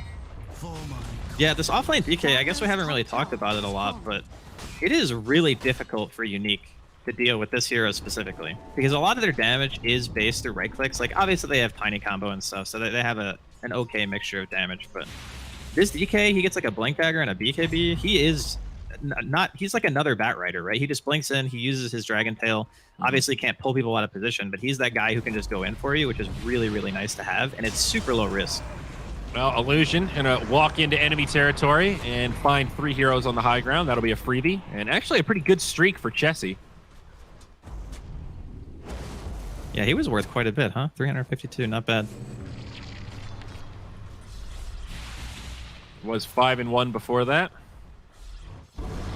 I was gonna mention something about the Grimstroke Soulbind timing and, you know, being level 6 now and how that's kind of like a really important thing. And then I remember they have basically no single target spells. So there's not really like, I'm not sure. I mean, I do like his skill build, by the way. I think the Max Inkswell is definitely the way to go. When you have like double empowered cores and you really want to try to like stun lock someone to death, you either Ion Shell and Surge with the Inkswell on the Void or the Tiny. It is still a pretty scary thing to have to deal with, and it can kill basically anyone on the side of Radiant for now. Might see a fight break out down bottom. Radiant starting to rotate some heroes. Illusion gets buffed up. Surge, Inkswell, it's a great initiation, but they actually cut it short. Soulbind comes down, but the rock from Pile I die. They bring down Grimstroke first. Now Illusion in pretty deep. The DK, it looks like he TP'd out from the top and now joins the party down bottom. So they make it a 2-0. Illusion also falls. And now we've got a 5-man squad from the 5 men, although not for long as now Warlock heads up top. Yeah, this is I think it's really smart actually for 5 men to be sitting in bottom as long as they have. Like a lot of the time you would just sack the tower, right? Because you expend too many resources to defend it or whatever. But the reality is like they aren't really able to siege that well. They have 2 melee heroes trying to siege against like a Bat Rider, a Warlock, and a DK, right? And the stack being stolen is not gonna help. Oh, Spectre stealing your stack at 13 minutes. That doesn't feel good. Van score 19, trying to move in. They want to contest this. They'll find a Warlock Golem. Soon to expire. And, okay, Misery gonna hang around. Time Walk? He's still in some trouble. Time Dilation, pretty effective. There's okay, another Time Walk here. He's good. Okay. Even saving it to make sure. Okay, they surge the Tiny, but it wears off. God, they are thirsty for kills. They really are. It's 9-9, but it doesn't really feel like it. A 3K net worth lead secured for 5 men right now. Manta going to be the first item on Faceless Void. No farm accelerator, but still a nice, well-rounded starter. Is it strange to you that basically an opening pick Spectre has a completely free lane? It definitely does seem a bit odd. Ace has gotten away with so much this game. 4-0-1 at 14 minutes. 19. Oh, RP. Okay, counter kill onto Chessie. Nope, Flaming Lasso's there. Miss. Pulling him onto the high ground, but still enough damage. Okay, ends up working out pretty well for Unique. Yeah, I just find it really strange that you can open Spectre like that. Like Spectre Rubik. Not really like the most super strong like combination of heroes that you would imagine. Misery could be dead here, bot. Yep. Although, and real team fight breaking out. Wall comes down, but we've got a dragon form. Zibby, actually a little bit low as now the Chronosphere comes out. That'll make it 3 deaths now on the Radiant, including that Bat Rider. A nice string of kills for Unique. I feel like their playstyle right now is very risky. Like they're very grouped up. They're playing like we have to get kills. And if you don't find them, then this can backfire. But they've gotten enough that this invasion is feeling pretty good. A kill on Ace would be the real dream, but I think that's a tall order. Yeah, he's very, very hard to take down. 1600 HP, max dispersion. It would take a lot in order to actually bring him down. I think it's good though to kind of be liberal with your Chronosphere, and I think that's why Palantimos has been playing the bottom side of the map so frequently. He needs to be playing around other heroes to have damage. Like Ion Shell, Inkswell, those types of spells are just mandatory in order to get any sort of kill because that's all of their damage. Eventually, if they keep this kind of control going, they are going to get the surge forward here on the Illusion. Oh, now God, the counterplay. I don't know if that was necessary, but yeah, that was. I mean, still, that's good though for Unique because wasting Golem like that, it is one of their hard counter initiations. Well, I mean, look at this though. Highlight Daya uses the Golem to intimidate him for a D ward. Unfortunately, gonna get caught by the toss from Tiny, and I think probably still dead here. Spectre comes in. He gets the counter kill on the Van score, and now Illusion. So it is a 2-for-1. What a bait! That was the most classic Pile Die play ever, right there.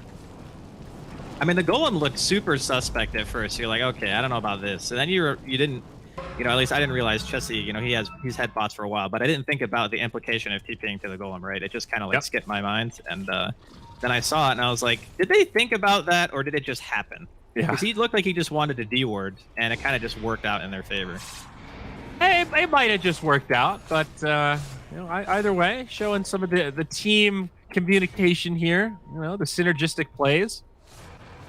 Now, we've seen Beastmaster tinker, BOTs onto a Hawk. This is just a different flavor of the same recipe. Yeah, for sure. It's just one of those things that you forget about, right? Because those heroes aren't really like meta. Like, when's the last time you've seen a tinker? Yeah, forever. He's been pretty dead. Yeah, thank God for that. But yeah, He's down to the OD levels right now. Yeah, I haven't really seen him much either now that you mention it. Yeah, that's a good point. This has not been the patch of Outworld Devourer. I liked him a lot more when his orb cleaved. It satiated my inner farmer. I need to hit creeps, you know? Yeah. Look up from Unique, though. Let's see what they can find. Chronosphere just cooling down. No Soulbind for 15. But also an RP. Pylai Die, not the target that they want. He doesn't even have a golem. For a 4 or 5 position, seeing an Inkswelled, Surged, Ion Shell Tiny is probably the stuff of nightmares. Like, you can't... Like, what do you do against that as a Warlock? It's like you walk in the street and there's just a bus. And oh, by the way, the bus is also on fire and it's just driving at you like 120 miles an hour. You're like, oh, okay, that's it for me, I guess. Well, he seems to think Yule Scepter is the answer. And honestly, it's a combo breaker, so... Yeah, it could be, if he reacts fast enough. The tricky thing is, if you Yule someone, it dispels the Inkswell, so you can actually still get stunned. But oh, right, because when you just spell Inkswell, it still falls off. Right. But the stun duration is dependent on how long the debuff has been on you. So if he doesn't get close enough, it's like a 0.2 second stun or something. So it can definitely be a counter to that type of play. Here's a big item though: the BKB on Batrider. Chessie, bots straight into BKB. Man, Blink Dagger Bat really is pretty dead. You still see it come out sometimes, and he's going to go for a third item, but it's just funny how that item used to be like the item that made the hero, and now we see it in such a lower priority. Yeah, it makes sense, right? There's so many times where you have a Blink Dagger and a Force Staff, and you pull that one hero out, and then, you're just gassed. That's all you bring to the fight ever is the one catch. And then when you have this drums, bots, or, BKB bots type of build, you can just be in the fight for an extended period of time. You're still crazy fast because you're Batrider. And you can just do whatever you want. And the freedom in the fight is what Batrider wants. It's not necessarily, all about the lasso, as we are going to see Vanscore get picked here. But it's an enabling item for a hero that really does want to be in the middle of things. Yeah, definitely. And now the aggression from the 5 men. It's only a 3K net worth lead, but they've gotten Aegis on their Spectre. Ace still deathless this game, by the way. 6-0-1 at 20 minutes on Spectre. Dire's courier has been killed. They are, respectively, the cores of Unique are catching up in terms of net worth and stuff. And there is a DD bottled on this Void with the Chrono. So this could be an opening here. All right, smoke up. Are they going to find the DK? Golem comes down, though. Zibby actually survives the burst. An RP will secure the kill, but now the counter plays to come out. Chessie in pretty deep with the BKB, and Ace also there. Chronosphere still available. An X marks the spot of walls, and now the Chronosphere. Void finds a good catch, and now this Spectre's in trouble. That's going to be Aegis. Combo will find Misery. Not the fight that the 5 men wanted, but can they kill Ace again? This is going to be the tough kill. They saved the lasso. They pulled the Magnus into no man's land. It looks like they'll have the damage to kill 19. It's a little bit close, but they get it. Still a pretty tight fight. The Dire have lost 2, and now they've got to deal with this raid boss Spectre. Palantimos makes it out to the south. BZZ and Illusion trying to get Chessie, but Ace still here to defend his Batrider. BZZ melts under the pressure of that Manta style, and now they'll get Illusion. It ends up being a pretty good fight for the 5 men, but made only possible by that Aegis. Yeah, without it, you kind of think, Unique probably walk away from that fight with a pretty hefty win there. The fight dragged on maybe for a little bit too long with the Batrider specifically being alive. If he lives through the whole engagement, man, it is so hard. Because you're just getting napalmed constantly. There's lots of dot damage flying around and things like that. And they committed everything to the first Spectre kill. You have to imagine maybe if they just chronoed the Batrider instead and killed him, that the fight might have gone differently. Because the Spectre had already committed Haunt. There was no rock or anything like that. Palantimos just saw his opportunity. He was very patient with his chrono. He didn't drop it right away. He waited for 2 heroes and then got the Aegis with the first chrono. But maybe all things considered, he needed to maybe prioritize a different target. I do feel like that fight does harken back to the point that you made, though. Second pick Spectre not getting punished. She's had too good of a game. And in that fight, Ace was the saving factor, not just because of the Aegis, but also because he's high level, he has Manta, he's pretty farmed. That could have been a lot worse if Spectre wasn't so far ahead for the 5 men. Yeah, absolutely. His lane was basically free. But it's not even just about his actual lane matchup. It was also because Chessie was putting so much pressure on mid that he was pulling the Tiny away from bottom constantly. And it was basically just a 1v2. So Misery and Ace just got free reign, and BCZ's down there like, God, I wish I actually had a 4 position, but he couldn't be there because Chessie's just diving tier 2s at like 7 minutes into the game. Illusion had like an impossible choice. It's, do I pressure the Spectre and sacrifice my mid, or do I try to help my mid because this is about as bad as this matchup could have gone? Yeah, you're right. They got away with murder kind of in 2 lanes. And now a huge gap for the Spectre, very far ahead. Ace about 3k up on the Faceless Void, who is now looking for an MKB not that far away. Palantino's still get a big damage break. Yeah, they catch Tiny. Kill. Illusion, bit too far forward. Very risky with that positioning. They'll catch him and also deploy a Haunt. Going for the back line, they get Van score. That's 2 down now. Somewhat of a disaster for Unique as Ace Reality's even further forward. But Palantimos and BZZ both have an escape, and Surge will be more than enough. This is the point in the game where the supports kind of become fodder. Like if you're a Grimstroke and all you have in your inventory are like Tranks and a Cloak, anytime that Spectre haunts, if he chooses to kill you, you are dead. Like there's not really too much you can do about it. The main reason he didn't die super early in the previous engagement when the Aegis was out is because Ace was intentionally trying to get chronoed. He's like, I have Aegis, please chrono me because I will come back to life. My teammates won't. But if he doesn't have to worry about making himself a target, he's going to kill the supports every time because it's just free. There's no like commitment that he has to make. Obviously, especially if there's a lasso, with the diffusal, it's even worse, and the Basher just now gets delivered. So Ace is... Like, that last fight, all he had was a Manta. He's got 2 new items that are going to add a lot to his ability to kill. Oh, they're going to find Bat Rider. Right, that's a BKB. Invis Rune bottled, though. Choosing to pop it right away. Standing under a sentry, but still lasso on the Dark Seer. Nice chrono. Does connect on 2. Finds Ace, but stolen chrono. Beautifully done by the Rubik. Can they save this Spectre? Ace trying to survive. RP, but a rock comes down. Ace is finally dead. It's a good setup for Unique, and now looking for more kills. Pylai Die turns to drop the Yules, and that'll probably cost him. He's going to go down, and now Misery on the run. Wants to finish off BZZ, but not going to pay for it with his death. Okay, maybe he is. Caught by the combo from Illusion. That'll stop the TP. Misery's still on the run. Might be able to make the great escape here. Telekinesis. He doesn't have a TP, so... Well, let's see here, Draskell. Let's see. Don't call it too early, buddy. I mean, it's daytime, so he doesn't have a TP and it's daytime. All right. There you go. All right. I wanted to believe. In a pub game, he might have gotten away. But in a game like this, they're going to look at him and be like, yo, this guy doesn't have a TP. He's dead. Yeah. Like, there's just no living through that. But yeah, I mean, that fight, all things considered, like, definitely not too bad for Unique. The chrono was good. I didn't actually see if he used time dilation super early in the fight. I think he did, which is why he wasn't able to protect the chrono. But, you know, ironically, there wasn't really much follow-up on the chrono for Misery either because his team was also chronoed. So it didn't really matter. Yeah, it was pretty nice. It stopped the Bat Rider and also caught that Spectre, but down bottom, Haunt again, secures a kill onto Illusion. BZZ on the run, but I think they found him. Spectre Dagger, pretty handy. Now more TPs coming. It's the big bad Void. Chrono's still down for 60.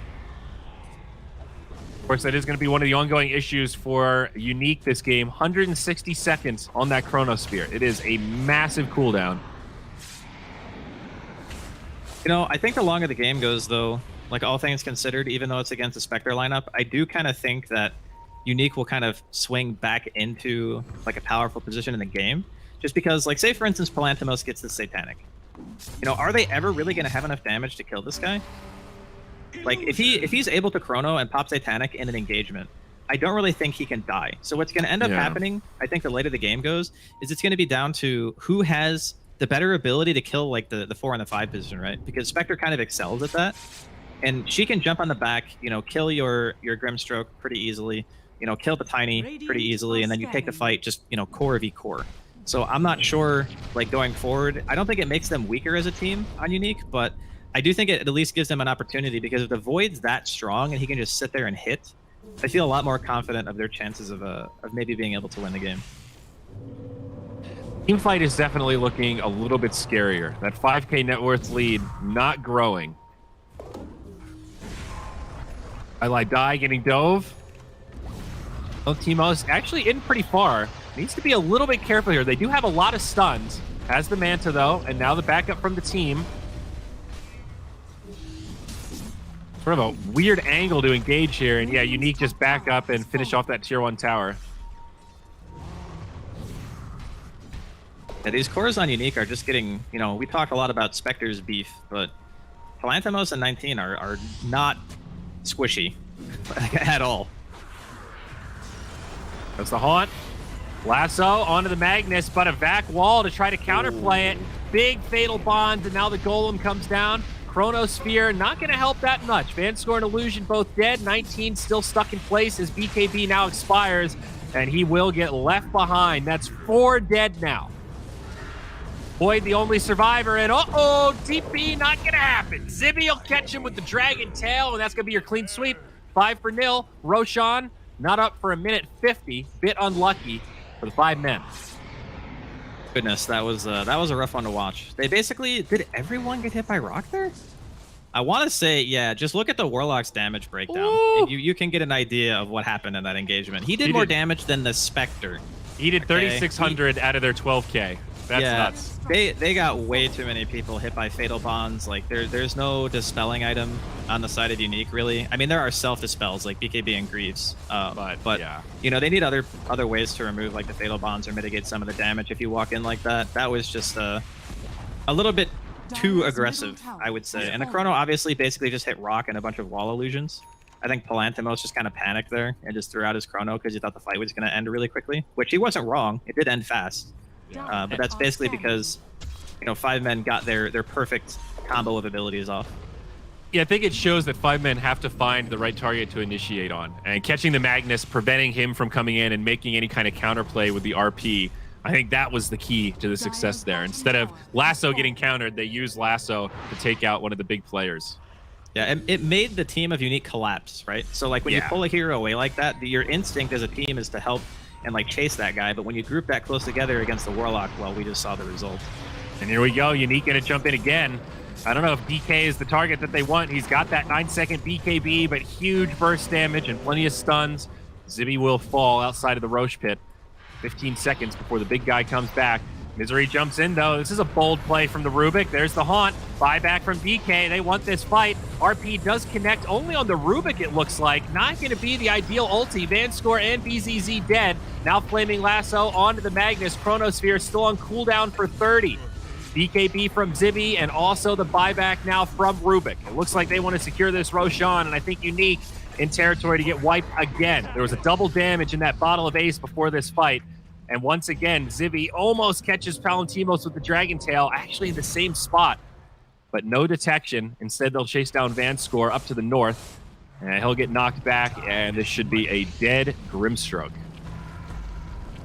Yeah, I think kind of just scrambling a bit on Unique right now. They walk into the tier 2 area. They get 2 quick kills, but Zibby and Misery both had buyback. So they're back in the fight within, 10 seconds apiece.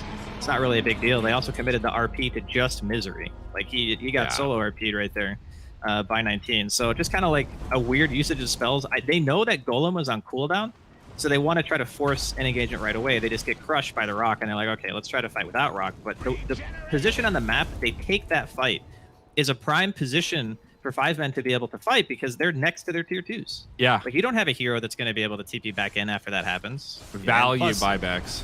Yeah, and Ace also, he had a DD as well. So that was just like, that part is unfortunate, but the rest of it was, maybe you just try to like bait a Roche or something like that, instead of walking that far into enemy territory, because you're just guaranteeing that if they do have buyback, you're going to be outnumbered. Like, that's just how it is. We're also seeing this weird cadence of the big cooldowns. Warlock has a 10-second longer cooldown than Void, but the Spectre actually has an advantage. It's only 120 on the Haunt. So that was a scenario where we used Haunt and Chrono in the fight before. Haunt was back, but Chrono wasn't. And that was a huge disadvantage for Unique there. Yeah, it's definitely a rough look right now for Unique. They do have their Chrono back up, RP in 10. Oh, Surge on the Tiny again, but Pylai Die stops it with the Yules. Instead, they find Ace. Reality across. They drop Chrono only onto Zibby. They might indeed find this kill onto the DK, but nope, there's the counterplay. It looks like a 4-hero Golem again. Some decent fatal bonds. They get Vanscore on the back line. RP only onto Misery again. No steal, and they do find that dieback, but now the Flaming Lasso onto 19. There's no more Chrono, and I'm not sure if they have the damage to deal with Ace. He is chopping away at Palantimos, and this Void is falling quickly. Too many stuns. He gets finished off. BZZ with the TP out. He'll make it. A 2 for 3, a bit of a messy fight, but they only get the supports of the 5 men. Yeah, I'm not sure. I think the fights have to start differently. Like, I don't think you can start a fight by just chronoing. Like, unless you see a bunch of heroes standing together, like 2 or 3 man chrono, and it's just free, I really don't think you can start a fight that way. Because first off, you don't necessarily control what target you're going to be casting chrono on if you're walking like up a hill. They dropped a ward, so I'm not sure if they saw like the backline there. Maybe Plantimos thought that it would be a hero that was squishy enough to actually get the kill on before, you know, the chrono ends, but it's a DK. I mean, that hero is definitely not on the squishy side either. Looks like they are gonna at least get top melee racks here for this exchange. Unique not looking to mount a defense, still 2 on the sideline. No real easy way to defend this, and of course, still Aegis in the hands of Spectre, who is eyeing up an Eye of Scotty. So you still have some pretty big problems here in trying to deal with Ace. I mean, he's died once, you know. Yeah, it's possible. First phase Spectre with only 1 death, 17 kills. I have to say, though, it does seem like this Yules on Pylai Die was a genius item. We saw in that fight, like, he completely gimped the Tiny. He was charging in and just Yulesed him, and it stopped the Surge, Inkswell, Tiny combo initiation, like, dead in its tracks.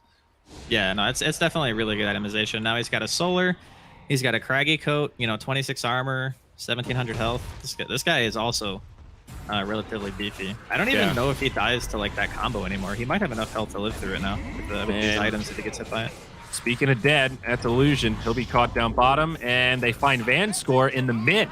2 very easy pickoffs for the 5 gentlemen. Yeah, that's kind of what Spectre does. He's a support bully. Well, she is a support bully. You just haunt, and you can just pop over, you know, defusal, kill a guy, pop over to another guy, pop your Manta, kill that guy. Like, that's just what happens. That's why Spectre is such an oppressive presence on the map when you're behind, is because normally, if the game is even, you have, like, these save items. Like, in Vanscore's case, he does have a Glimmer Cape, but prior to that, he had nothing. So every time Ace hits Haunt, and how many times is this guy gonna get beaty? Jesus. Okay, anyway. Yeah, and he also has Abyssal now, so you have no chance to live. Yeah, it's a nightmare to deal with. One would ponder how a team that opens with this hero can get away with, like, having such a free game on it. I mean, it definitely is a draft issue to a degree. Yeah. Primarily, like, I think their last pick could have just been a lot better. Whoa, they found a lasso. They're going to catch the Darkseer and pull him way into no man's land. Meanwhile, double damage Ace repels the rest of the team. Unique got completely split up there. Like, how do we run through this Spectre? I don't think we can. Sorry, BZZ. Definitely not. That was a pretty sick 4+1 right there. I mean, they have their ultimates up on Unique, but I'm not really sure it matters. Yeah, this one's looking pretty darn grim. Dota Plus, it's given up hope, down to 3%. Yeah. But the one thing I think you can really take away from these 2 games, like, as a team, 5 men, their drafting makes their win condition a lot easier. And I think that's a really big thing that you can take away if you're, like, an up-and-coming team. You don't have to, like, pick these really difficult to execute, you know, we got to make this smoke at this minute and, like, all this other stuff. Just pick, like, a simpler win condition. You have a mag, you can pick a different hero that just plays the map a lot faster and doesn't rely on cooldown when you already have, like, a big cooldown hero in a core role like mag. You can just pick something that plays fast. Like, a Slark, as Lacoste said, you get, like, drums plus 1 item, and you just run at them. Yep. And that's the kind of thing that I feel like Unique really lacked. You even have Ion Shell, you have Surge, you have Inkswell. There are so many things to enable a much more proactive carry in this game than a Void. Like, Void doesn't... Like, he benefits from it, but he doesn't utilize it. You know what I mean? Yeah. It's the same with the Grimstroke that Lacoste pointed out. It's like, you don't have to have a combo with Soulbind, like Doom or something, to make this hero worth it. But it is nice to have, like, you know, one thing that goes into it. Even, like, a Nether Shock from a Rasta. Would be good. Like, a Magic Missile from Avenge. You know, anything. They're certainly lacking some synergy here. Since we have a moment, I'm curious, what do you think about Break versus Spectre? Like, maybe not in the context of this game as much, because I don't know if that's the exact answer, but, like, is Silver Edge to counter Dispersion ever worth it? Because it doesn't feel like we see many pro teams go for that. I think usually the thing that counters Spectre is a playstyle, or just like a really oppressive lane that the Spectre is stuck in, right? Like you beat the Spectre by crushing her in lane and taking towers. Whoop. They find Misery again, but there's a haunt. Maybe trading Misery for a team fight here. Good RP onto 2. Palantimos holding the Chrono, but Jesse there with a great lasso. Now the Golem comes down. Palantimos still holding this Chrono, finally drops it on 2. Hits the DK and the Bat Rider, does set up that kill onto Chessie. Somehow the Dire have sustained through this, and now they're about to kill Ace. He's going in to finish off Vanscore, does grab it with Dispersion, but there's 3 on the sideline, and Zibby's about to fall as well. A lot of low health heroes on Unique limping back to the well, but they take a hell of a team fight. That was the first time I think we've seen RP hit more than one person. I think that's kind of the big thing too, and the Rock was actually really well timed by Pi there, because okay, so he gets lassoed the Void and then he mantas, and the Rock hits him as soon as the manta ends. But there was no like little extra burst of damage to be able to take out Palantimos in that point in time. So if he dies there, fight's completely different. Also, Ace, you've been playing a great game, but you didn't use your Minotaur Horn. I'm sorry, I have to say it. And he might have lived if he used it as well. So there's a couple of mechanical mistakes by Radiant there. Like 5N definitely could have probably taken that fight if they'd executed a bit better. But that's the difference between, the AoE ults connecting and not connecting. Like how many times have we seen 19 just solo RP Misery this game, and the fight just goes, in favor of 5Men? It's really hard for them to win an engagement at this point because they are so far behind in terms of net worth if their ultimates are not hitting like big. Yeah, and even there, it was really close too, right? I thought that lasso was going to be enough to actually kill the Void before he could Chrono. And Palantimos lived on probably double digits of HP before he got that Chrono off. Yeah, it was super, super close. Like, if that Chrono doesn't go off, the fight is for sure won by 5Men. Like, yeah, no doubt. So hanging on by a thread, but they've now brought themselves back to double digits of win % chance, and they've held on to another lane of barracks. They're missing melee in the mid and the top. But still some options for Unique here. A Shadow Blade now up on Tiny for more initiation. There's also a Daedalus on the Magnus. So 19 is starting to turn into more of a carry. He hits pretty damn hard. Void still does not have that Satanic. Does pick up a Leveler, though. Actually, a pretty darn nice item on the Void. Yeah, he's going to have to swap it around, though. He really likes Titan Sliver this game, too. Status resistance, magic resistance, that kind of stuff. It's really nice. Yep. But he does also need the damage.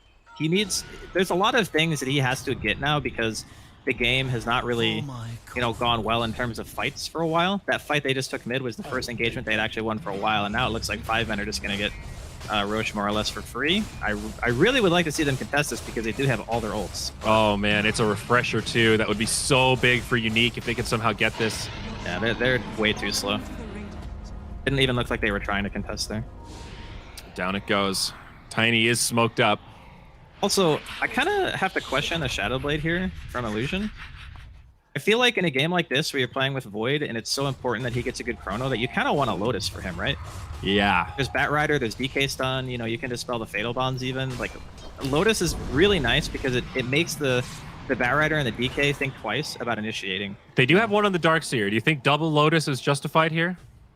Yeah, absolutely. Like, okay. There's so much spread damage in these engagements through things like Fatal Bonds and whatnot, and you can't always guarantee that the Darkseer is going to be close enough to you, whereas Tiny just has a Blink Dagger. I think double Lotus is fine.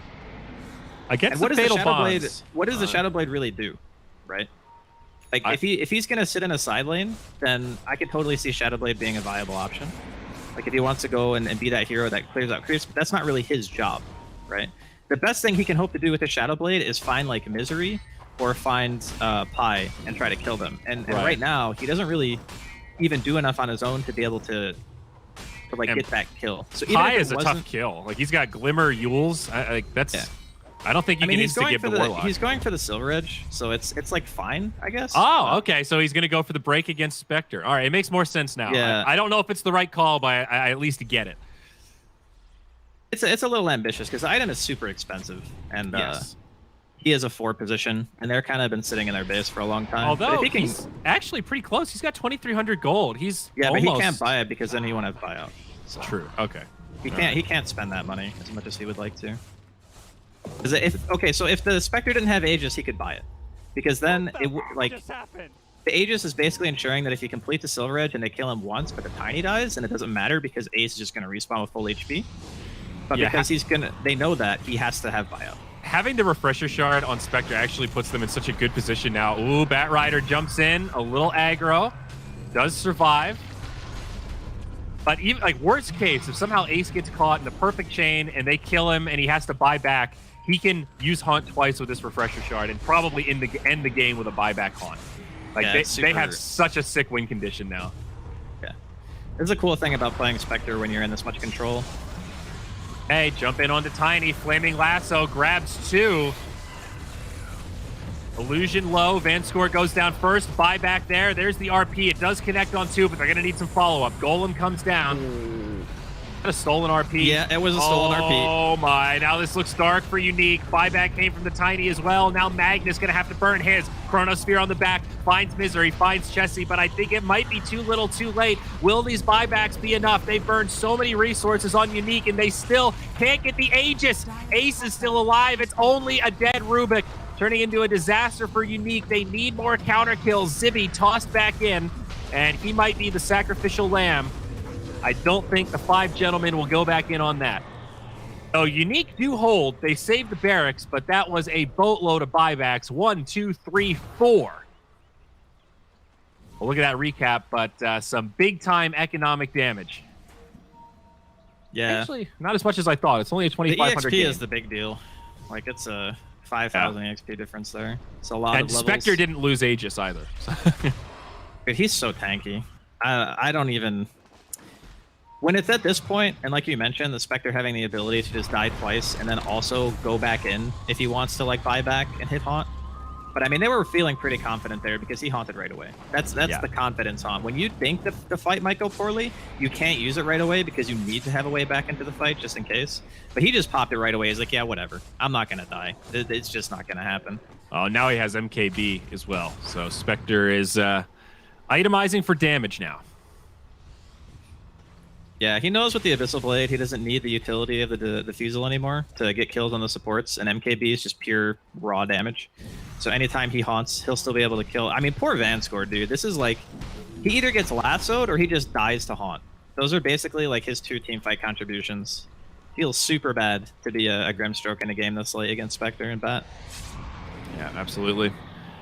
All right, Palantimos, he is thinking about a DR. He's picked up the Demon Edge already, so needs to farm the Relic, but thinking that this game is in dire straits, and he might be right. That might be one of few damage items that actually lets them kill this Spectre. I guess we'll see. I mean, it is a type of situation where I think that kind of investment is necessary, right?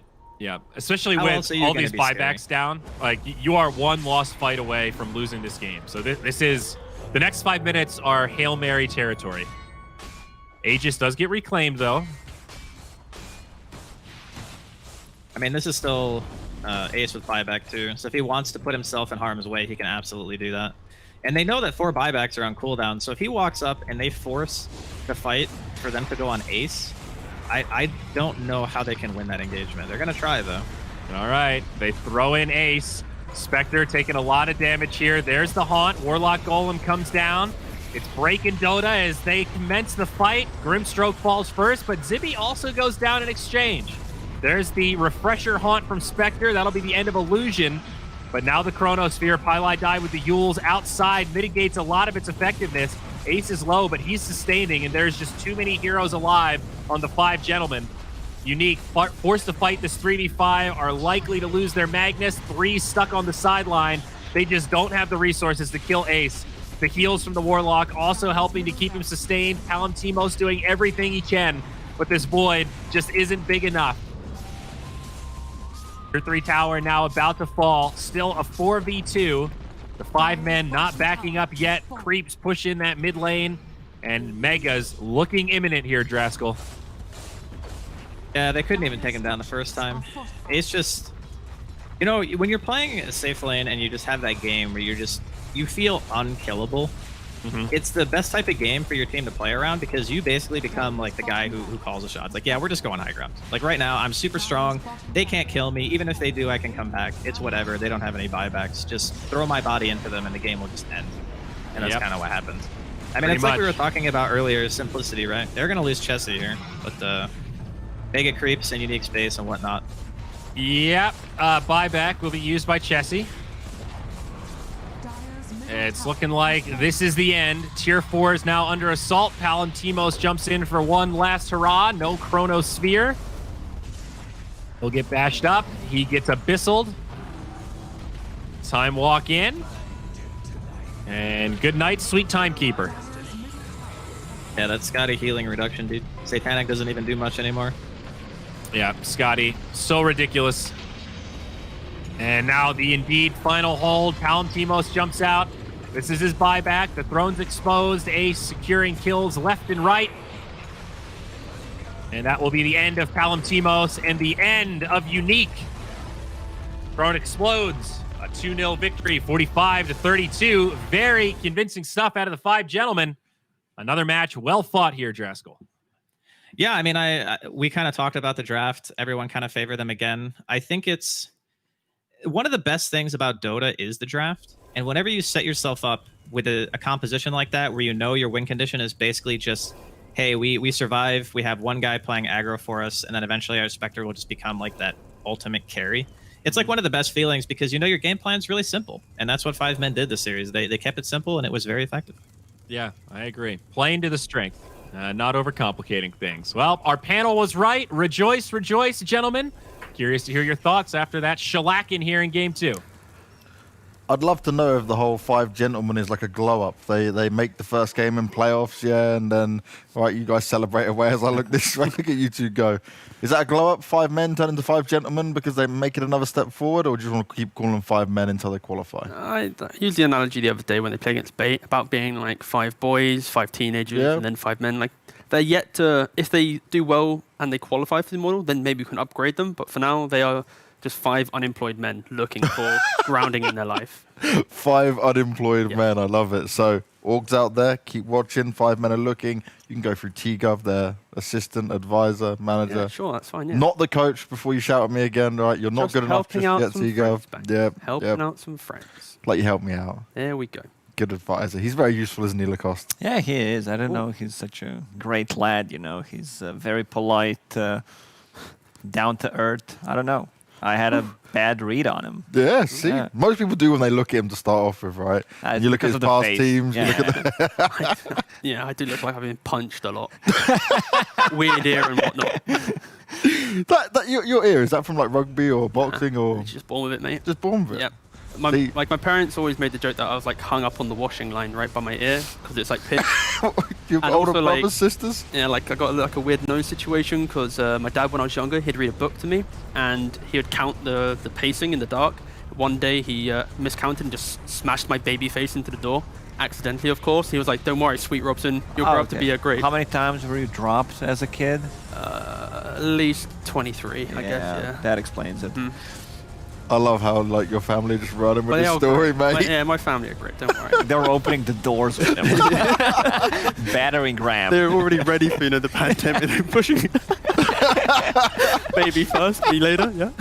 Whenever he comes home, they just give him a quick test. Well, it wasn't so much of a quick game, but it was a very good test of 5 men here, right? We said their drafts were looking really good. Clearly, the research had been done. Clearly, the homework had been done.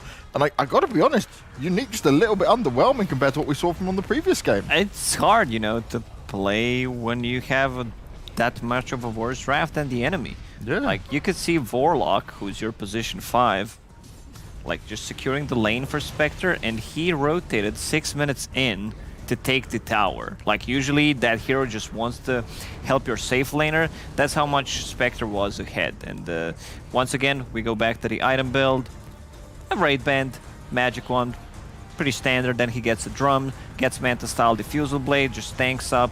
And there's not too much synergy between unique heroes. Like I mentioned it before the game, you have Grimstroke. You don't have a single target ability that you can combine that with. And then you have Chronosphere, and you can't deal any damage. Like, You don't have ET, you don't have Skyrat Mage, you have literally nothing. Shockwave, like that's not it. You might pull someone out of the Chronosphere. I think the two previous highlights we just saw about playing in that top tri-camp area on Radiant's side, I think that was probably Unique's big kind of downfall. They already lacked the early game tempo, they're on the back foot, and then they made one aggressive play, smoking across the map, trying to find this pick-off, using pretty much all the wards they had available to try and play this top side of the map, hoping to secure the fight and get a Roshan. They failed miserably, and then they got completely wiped. And because they used all their observers, it's a key thing. Your vision is critical in these types of games when it's all teamfight orientated. They had to play this top side. So their next move, 2-3 minutes later, was running back to this top side of the map. And guess what? Surprise, surprise. They were in a choke point, another big golem. So I think unfortunately for Unique, their early game was a little bit lackluster due to the pressure from Chessie. It opened up the game, enabled Spectre's farm. Like Misery even stole Empower at some point in the game.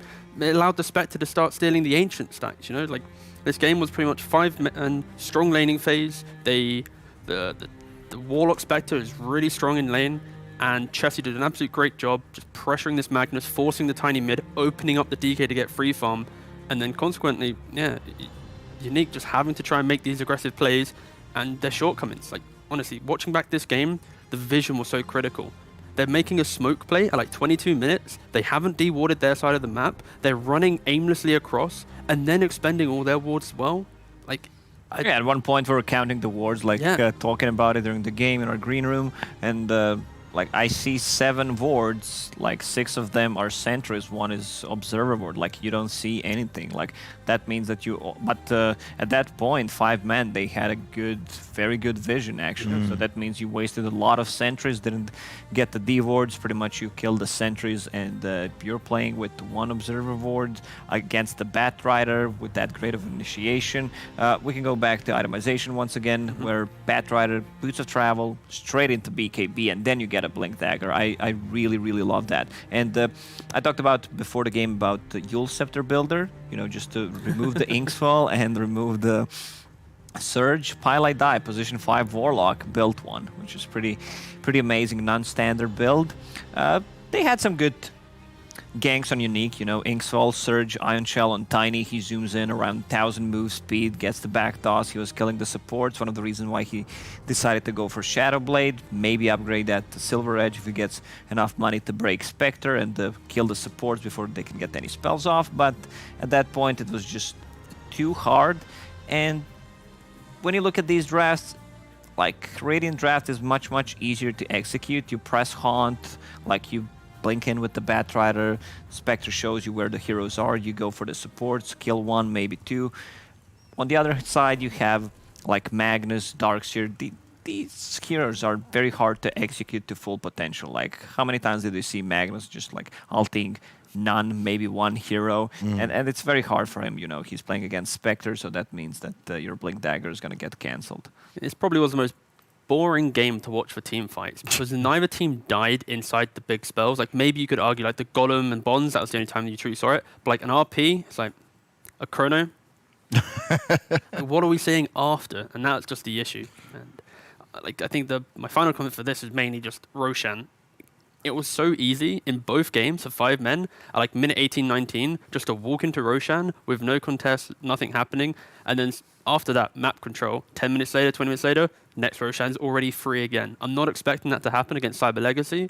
So I think, sure, 5 men won this series pretty convincingly, but it was off the back of good aggression, protecting Ace, and then pretty much free Roshans. I don't think Cyber Legacy will have such an easy time. And after watching this series, because they have the big break, they're going to easily jot down pressure Ace, ward Roshan, don't waste observers and sentries, win, you know? Yeah. There's a lot of information. They got the to look strats at. down, you know, already, yeah. So even though they lost, like Palantimos had such a great game, I think he died first time around the 30-minute mark, which is pretty impressive. And Ace, I've been really impressed by how he's playing. Like, he is back on the top of his form. When he was playing at Team Secret, like, I got the different vibes. Like, I didn't see his full potential, but he really knows how to farm. Like, his farming patterns are extremely good. Now I'm going to ask you this to the cost because you won't be here for the next game. We're having T-Gov and Kyle take the reins of all of this. What do you reckon is going to happen? Who's going to qualify? From what you've seen, you watched both teams today. What's the difference going to be? Give us your lowdown. Give us your thoughts. Do not try and make him biased, Tigov. I can see you looking at him. Just got my finger pissed already. No, if 5-man continue playing like this, I think they have it. Like, I'll they showed PayPal you after, don't you'll worry. PayPal me. Yeah, All yeah. right, is it gonna be 2 digits, 3 digits, 5. 5 digits? Like, Yeah, I've got 5 men in the team. You know, they're all unemployed. We can still their benefits. yeah, it could be a series that is very, very close. I would say might go to game 3, but I feel like 5-man should prevail.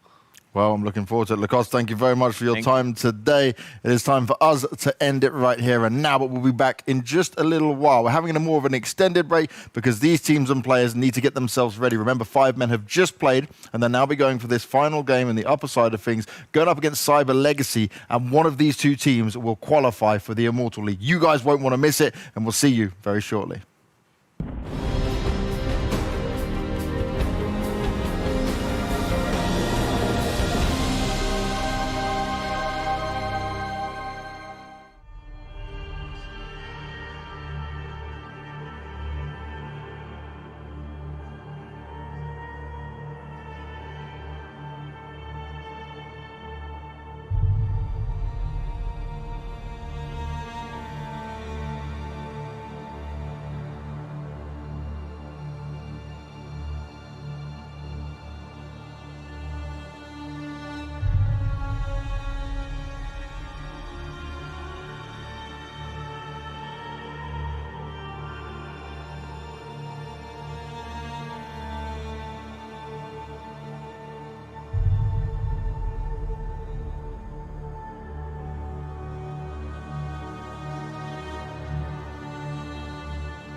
Welcome to Omega League.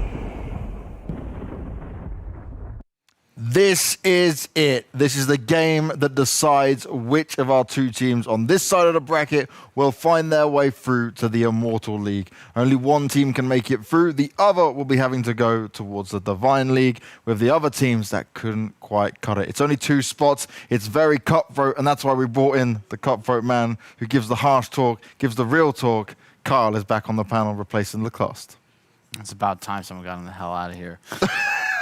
Guys, wilding out. No, I'm just kidding. Lacoste is very valuable insight. 2-time TI player makes sense. T-Gov, obviously the coach of 5 men. We know which we hat. got to stop saying it. 'Cause What? He's not actually the coach. It's my misinformation, to be fair. I started putting this spin as the coach. We hired him because he was the coach. He was supposed to have inside insight. You're not the coach. He's just an Live on your advisor. resume. Sorry, guys. I'm not meant to be. No. I do have the inside info, but just not in the coaching capacity. He's just the advisor. He organises scrims at the moment. He's helping some buddies out. Oh, so you're the manager. Making this very clear. Basically, he made us think he was the coach. In reality, he's the water boy. Is that what you're saying? Just like you are for WePlay now, right? You sort out everyone's flights and stuff, right? And you sort out their apartments? I have no idea what you're talking about. I'm just a talent, bro. I just sit here and say dumb things and we're My mum, thanks. He knows what's up. The other 20 of I was talent. straight fire from him for once. Well, it's just because T-Gov makes fun of people that have real jobs. Oh. Thank you. Yeah, that was not him, mate. Not me. Yeah. Great. I just want to talk about. I just want to do this my is great. job. I just Okay, want to talk about let's the be real. games. We got Yeah. some high tier Dota 2 been a action week. coming your way, and Mr. Qualified. Manager here has got nothing to say except insults. All right, so let's come on. Okay, let me start with this, T-Gov. Did you Community. talk to your boys before this game? What are they saying? What's the feel? I've not said a word. You know, they're in the zone. You know, the players are doing their know- thing. Kyle, pipe down. We've had a week of qualifiers. A whole week, lads. We did finally amounting to this very series. We should give it some respect and focus. And We not did just have wish a wash. really interesting conversation, though. T-Gov made a point about how Misery was pretty obviously the weakest 4, and that he, in the event his team qualified, would be arguably the worst 4 position in the Immortal division, yet somehow he seems to have high game impact. Is it his playstyle, you think, that's the issue, so or is he just not context of a- physically skilled? Context of a conversation is normally pretty critical here. I was comparing the active nature of 4s and the greediness, and how Misery naturally is more a sacrificial 4, playing more of shot calling, enabling, for example, Pi in that previous game of a Warlock, Yules, Solar Crest. Carl probably doesn't know about these items because he didn't watch the game, like most times. No, So we've really had, it's a new style, a new age of position 4. Yeah. I'm loving this. This is some is straight great. fire to kick off with, boys. How you doing, Carl? Just Carl's saying, back. I get a little flame sometimes for backpedaling. T-Gov straight up just put it in reverse. Ooh, all the way back. Yeah. You're allowed one of those, T-Gov. You're allowed one of those. What we should also touch on, it's not just the 5-men show. There's another team here. There's another team with some legendary, epic names on here. The winning team. See, Lacoste, by the way, he said 5 men are going to get this from what he's seen today. We've seen from these teams. He's not all that sold. He thinks it'll be a 3-game This series. is going to be uncompetitive. Wow. It's going to be a 2. Are you just saying that seriously or because it's Cyber Legacy is going to him win involved? both games. T-Gov is going to talk about the draft and how he likes 5-men's draft and how they're going to win both games. He's going to be wrong on both occasions. And Cyber Legacy just honestly wants it more right now. I know it's a cliche, but they're working harder. I think that the players are hungrier. And Where are you pulling this from? Who did The you hunger? talk? Yeah, who did you where- talk to? Is this just another? I agree. Okay, so I actually think that Carl is on the right point for some of it, maybe like 10%, in terms of I think Cyber Legacy probably would be in the better position right now. I think they are the favorites. After watching that previous series of 5 men, sure they did, have some good stints, but their early 15 minutes, they made quite a lot of like map mistakes in how they were playing. And a team like Cyber Legacy, I feel like they're a little bit more drilled right now. So yeah, Cyber Legacy are the favorites. I think in terms of hunger, what Carl was chatting on about.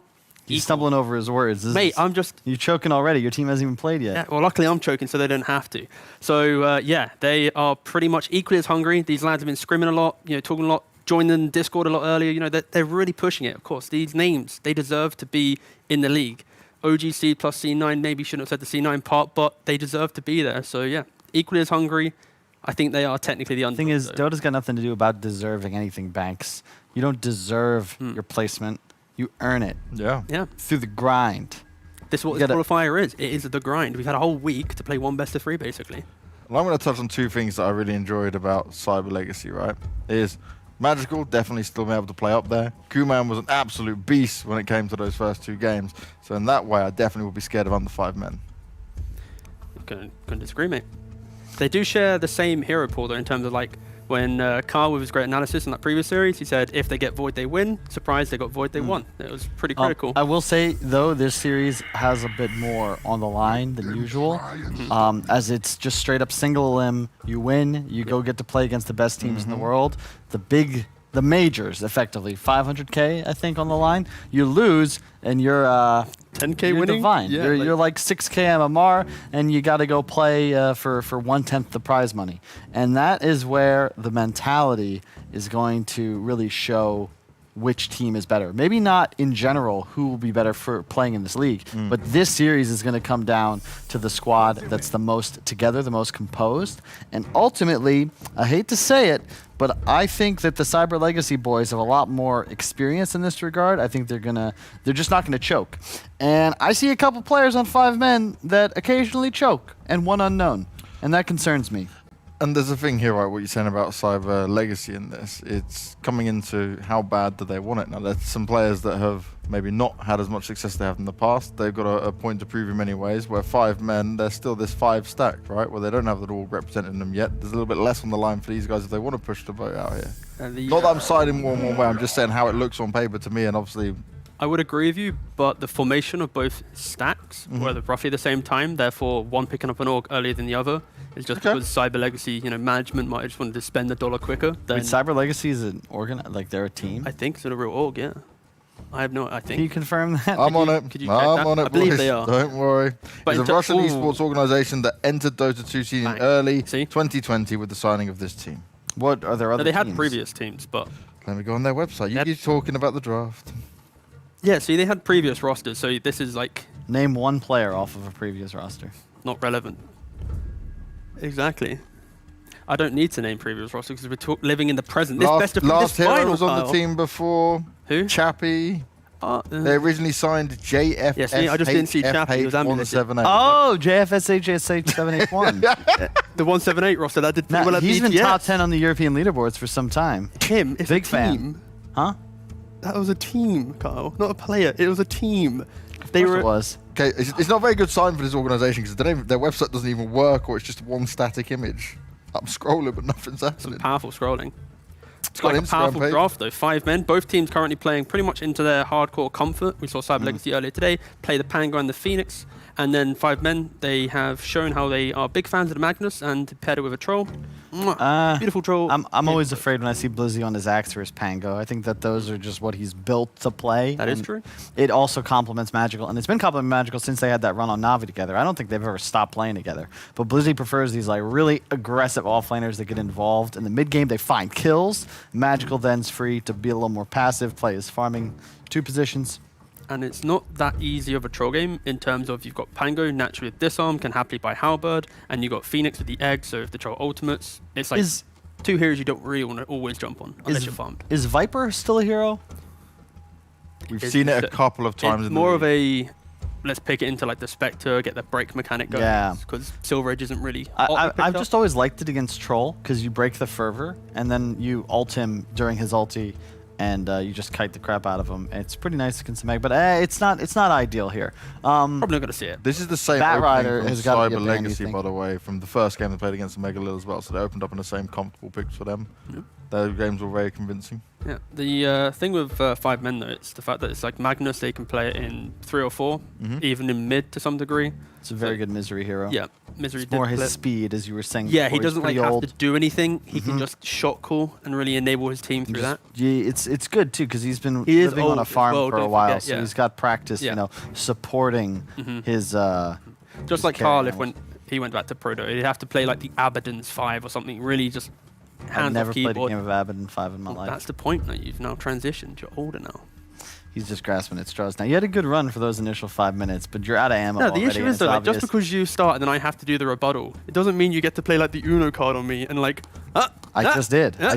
And you literally tried to play your reverse Uno card. Yeah, but like didn't we work. can It's the have wrong multiple color. reverse Uno cards. Like it's a deck of cards. That's not how it works. Have you ever played Uno before? I have. You want to have a competition? Uno competition? That's probably a game that's more your speed. It is very probably slow, got a shot. methodical. Yeah. Yeah. Afterwards, we'll try some Connect 4. So I'm that the one going where to you get have to some get 5 questions in for a the row? next panel you two on and just like do a pop quiz. Oh no, on this is the Dota last for one. you two. Tigo's gone after yeah, this one. Oh. We're I'm sending not him doing any home. more panels. We're gonna get Lizard phoning in from home. He didn't think he was gonna work today. Be Yeah. like, oh, Yeah, just vote yeah. No, I'm joking. I'm not. I was going to do like a Twitch poll Don't here. let Twitch chat Vote decide yeah your if you want to fate. see me again. Just a sea of no's. Like, see you, boys. Twitch chat polls. I wonder how. Can we do a poll in Twitch chat about how Who's been Twitch doing chat feels about the Twitch chat polls?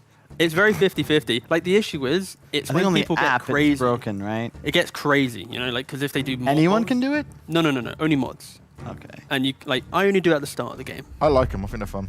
Yeah, at the start though. Like during the game, Yeah, don't it's- do- there's no point doing it it's during the pointless. game, But like, at the just start, one clean poll just Yeah. to see where they're swinging. Boom, beautiful, clean.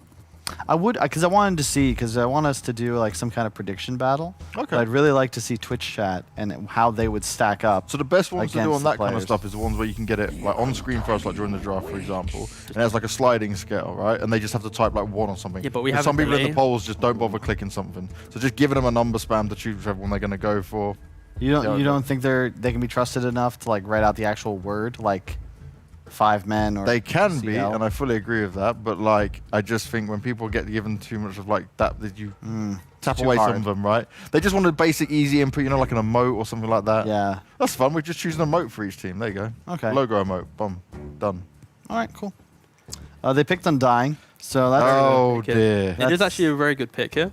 Think about the laning phase. If it is going to be this core Pangolier with the position for Phoenix being a strength hero, Pango not really the strongest laner, he'll be directly enabled from that. And also the Troll, very, very strong laner, so I don't think this Pango and Phoenix will have that good of a time in this top lane. We're going to see Ace with very good farm once again. T-Gov, I love you, mate, and I'm trying my best here, yeah?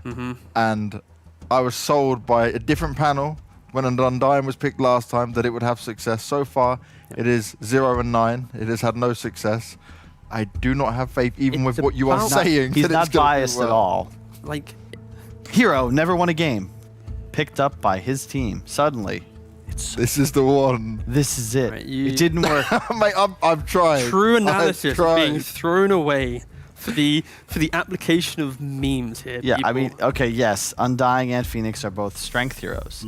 So when Undying takes strength from Phoenix, he will also take damage. It's a very good point. And he gets to job. bully the Pangolier. We're looking at more the lane. But Phoenix ultimately has always been an answer to Undying, dating back all the way to like the release of the hero, because you sort of destroy the tombstone as a concept, because it's no longer some formidable structure that 5 men will be able to fight around, because it's just going to be an egg.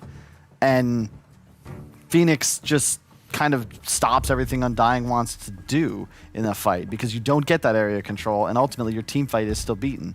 I like the Lion pick, whether this is Pi or Misery's hero. They're both excellent with it. Did they pick it before as well? We Yeah, saw it'll be live. Misery playing. The Okay. line, yeah.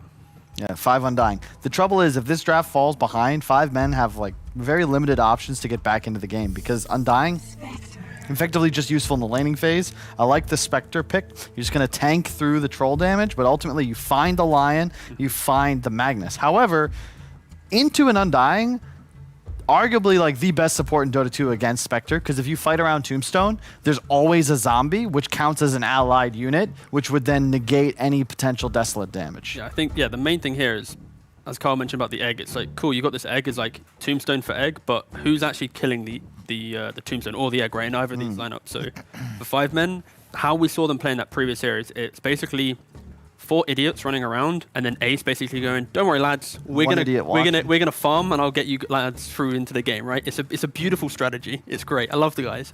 So these picks allow for this early skirmish, allow for this early fight. We're gonna see Chessie on this super mobile hero potentially, or they could still last pick an offlaner to punish the Spectre. Wake up, Carl. Grand final. So yeah, I think overall 5 men. It's not the grand final. They got the nice It's mechanism. still the qualifiers. It's the grand final of the qualifiers. No, it's one of the finals of the qualifiers. It's not the grand final. That would imply there's just one final. Banks? He sadly But it's 2 has separate you- brackets, therefore there are 2 grand finals occurring. No, that's not how it works. Okay, This is grand final 1 of 2 grand finals for the It's Smoke not. qualifier. It's not the grand final if there's 2 of them. That's not how it works. I'm trying to be in the middle ground for you two boys. Oh, Either that's way, it's fine. a final. Yeah. Thank you, Banks. There's 2 sides of a bracket. Banks, it is a Banks, final. would you call it the grand final? Yes or no? Sadly not, Tigo. Thank you. That's all right. That's fine. I can move over naming conventions. It's fine. So I will have to say that the Cyber Legacy last pick has got to be perfect. The TA band out. I think it's not a great matchup against what 5men's running, but if I'm playing against Magical, you just don't give him last pick TA. Make him beat you with something else. If they didn't already have a Spectre, this is such an insane Medusa game, but you can't play Medusa Spectre. no, they can't. They need an active hero. They need like the Void Spirits, the Quops, something that can move around the map, and especially not you can't pick Troll in this game. Quap in this game. There's way too much control. You need something I think that's a bit more formidable. Kunkka, just a casual Kunkka. Just Wouldn't mind eat Kunkka. through the initial damage. 5men. Sure, they have Finger. They don't have anything explosive. I think Kunkka could be it. I think Kunkka makes the most sense. Yeah. I could see, Ember's banned, Viper's banned, TA, Void Spirit all banned. It's really just Kunkka or... if you really wanted to YOLO it, you could go for like something like a Tiny, but I think it's just Kunkka. Okay, say it again. Kunkka. Say it again. Kunkka. What? Kunkka? Kunkka. Which one is it? You can't even decide how you say the hero's name. I don't know. It doesn't matter, man. It's a British versus DK. American English. So it allows them to like group behind something. We saw in that previous series how the DK basically allowed to be the front line, buys Blink, buys BKB. Spectre never has to be the one starting the fight. DK's doing it for him. And it makes more sense why they banned the Necro as well, because it's just a 1-to-1 hard counter to the DK. And it fills the same role as the Kunkka does, but you trade off a little bit of offensive firepower and a little bit better catch for just a tankier hero that also applies more direct tower damage. So, especially when you have Pango and like Lich Phoenix, you kind of have to play around this mid hero. It makes sense that they wanted something that's actively frontlining versus trying to find an X-Boat combo. What is it? There might be a Timbersaw pick for 5men here. Wouldn't be. That's a pretty sick. Doesn't ever die. You can either put it mid or into the offlane. It's gonna have a good time. Yeah. It's gonna have so much gravity, bang, so that troll can get some good farm. We put Quap. I don't know about that one. Into DK? Yeah. Oh, it's okay. So it's more about the fact that sure the lane will be like equal, or if not DK favored, of course. But it's what can you do into the game, right? Can you apply that pressure? Can you take those early fights? Diversify your damage. I'm not really a fan of it personally. I'd have rather seen more of like a meteor hero because you don't actually have anyone running up front other than Troll. So Troll running up front, he's going to get DK stunned, he's going to get rolled on. Suddenly now your hard carries out the game. Where's the rest of your pieces? And Spectre's also very good against Quap as a concept. If you can just ult after Blink and hop on top of her, she's in some big trouble. To me, this game will be about how do the carries stack up? Because if Troll gets ahead, it's similar to the game we saw in the Void versus Spectre matchup, especially with an Empower. If the game sort of just stagnates and Troll's got a bit of an edge, his net worth straight to the top. Whereas Spectre, you just need more time. You can't farm as quickly until you've got big items up. So it's really about making sure that you take early towers and that they're consistently able to find fights with Egg. It could also just be mid Magnus, and they could put the Quap in the offlane with the the Undying, with the like potentially just running down Spectre. You suddenly don't give him a game. Mid, it's just a trader farm anyway. I think they will do that because I know Chessie definitely prefers playing. Well, he likes Magnus. I don't know. I know he plays Quap. Every Han player, FYI, can play Quap. And Han actually, the name was Wretched Hag. Oh, thank you. That's some good. What a name! Yeah, what a right. name. But it was everyone could play it. It was really broken. Oh, okay. So just easy hero. Perfect. Sounds good for me. I'm down. So, Carl, which way are you going? I'm guessing. I'm going to go with Cyber Legacy because I think that, I mean, it's kind of against my gut because I feel like the easier draft almost always wins. And in this case, Mag Troll's kind of a no-brainer. But you know what? I think T-Gov's wrong with all my being. T-Gov? Well, I think I prefer Cyber Legacy's draft just for the ease of execution, the fact they're not on a timer. But my heart does say 5men. So technically, my prediction is Cyber Legacy, but I'm going to be cheering for 5men. That's not how it works. Pick a side. All right. Pick a side. Let's go 5men. Done. There you go. Happy? All right. Okay, see how 5men split panel, an insane panel for me to even have to host. So let's get to Lyrical and Trent because I'm sure Lyrical's got some magic for me on his green screen, and you guys are probably just chuckling away the entire time throughout that. And Trent, evolve that goddamn Pikachu, man, please. He's chill. You know, he's gonna be a detective someday. He's in school. He's working hard. Much like the 5 men in Cyber Legacy are to make their way to Immortal. Will they evolve to the final tier? Lyrical. I don't know. Maybe it's a possibility. At least they look pretty freaking good. How definitive? You're like our panel. I know, but it's not my job to be able to say declarative statements, right? I just hang out here and laugh at the game and enjoy some Dota. That's what we all want to do in our life. And the panel might not call it, but I'm going to call it. It's the grand finals of the qualifiers. We're going to say it even if it's not true. 2 grand finals? Wow, that is Omega. That's Omega League indeed. Oh man, that's great. Yeah, it's gonna be an interesting one. I kind of will say that I sort of really didn't like the quad pick at all. As we're getting ready for a battle for these runes here, a lot of heroes in the area. I don't think Pi can go for this one. Yeah, I know he has a death wish sometimes, but not this time. I think the last 2 picks for both these were a little awkward. I think Cyber Legacy wanted someone else that could capitalize on the haunt and had a little bit of mobility, but a lot of those picks were banned out.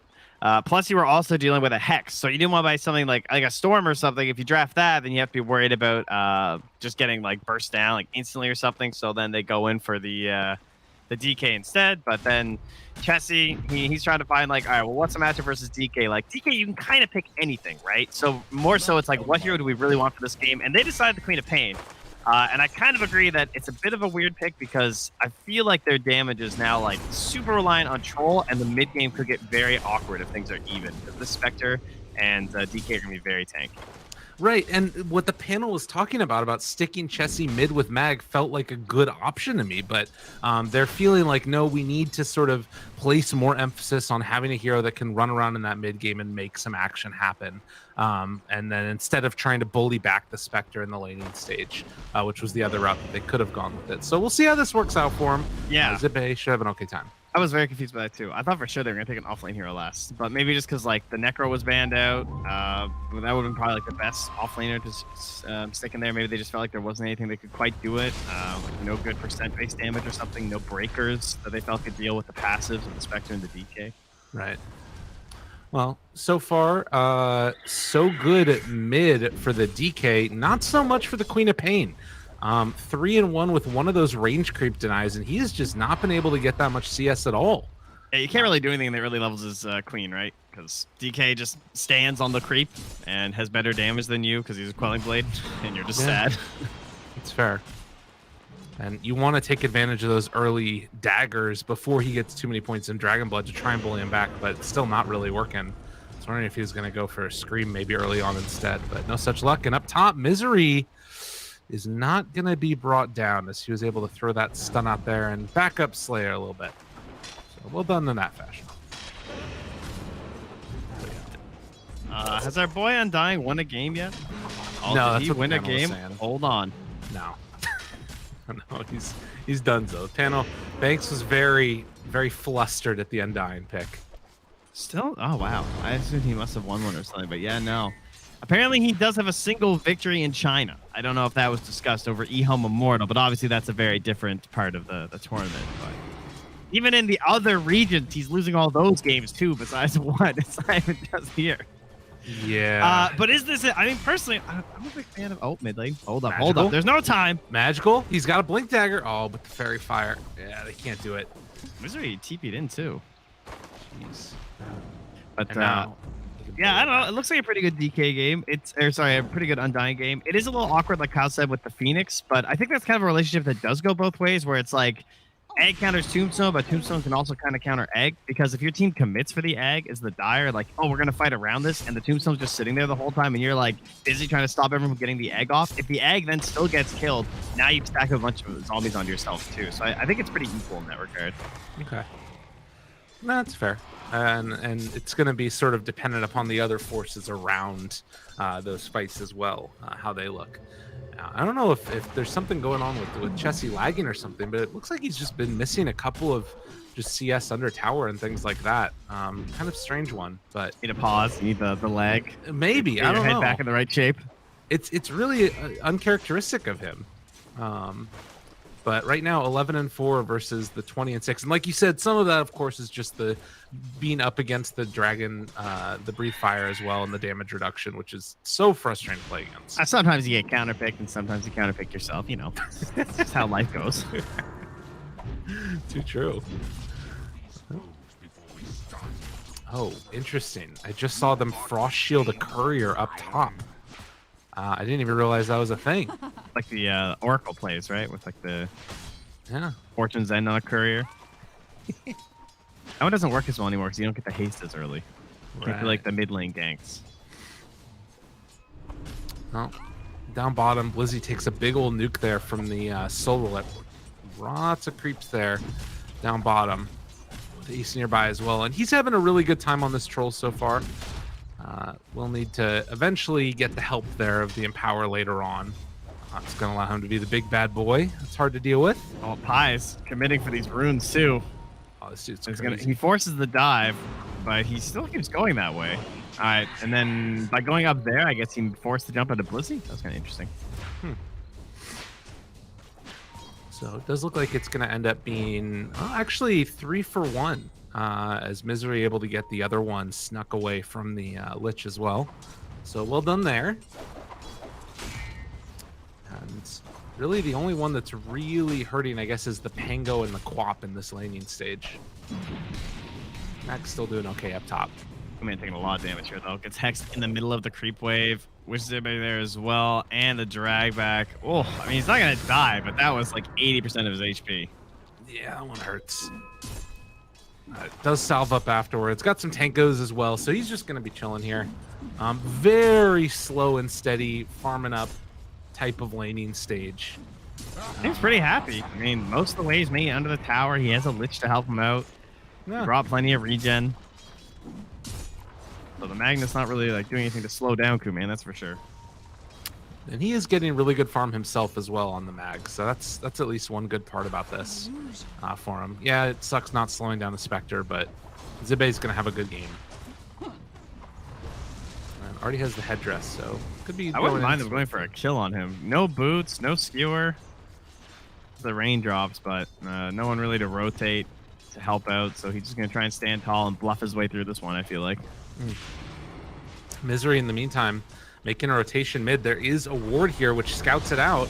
Tombstone going to be dropped down on the other side, have the hex afterwards, but this guy is really hard to kill. Bignum actually making the rotation over at level 2. Gets the frost shield on him. Does have dive, but not going to go in for it. And that sets us up for 1v1. Yeah, I went from a bad play to a pretty good play. Like, yeah, you give 125 away with the Tombstone, but the fact that you pulled both supports like that to give your Mag a 1v1 versus the Spectre with no help, and now Troll versus the Pango, like, I feel like that's pretty good. Yeah. Especially because you're ganking a DK. You're kind of lucky that it just didn't get turned on, but he doesn't have any points in the stun quite yet, so. It was around the timing of Chessie getting his level 6 as well. Maybe if that would have come up a little bit earlier, could have been a play as well. But nothing doing really. He have a courier? Huh? It's like Chessie's items. He just. Yeah, dude, he's hurting. Yeah. He's like 400 gold ahead of the Undying. It's a pretty depressing inventory when the 8-minute rune's coming around. It's like, all right, we're gonna make a play here, and it's like, oh, the one null empty bottle. Just it looks real sad. Yeah, dude is hurting.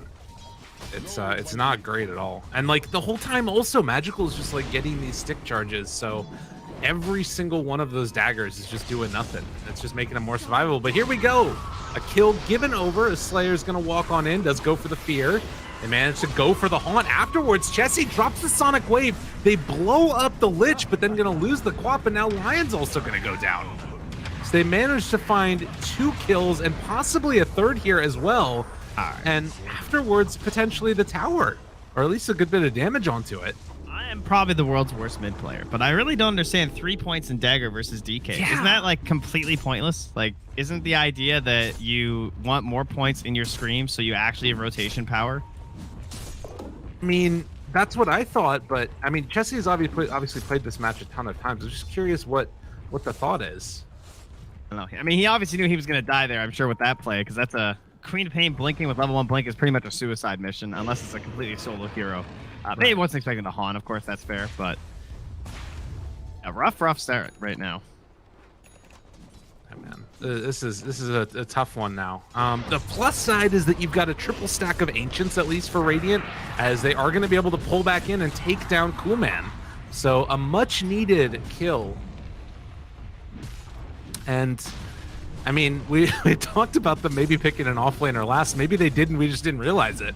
Yeah, that's right. Yeah, he's just tanking this matchup mid. He's doing his thing. Exactly. Mag's the real position too. Because I mean they're killing it up here, and they're gonna have a whole host of creeps to fall back to on the jungle afterwards. Hey man, I mean it's Max Dagger now, the big DPS, the 4-second CD. Let me see it. All right. Show me the power, Chessie. I'm here to learn. I mean, you got to give him this. What is it? 12 HP regen. So it's 90 damage per tick, and it's not even doing anything. Yeah, he really does not care. That's a level 4 dagger. I mean, he has 18 regen per second naturally, right? Like, what the hell are you gonna do? Well, a lot of heroes mid set up for this one again. They don't have RP available, but with Zibe coming mid, it looks like they're going to be able to force back the rest of Cyber Legacy to some extent. Or not. Or they're just going to stun him. Now down on the bottom side of the fight, Slayer's going to pull back in Chessie again. Sonic Wave goes out. Gets the Soul Repeal. A lot of damage over time. Doesn't manage to get that deny off. Blizzy still taking some damage from the zombies here. Or a spike up on the high ground. But there's no way you can really chase this Dragon Knight really, surely. Yeah, Chessie can't really do much here either. Hey, you saw that though. It does pick on the supports. That's a ton of damage for a Lich to deal with. Like he's dead. Maybe that's the goal for Chessie. Is he's playing this more like wanting to just pick off the supports. I don't know. Either way, we continue to farm. Troll gets another fresh empower here. Has his drums heading in towards the old S&Y build here. Structures are fortified. And it's still sitting with a 2K lead. I have to give it hovering around 2K. Jostling back and forth between 1 and 2. As the Haunt is back up, but there is no mana on Kuman. So dangerous play here. It's still level 1 in the in the blink. So yeah, Blizzy's trying to pump fake it to force the first blink. There it goes. Finds Bignum. Maybe gonna be able to force the egg out. Chessie making a lot of space for his team. They will be able to pressure this tower, but meanwhile, mid, they find the Dragon Knight, throws out the Chain Frost afterwards, manages to get 1 kill. Can they find any more afterwards? Slayer and Blizzy in the mid lane as they pressure this tower. At the same time, it's a 12-minute Midas for Spectre. These are good trades right now. The side of 5 men. Taking the mid tower instead of a safe lane tower, that's fine. I do think that Queen of Pain, as long as they're farming, it doesn't matter how farm Queen of Pain is. Because the whole point of this hero would be to create space for the troll and well, mostly the troll, but the mag too, he's some items he wants to get to. So, if you're feeding a little bit doing that, I'll do. Ooh, that was close. Jeez, that was really close. And the other thing that happened during that is that Troll finished off the Ancient stack, gained like a easy 1,000 gold right into his pocket, as well as taking that tower. Interesting stuff. Yeah, Jibe now has the full mech done too, which is a really good item versus the Haunt. I feel like when you're like 5-manning and then that chaos pops, it really just helps like kind of steal your nerves. Whenever it just gets buffed up a little bit, you can actually turn, right? Yeah, totally. Does have the Blink Dagger queued up next. Could be going into Guardian Greaves afterwards, depending on how it looks. But it does feel like for Cyber Legacy, at least, with this Midas, like, what does that tell you about the way that they want to play this game? Like, are they trying to still make things happen in spite of it? Because, like, DK's still going for a blink. I think, the Spectre will still be joining just with the Haunts. The Vision will be there, the Blink, the Stun, and then Spectre just wants to finish off the kills. Feels like Blizzy's roles are going to be extremely crucial because DK is basically going to have, like, single target focus where he sees the target he wants to jump on, he hops in, then they try and set up for good Chain Frost and everything, but Blizzy's got to be like the guy in the middle of everything, trying to make sure that their fights go well, because the damage isn't overwhelming unless they commit everything right now from Cyber Legacy, right? They like pretty much need the egg to go down, which means it's Blizzy's job to create space for the egg and then also protect it with the Rolling Thunder. It's a lot for a single little Pango to do. Well, I'm sure he's been playing some Aghanim's Labyrinth. You know, he's been practicing his Pango rolls, getting those gold bags. Nice. Yeah. There's that game that you and I played where we got 30,000 gold somehow. It just yeah. broke. Thank you. Thanks, Valve. I don't know what happened. Appreciate it. Pilot Eye scouts out the sentry. No. Knows that it must be extremely close to where his is. Oh, roll in. Looking for the jump. Finds one. It's on to Quap. It's a decent target to stake, but they do afterwards have the Supernova down as well. They're going to land it. It's a lot of damage. Ace, he needs to pop his ulti or try and get out of here. They pop the mechanism. Still under control. RP looking for that opening. Ace drops down, pops the ulti afterwards, gets the root.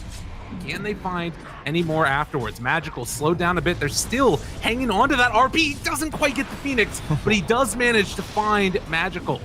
Out, still chasing, under control. Spectre dropping down lower and lower. Ace is gonna die. Highlight die, Misery. They're on top of Coolman, but I don't think they got enough damage left in the tank. Maybe another jump in. Oh my God, almost able to get Coolman. He's on nothing.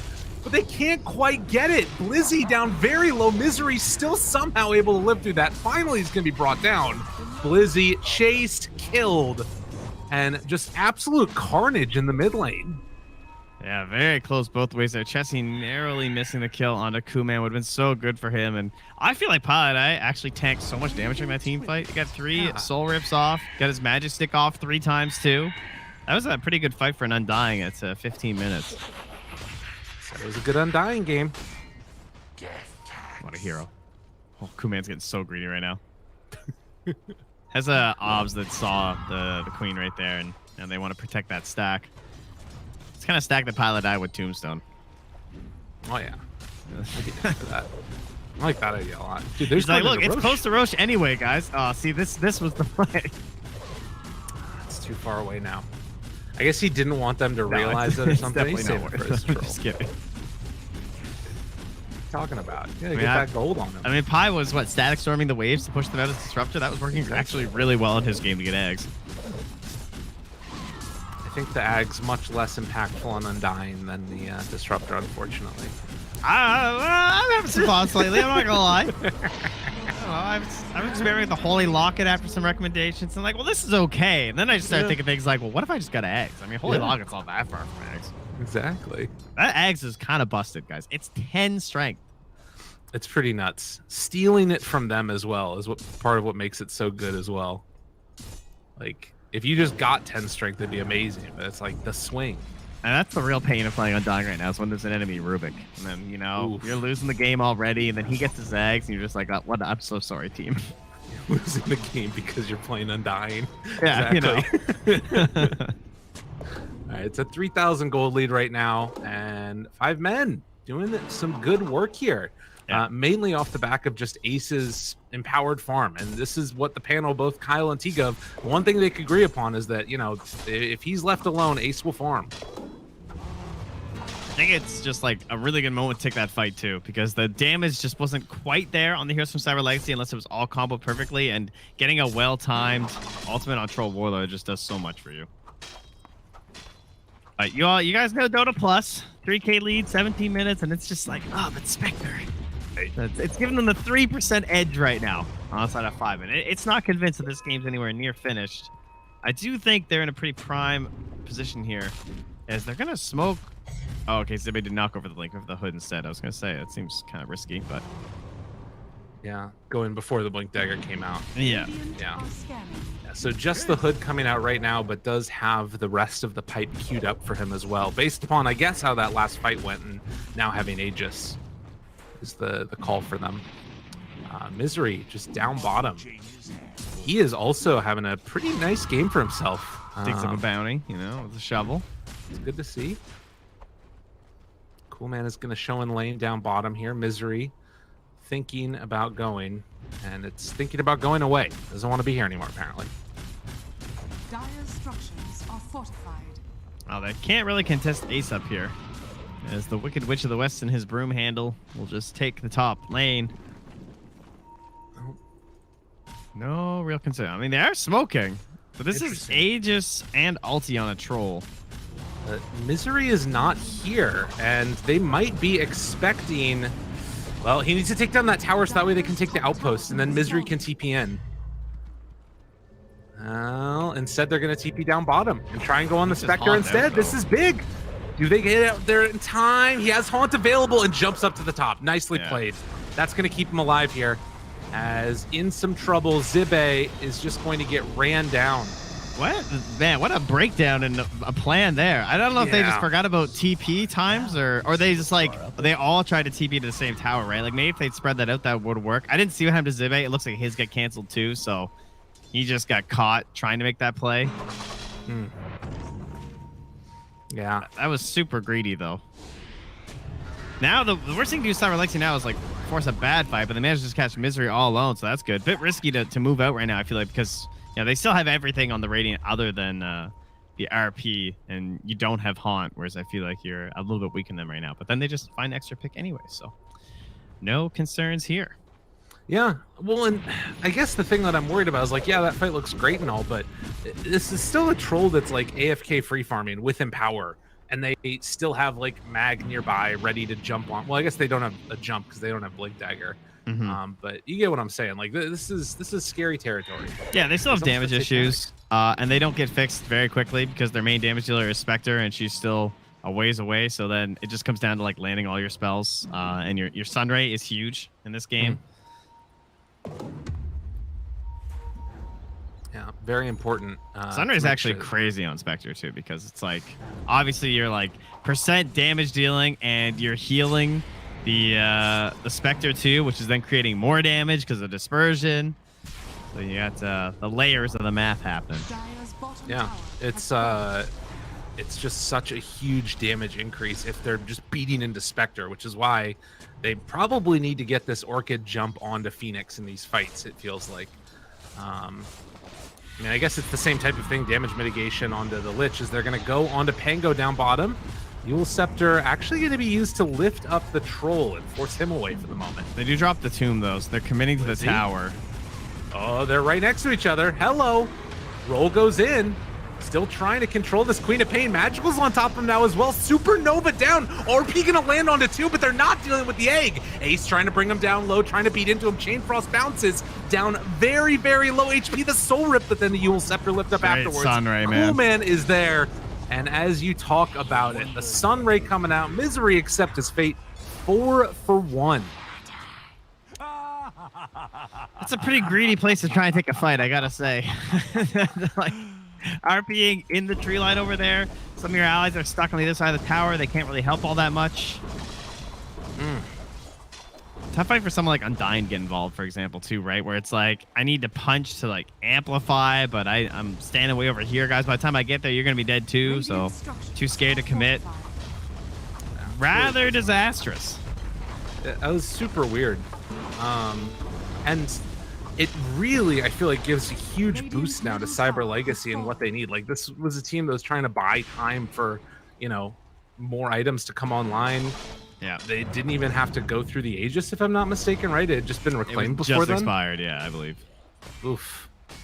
Yeah, not great. Now, here's a fun thing. Undyne has 2,300 gold. Is this the point where you buy a Midas on this guy? Am I crazy? Tough call. I feel like he's gonna buy like. They already have one pipe, so we're doing a second pipe this game. Probably not. He could buy. What could he buy? Right, it's like that decision-making territory where it's like, does he buy an item that helps them try and like win right now, or does he accept that this game is going to go like late game? Maybe you know he buys Force so that someone doesn't get comboed by Pango twice. I feel like Force is pretty good. Undying, I really think, is extremely difficult right now in items. I don't think anyone's found the best build yet, and that's part of why he's kind of struggling still. Like, Meteor Hammer feels a little bit better because there's a Magnus in the game and you can like queue it up a little bit. But he takes Vlad's. It's not a bad choice. He queues that up and he buys a Glimmer, so that's gonna be his choice. Okay. Yeah, seems pretty good. Yeah. There's a lot of magic damage. Yep. Another smoke up. It's gonna be right into the Zibe Magnus. Chased in. They find one. And, well, he's going to haunt down to dead. Jesse, but there's no one else here. That's a lot of damage, though. Look at that. Just like, holy moly. Yeah, that's scary. It's really scary. Misery gets a little bit of space for himself now. I was going to get into the Blink Dagger, but I am a little bit worried about his survivability as this game goes on as well without any defensive items.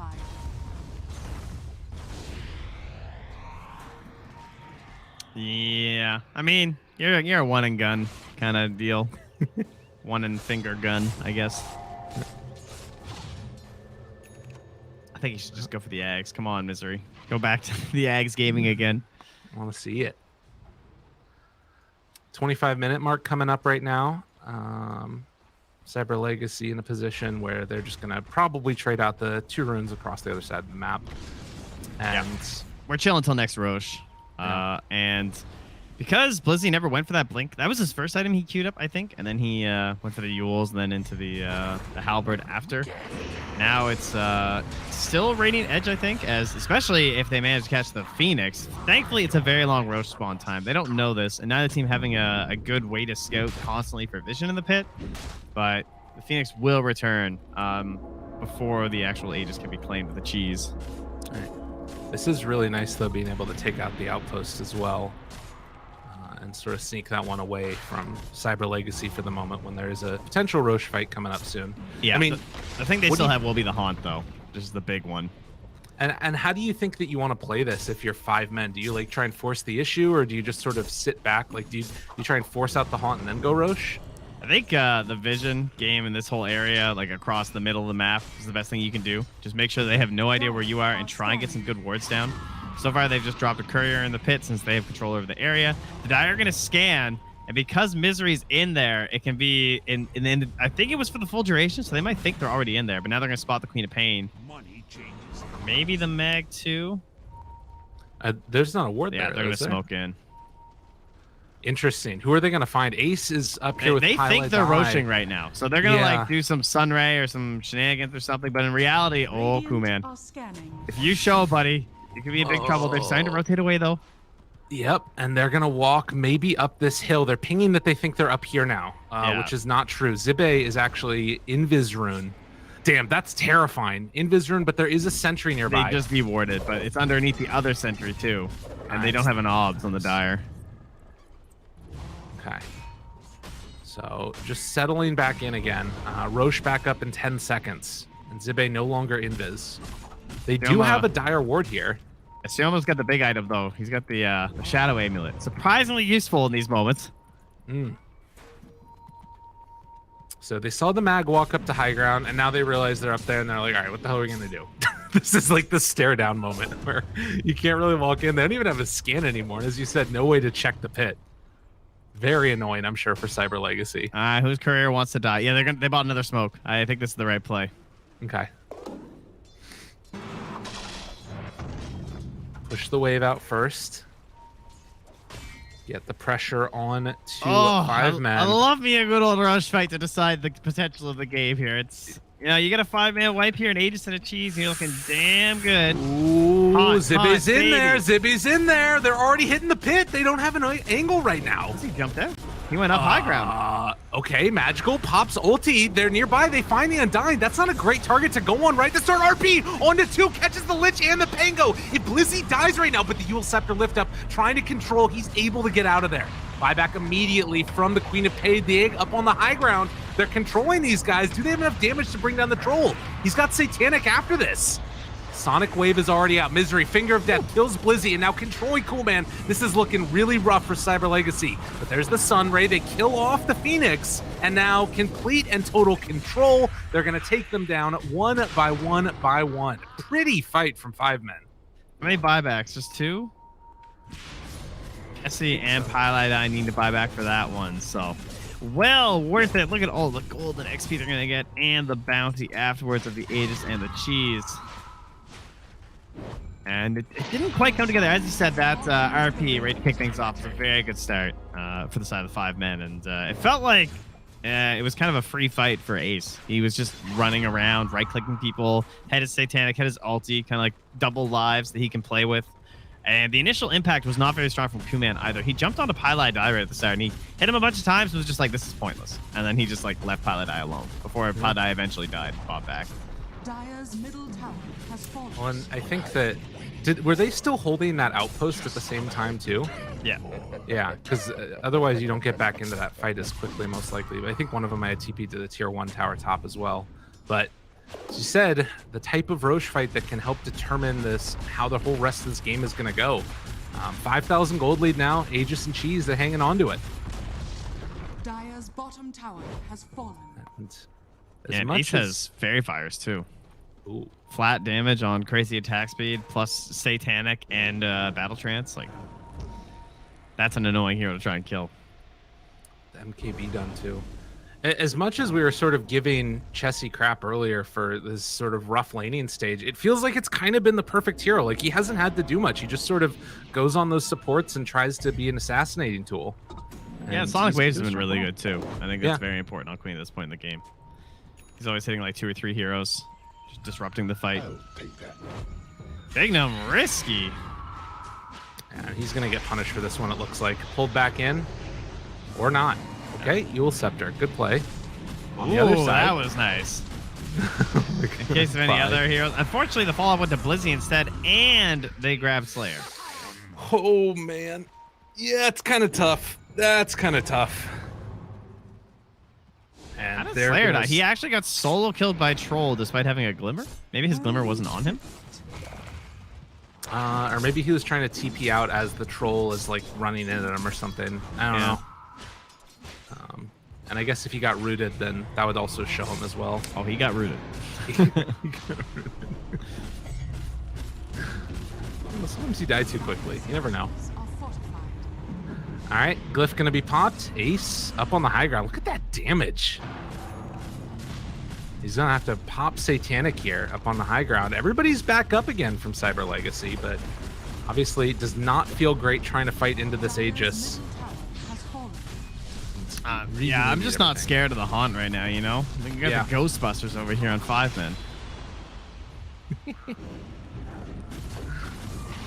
The melee I wish racks. there was a Spectre one. It was a giant Pillsbury Doughboy looking ass thing. That would be pretty sweet cosmetic. There's no way it's ever coming in. I'm sorry. Oh my god, the RP catches on to 4, and they're just gonna run into all of them. The chase forward, the Haunt in, skewers the Spectre away actually. And with Magnus dead, maybe there's an opportunity here, but Ace is just going off. He's gonna be disarmed for a little while. Cool man, Blizzy, they're controlling the troll. Still has a lot of time left on this Aegis though, and really does not feel that afraid of anything. It's gonna take down these illusions. The dagger's on him, another round of disarm. So they're doing everything they can to slow this down. Buyback actually on the Phoenix. Ace is gonna be chased. They throw out the Earth Spike. They want to take this fight, but I don't know if 5 men are gonna give it to him. Yeah, they just can't quite catch them.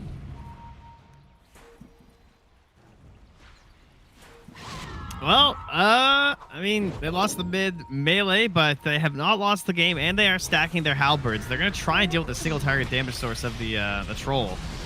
Oh god, another disarm, catching there. Sunray in, trying to do what they can. Disarm onto Troll, bringing down Magical. Eul Scepter afterwards. They're just controlling him. And Chessie is getting blown up by Coolman, so it's Ace kind of versus the world. Pylai Die in tow. Chessie manages to get the blink away.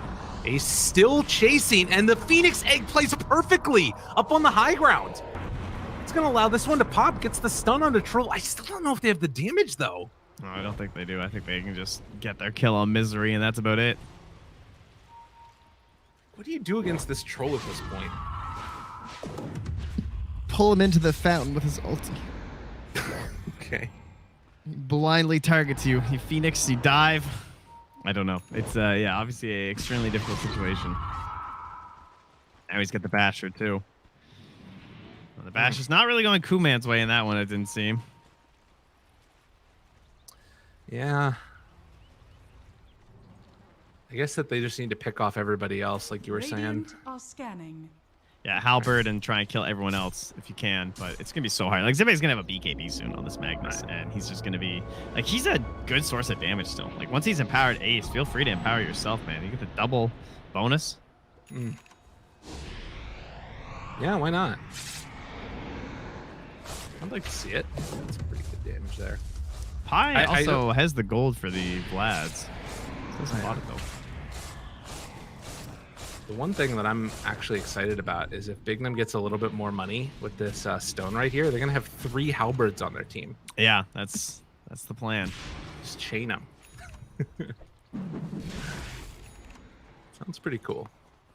It's really your only hope is trying to shut down the troll. It's still gonna be very difficult, but in combination with the Abyssal, the Pango roll, like at least there's a chance. The only problem is, of course, status resistance of 50.7% with the Titan Sliver added in there for Ace. So you got to cut everything in half. Yeah.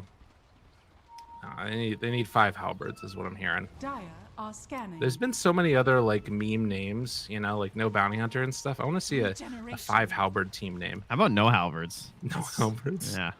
That will be a feat. Winning games with no halberds. All right, the smoke pops. Cast the haunt. Stop the blinks. Yes, stop the blink. Oh, no! RP onto the illusion. That's not great. But I don't know if it's really going to matter. They're bringing down the Queen of Pain. Okay, maybe a chance here. Blizzy interrupting things. Finds one. There's the egg down as well. Ace trying to see if he can kill that one, but the halberd is there. Nicely played. Zibe is dead as well. That's 2 cores already down. Pylai Die being chased. Ace just being ignored. Continuing to throw the halberds out there. Do they have a Yule Scepter now as well? Oh my god, they did it, guys. Dude, they freaking did it. That's Aegis already gone anyway. We got a game. He is continuing to get lifted up in the air over and over, and eventually he goes down. Oh man, Blink Daggers are so bad versus Spectre. I can feel his pain so hard now. I mean, what can you do, right? Like, it's gonna happen. Yeah. He's gonna press the haunt, and you think you have this moment, and you just miss it by not even a 1/10 of a second, and suddenly the whole fight's just over. And now the last halberd arrives. Only 2 to go. I'm wondering also, like, when so much of the damage right now of 5 men is built into the physical from Troll, like the effectiveness of Frost Shield and how much that's going to come into play against the Spectre. If Spectre gets into enough items. I mean, it's still tough, but do you see any hope there, any salvation? I mean, that's a big deal because it is percentage based too, right? That's kind of one of the crazier things about Frost Shield. And do they have a way to dispel it? I don't think they do, right? I'm not. Yeah, no, not really. Like, it's gonna be on there. It's tough stuff. I'm not sure. It's feeling like Cyber Legacy have found a little bit of hope for themselves here. A little bit of hope. Let's not get too crazy. Because remember, that was like no spells hitting, basically, right? There was like no good Tombstone, no Sonic Wave, no RP. I don't even know if there's a Finger of Death. It's just like we didn't get anything that our heroes could do. We basically just all died. I mean, that's a good way to play Dota for Cyber Legacy, though, right? Yeah, that's conducive to victory, in fact. I mean, that's part of the thing, too, though, isn't it? It's like part of the reason that happens is because of the Haunt and breaking the Blink Daggers, which Cyber Legacy is kind of dependent upon a little bit. I don't know. They're 100% dependent on it. If that doesn't happen, you're not going to win fights. But that just means that, like, what if the 5 men initiate, right? What if they're the ones who like the Blink RP onto even just Spectre alone? And it could be a disaster. They do have that 10-second BKB now complete on Zibe. And this time it goes the other way. It's the Dire that are controlling this part of the map, which means they get the courier in the pit. So they know Roche is up. They know that he contains 1 cheese and 1 Aghanim Scepter to go alongside that Aegis. That could be tasty. Tango doesn't have Basher. DK Ags probably. We also have that level 25 talent for Coolman as well, the plus 5% dispersion, which can just be an absolute bane. I wonder for these heroes. I wonder what's better, Phoenix Egg or Phoenix Aghanims or the Aghanims. Probably the Phoenix Aghanims. I feel like I don't necessarily need the damage from the DK, but then again, the additional health is so nice. Right. And free pathing. Ooh, I mean that's tempting. It is. Being able to just sort of kite the troll back and forth to the side, up and down cliffs or what have you. Could be nice. They do get the cape now on the radio as well. Nice.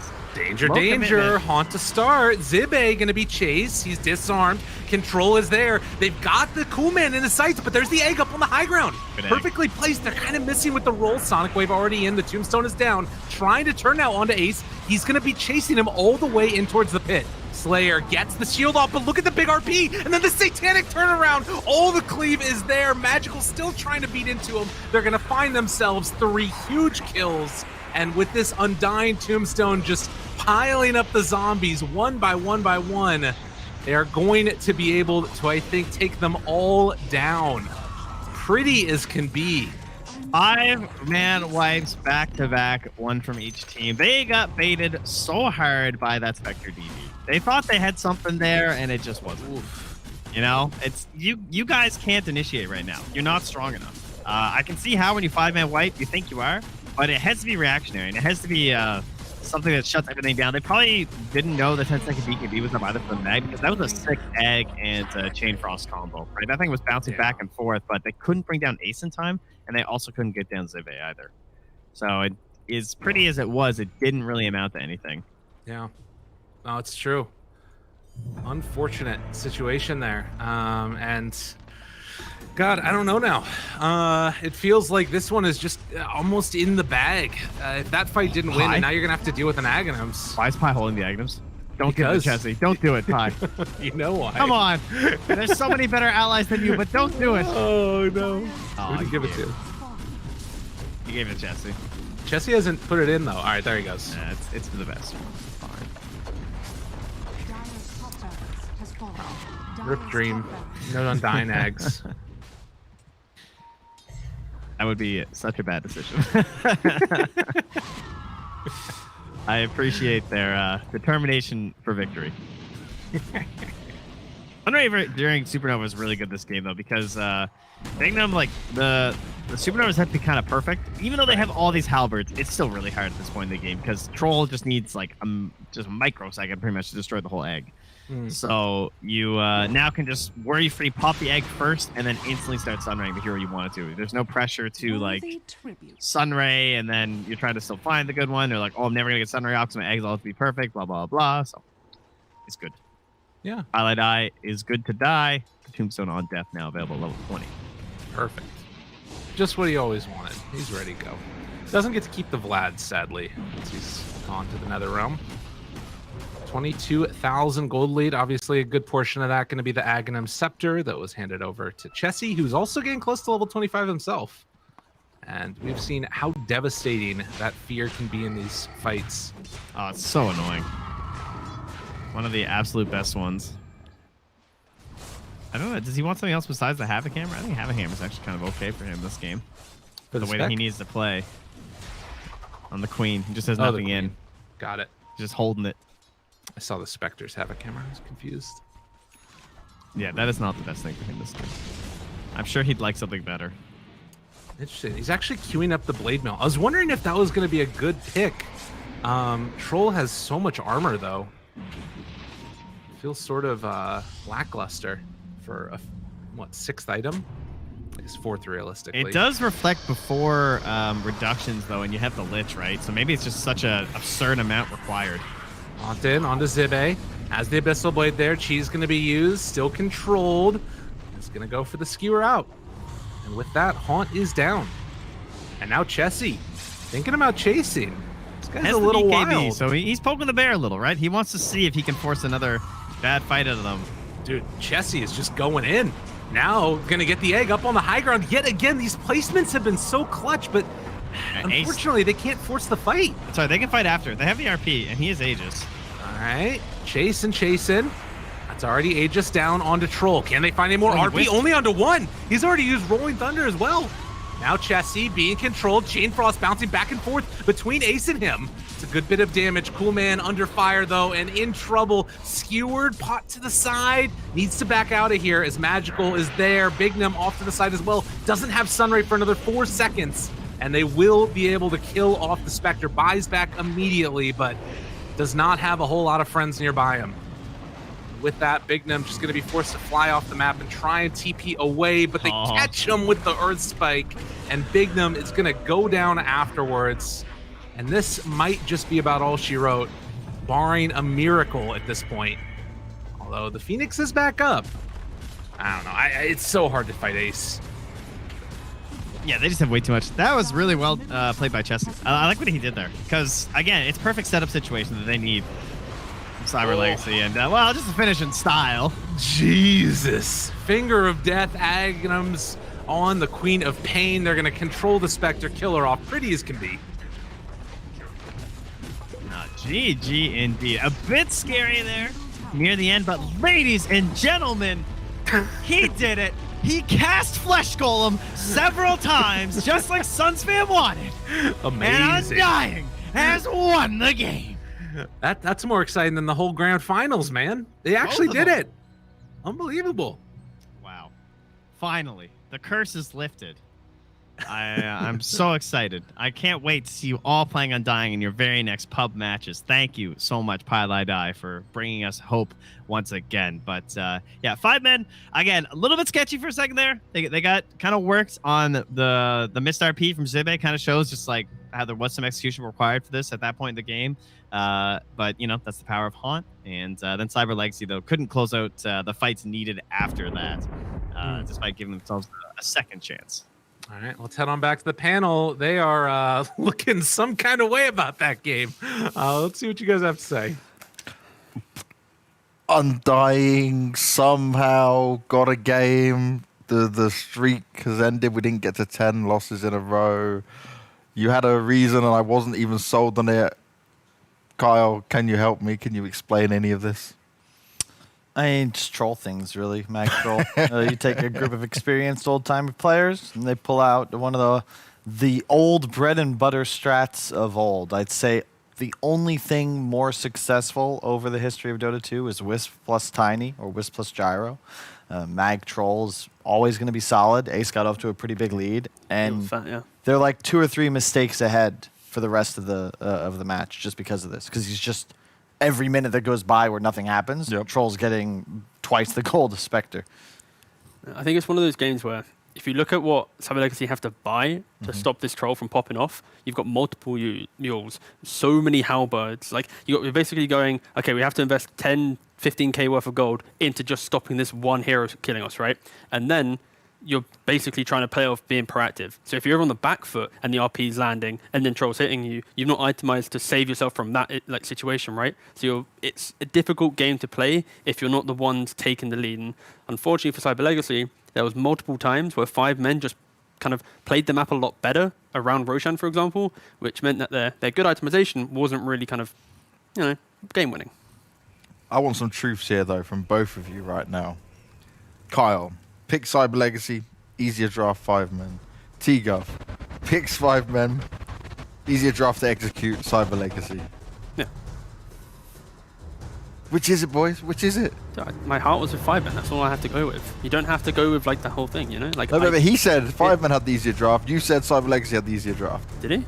Oh. Yeah. It's Mag Troll. That's what I'm asking. I see. Oh, well, you know. I just, I've seen 5 men in their mid-game decision making. So if we put focus around that second Roshan timing, that's kind of where I put the kind of, 5 men might be throwing this game and taking away. But Zibe with his mag performance honestly kind of brought it back around. I said how at the start of this series, Ace was normally the guy who pops off, but in this game, it was very much Zibe on his Magnus, hitting multiple RPs, like getting that BKB, just being able to be a frontliner, always have that blink available. Yeah, I think Magnus, big MVP for this game. Yeah, what he said, all that stuff. Thanks, sounded man. real good. Yeah, thanks, man. Kyle. like this game, honestly, is about Roshans. This qualifier's gone on for like a week now, and we haven't really seen teams truly utilize this kind of grounding part of the map. So at like 60 minutes, 5 men walk in, get a free Roshan. But then after that, it's the setup for the next Roshan, which really shows how this team is better than all the others in this qualifier, right? Equal to Cyber Legacy. It's the fact that they have set up this vision in the area, baited Cyber Legacy to use multiple smokes to try and get into aggressive position. They could never really get into the pit, and then that's where this Magnus is amplified. It's fast forward a little bit, when you get to that tier 2 bot fight where they're kind of stupidly diving, that's where you're showing the... How about this fight where it's a similar scenario where, you know, once again, 5 men just get wiped out. Yep. But it just doesn't matter. That's the storyline. The location, right? Yeah, like it doesn't matter that they lose a couple of these fights. They also got owned bottom around the 2-2, as Tika was just saying. But it ultimately just doesn't mean anything because this troll is just gonna be fatter, and because his itemization is gonna have more of a linear power spiking. He's never really gonna fall off. Whereas with Kuman's Spectre, it doesn't really feel like there's a point where you're just like, oh shit, this Spectre is really scary now. Whereas every item that Ace picks up, he's just more of a threat. He's going to, like, the BKB timing means that he just doesn't fear anything. Yeah. And then once you have the Abyssal, you're just going to kill stuff. Satanic, you don't even need to pop BKB now, you're just not going to die. And ultimately, I think that their one miscue, Quap, yeah, I know Chessie recovered. I thought he played pretty well for the start he was given, but he was 7th in net worth at a point. He was underneath the Pangolier for some time in this game. They just kind of got away with it because their troll had a mag behind him.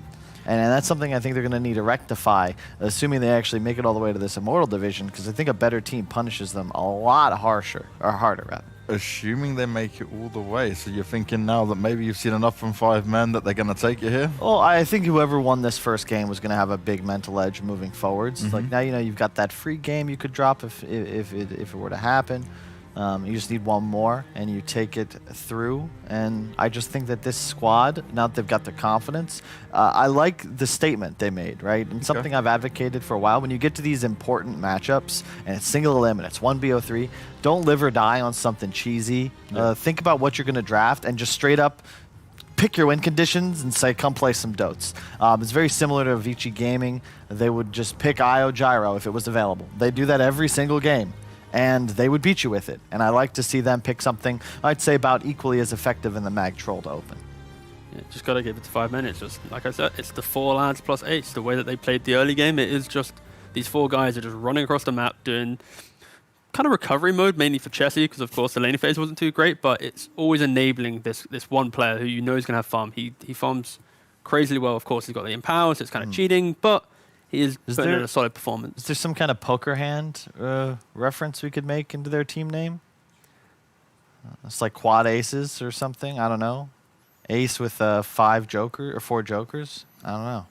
We can get to that after the break. We'll work it out for you. Because on the fly, I'm not too good. I'm not really a poker player personally. I haven't really played poker ever, so it's fun. Don't ever. Probably a smart thing if you're not a gambling man as well. Exactly. Yeah. Save yourself some money, T-Gov. Yeah, I need money first. That's why you're here. Don't worry. Kyle keeps giving you a job. I am the water boy. Kyle said that in the previous draft. I'm just the water boy, you know? It's like BSJ's Nuster's not here today. That's why I'm here, right? Pretty much. You're pretty much BSJB. BBS? You know? Yeah, less of a jawline, less analysis, not as popular of a streamer.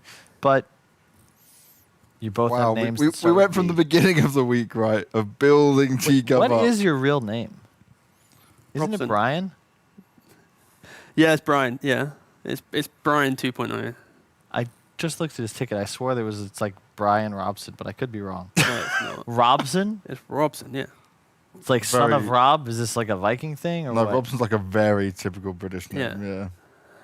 An imposter of Thompson. That is quite Robson, the imposter of Thompson. Yes, there are so many similarities between us. We both play 5. We both don't go to the gym. How do you know Thompson doesn't go to the gym? We both not 1 TIs, right? Robson is a real name? Yes. Yeah. Yeah. It's a very I thought it was a British nickname. No. What can you explain the etymology? Well, normally it came from London, actually, to start off with. Like, it was, sadly, I'm going to... Just Google it, lads. It was like a common person's name. Oh, like what, sorry? A common person name. I'm not trying to say you're common, T-Gov, just because I come from... I come from that line, right? So, like, Robert would be, like, more, at the time, of posh, where Robson would be a bit more... East End of London, like my kind of area, that kind of thing. For me, growing up, I knew Roberts who were like chavs. And I was Robson. Probably, because we tried to fake it. Why do you think I'm called exactly. James? So I've got these like Roberts out here trying to like tarnish these like Rob plus something names. And then me, little Robson. I'm still so confused. Son of Robin, origin, English, from German English Bright fame. There you go. But One you day, think, lads. you On- think on the Son of journey. Robin Hood, the low down part of the world. Yeah. There you go. See, part of Twitch Act, from the rich to the poor, yada yada yada. Sounds great. Bang, Robson. But what the Jesus? What did you just say? We can't repeat it.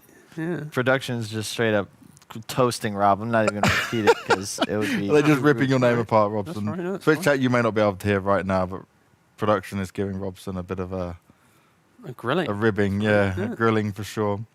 But your name's actually good. At least it's unique. I see. I just got James. He just got got Kyle. Max. It's just very generic. And my name was a lot more unique before the year of my birth. Then it became one of the most popular ones. Did your parents just pick it from a book? I have no idea. Just Googled most common names. I know I wasn't planned, so it's not as Yeah, if they we had had much that time, sad story you know. for you. They only See, had 6 months. Mine's so messed up, right? Because I have middle names as well, and they Oh, I went. forgot to talk about your conception or something. No, Like, no, I'm not getting into that. My name is James Charles Henry, right? So just all named after kings, yeah. And yet I come from probably like as poor as like my parents were just really pegging to try and give me some nice name, and then just set me up for failure the whole way through. Yeah, I thought you went to boarding school, James. Did you? He's just inventing this dark backstory. Wow. I wish I went to boarding school. I wouldn't be sat here right now. I was would like, yeah, I'm Yeah, tell sure me you've about not it. gone to boarding school. You need to be of Well, like. like you were convinced. Yeah, I was would like, I what? sound like this if I Yeah, went that's to what I boarding was. school? I was like, wow, our boarding schools have really gone down. I can't believe that was a real thing. I mean, I guess it still is a real thing. I couldn't even get into university. Just Did you wasn't do like- A levels, college, BTECs? What was the situation, education-wise? Oh God, do we really have to me. do this? Yeah, of course. Talk to me. So I got 2 C's at GCSE. Okay. I didn't turn up to my IT lesson. I would have got a A because I got an A in the actual like coursework, and then I forgot Alright. to turn With up. IT though, because basically in in England, IT is like you have to use like PowerPoint, Excel for some reason. Yeah, it's very basic. Or you can flex into like light programming. Which one were you doing? What do you think? PowerPoint. All right, cool. Yeah, just all the basic programs, Access, all that kind of stuff. You'd be surprised how many skills you can pretend to have if you're good at using Excel and making a PowerPoint. Yeah. Like, I actually think that there are people who have molded their entire careers. All those people off that of sit on being there on able big to use PowerPoint. presentations and they're like, yeah, do this, do that, da, da, da, da. It's like surprisingly difficult in a way because, well, it's not difficult. It's just that so many people just kind of phone it in. If you really put effort into it, steal a bunch of images from Google and, definitely not really make recommended. those buzzwords pop. I think a lot of good ones like activation, integration. Cleanse, gravity. No. You have to more bullshit. Cleanse and gravity are real words that have real meaning within Dota 2. Okay. If you talk about how we could better onboarding is my new favorite one. Onboarding, yep, we can't I've just say, heard that one. it's not that we have a new recruit joining the company. It's we're doing Jake's onboarding today. It's like, oof. And someone's Very made a serious. whole process around that, right? It was their job to develop the onboarding process. My other favorite is runway. If you have like a project, we only have like 2 weeks of runway left. Our deadline's in 2 weeks. No. We only got 2 weeks. I can't live in a world that's like that. I could not live in that corporate 9-to-5 world of that kind of thing. I think I'd lose my mind. It's not just corporate, man. It's infecting everybody. And that's my big concern with esports, man. I just want us to be memes. Like, it'd be as simple. I've gotten in the habit of having to set email meetings recently. It's just so strange. Like, if you want to talk to somebody, you just WhatsApp. Hey. Yeah. Like, that's it. Just like send them Shoot a text message, like, oh, you want to call? I just need to catch up on a few things. Oh, Yeah, cool. my I'm favorite done. is I got a couple emails the other day, and I got back within 20 minutes, and I got the automatic generated response. Hello, I am on vacation for the next week and a half. Like, all right. It's Tuesday at 4 p.m. Apparently, you're just gone for 2 weeks. Thanks for getting back to me. I appreciate you. Even when I was on holiday, and I went to Lviv, the only day I didn't have my phone on or wasn't accessible was the day I got engaged. That was it. Every other day, even though it was a holiday, I just still the answer was still normal. God, I guess it's a bad thing as well that we're very much like switched on all the time. So there's a positive and a negative to that, right? It's weird. Some people just don't work weekends, and you just can't get in touch with them. And then there's a holiday, so it's we're gone for 3 days. Meanwhile, that's just whoa, that was close. My favorite is to get phone calls. I'll message Rich W. Campbell 3-4 days in a row. Need information from him. Nothing. He's probably streaming while you 3 a.m. Yo, dude, I'm taking a shit right now. I need help. And it's something about some bullshit that I already sent him information on. No hate, just love. However, I will state, if any of the viewers at home are excited to see Rich W. Campbell working our tournament, his flight is very soon. So we please, got flight details. I was like, damn. Please go at meet the him airport. at the airport. Yeah, we need tweets. Need you guys to invade the chat room. Make sure to remind him that he'll be flying soon and that he should pack. That's Yeah, actually, before his stream time, definitely like just tell Yeah. him. You know, Why doesn't he just not do a stream of packing? Huh? He could just do his packing on stream. Probably. Actually, I don't recommend that. That'd be better content than he usually outputs. I'm just thinking, right, if he does anything around the stream on his flight, we are unlikely to see him. I'm definitely not a fan of that. You best ring him on the time. What do you mean? Ring him? Like the day of his flight, before his flight, when he should be leaving to the Yeah. airport. Just everything, Kyle. I've Just got set a alarms reminder for every set. moment. Yeah. Make sure. Why are you laughing? I thought of a joke that I can't say. Yeah, I please thought don't. of a joke I can't say. Why can't you say it? Don't worry, please. Oh, Right. I love how we got Next away game. from my thank you, education Josh. really nicely. Like you nicely Yeah. took me away from all the horrible parts, so we can continue quite. I mean, we got a game 2. And No draft men. yet, 'cause we're still waiting for epics. You know. That's fair. You know what? They can do what they want. You Yeah, know? take their time. We gotta really See, break it down. Hang on, wait. I'll fix it. look at that. Clean. Clean. Wait, can we do it again? Take it away. Put it back. Why do we give him this power? It's clean. Why does production Test it out. We're trying to get entertain you? things moving, you know? Keep everybody on their toes. I like the adjustment from Cyber Legacy, putting that Magnus into the first phase bans. It Agreed. does open up the void to be in question. And I think you're going to have to think, how is this going to be slotted in? Bang, first pick. That's exactly what was expected. See, I don't know if I like that, just because I think that to do that against 5 men, you're just sort of playing into their hands, Yep. right? So you lost to the Mag Troll, now you're banning out the Mag. I get it. But Misery just straight up said, sure, take Void. And I'm always hesitant when you're going up against somebody that's got this much experience, because Void isn't some new hero. No. And yeah, he's been tweaked a bit. The hero is definitely stronger in the meta now than he's been in the past, but it's the same hero. It's you play around it, and you beat it the same way you beat it in 2013 when Misery was still a young lad. Misery full sat there of right now going, promise and positivity. Excellent. I've got it all in my master plan. It's just a little bit too obvious. And I kind of expect 5 men to maybe go for like a Beastmaster or something. You put it in the lane, you have good pressure, and you're basically taking away a way in which Void just plays well, which is just strong laning phase. Oh, Wow. look at that. Man. This draft's on lockdown, but T-Gov is so in touch with the meta. It's amazing. He Thank you, just Carl. sees I'm really the happy draft. that you've, after that pre-show on the first game, you've really pushed forward. You've no unfair advantage whatsoever after was witnessing just them into- scrim 35 games. But Wow. I'm just kidding. too, man. He should pull out numbers like 35 games. 35, Yeah. bro. Nice scrims, man. All right, It's Surfer at least boy. 15. It's yeah, it's around about that. So he just manages the scrims. Do you actually watch the scrims? Not really. Sometimes, like if I'm free, I got a lot of things You to are do. free. Maybe Most of the real time, busy. you're I'm in in Twitch chat. Exactly. I got. That means you're free.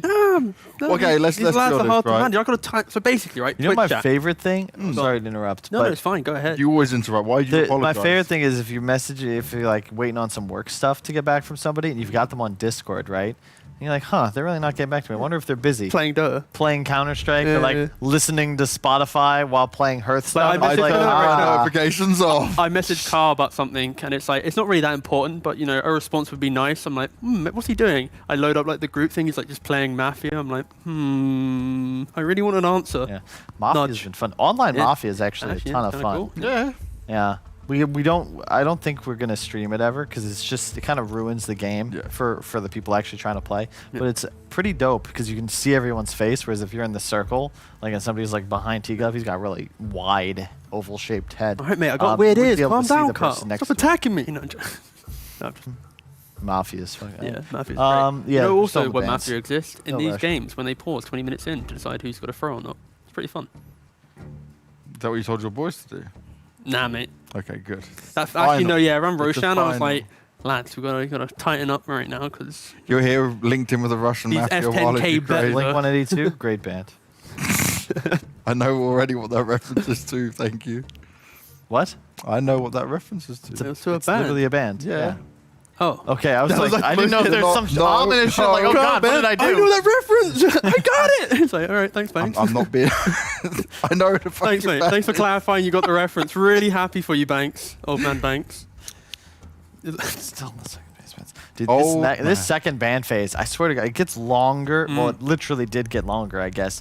But it's just, It drags out. it's so long. Yeah. It's like you see the Void first pick, and you're like, okay, what are they gonna ban? Okay, maybe a Naga, maybe some like tempo, maybe some push. Mind like, games, tick, ego. tick, tick. You know this. I've pushed for this for a while, but I think we should have different non-reserve time durations based on the segment of the draft. Based on the number of fans in Twitch. Oh, so chat. they keep do it a vote. reserved for each part then? No, because I think you should be rewarded for like using your time faster. But I just don't think that each individual ban should have its own 30 seconds of pre-reserve time. Yeah, that's true. Because it's just tedious, and most of the time, so like I've drafted a couple thousand times in my life, and you're always going to be thorough, right? You're banning, you're gonna have a discussion, but ultimately it's like playing code names. We're much better at the game with the 1 minute rounds than we are with the 5 minute, because you overthink things. If you had 15 seconds to think of a ban, you're just gonna go with your gut and your heart like you planned on.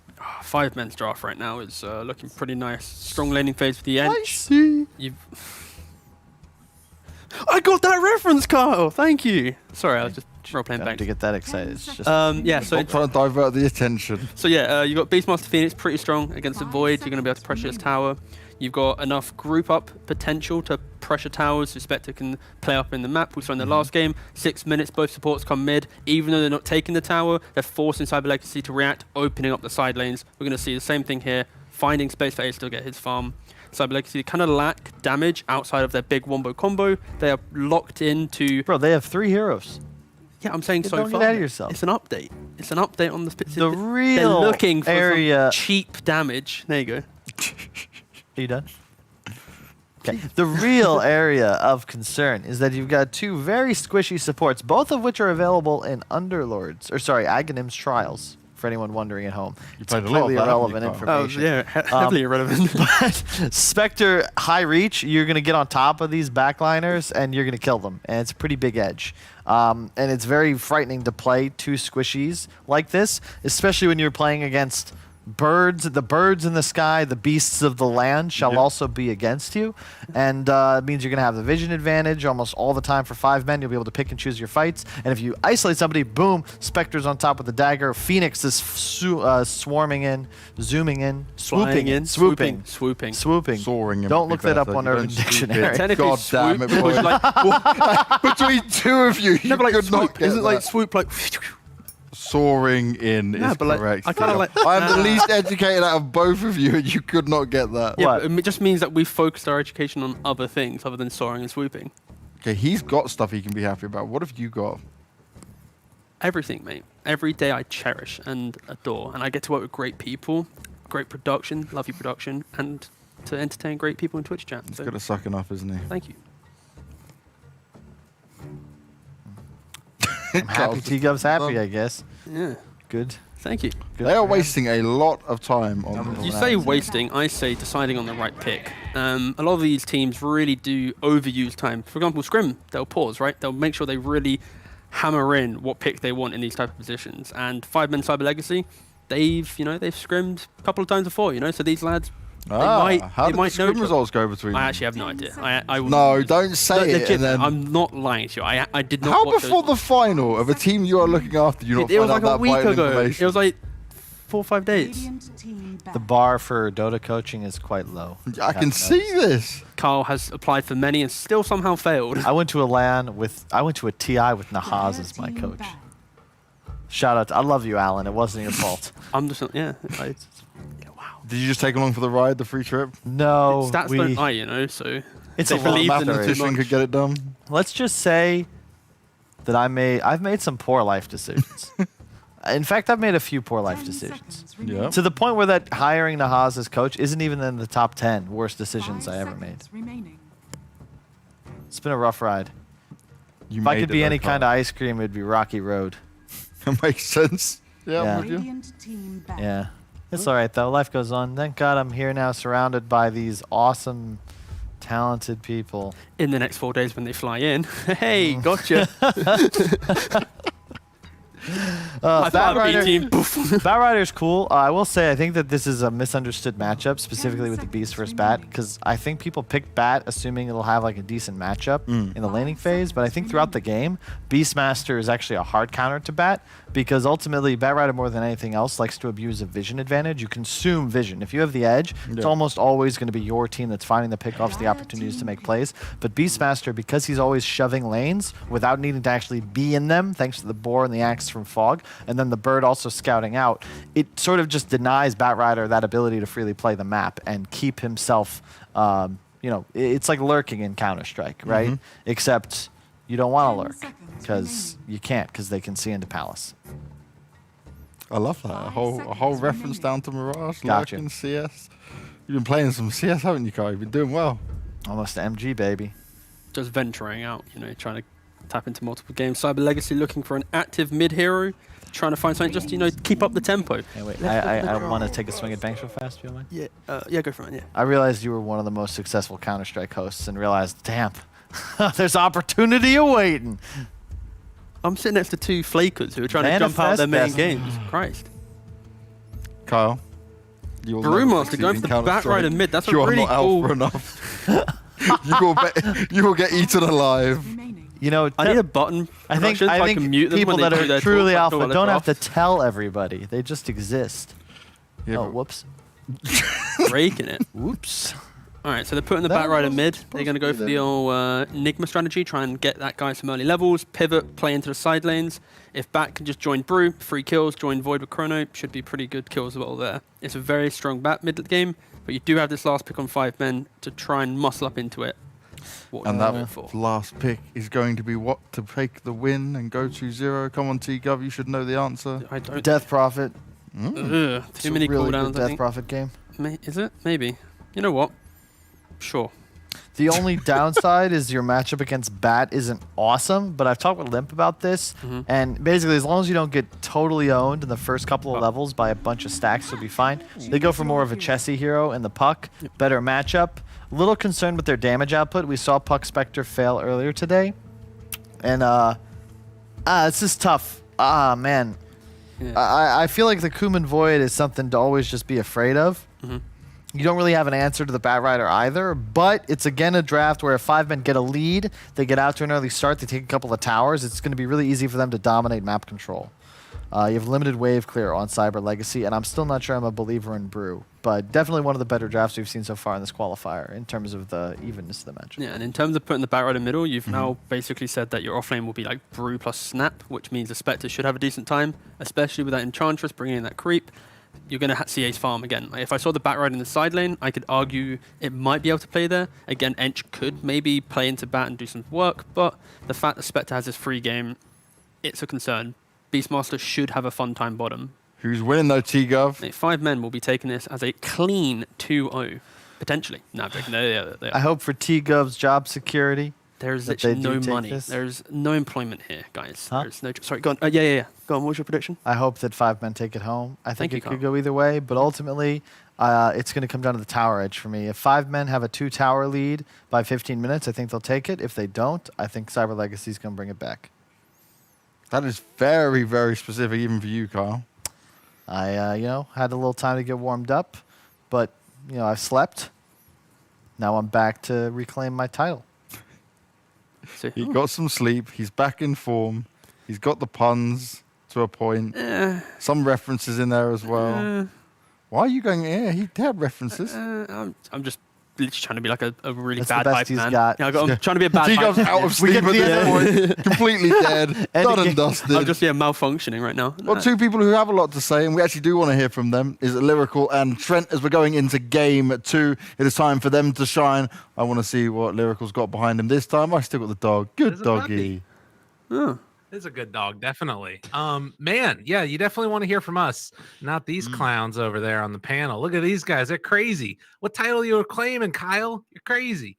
I don't know what I'm doing, Trent. Help me. Yeah, I can tell. I don't know. We got a couple of the selfless in this game. I know Sioma. He's been gifting some battle passes. That'll be his title. They have defeated the Kuman Spectre, but can they touch Can anyone even touch the Kuman Void? I mean, this guy, he is a damn fine Void player. I saw he was playing it this morning as well, Podcat. You know, I could hear the fear in his voice trembling, just witnessing these dance moves. So I look forward to watching this once again. I like the bat into the brew. It's Okay. I don't know, bat has been obviously popping off, especially out of the mid lane, and it feels like the matchups are never really that bad for the hero. The real issue just becomes like, you know, how much are you getting done with lasso. I like how Lacoste put it, where he said it's basically just offlane bat with one more item. It kind of feels that way. So you know, it takes a certain level of team coordination and skill on the hero to really make it fly like Weehaw does.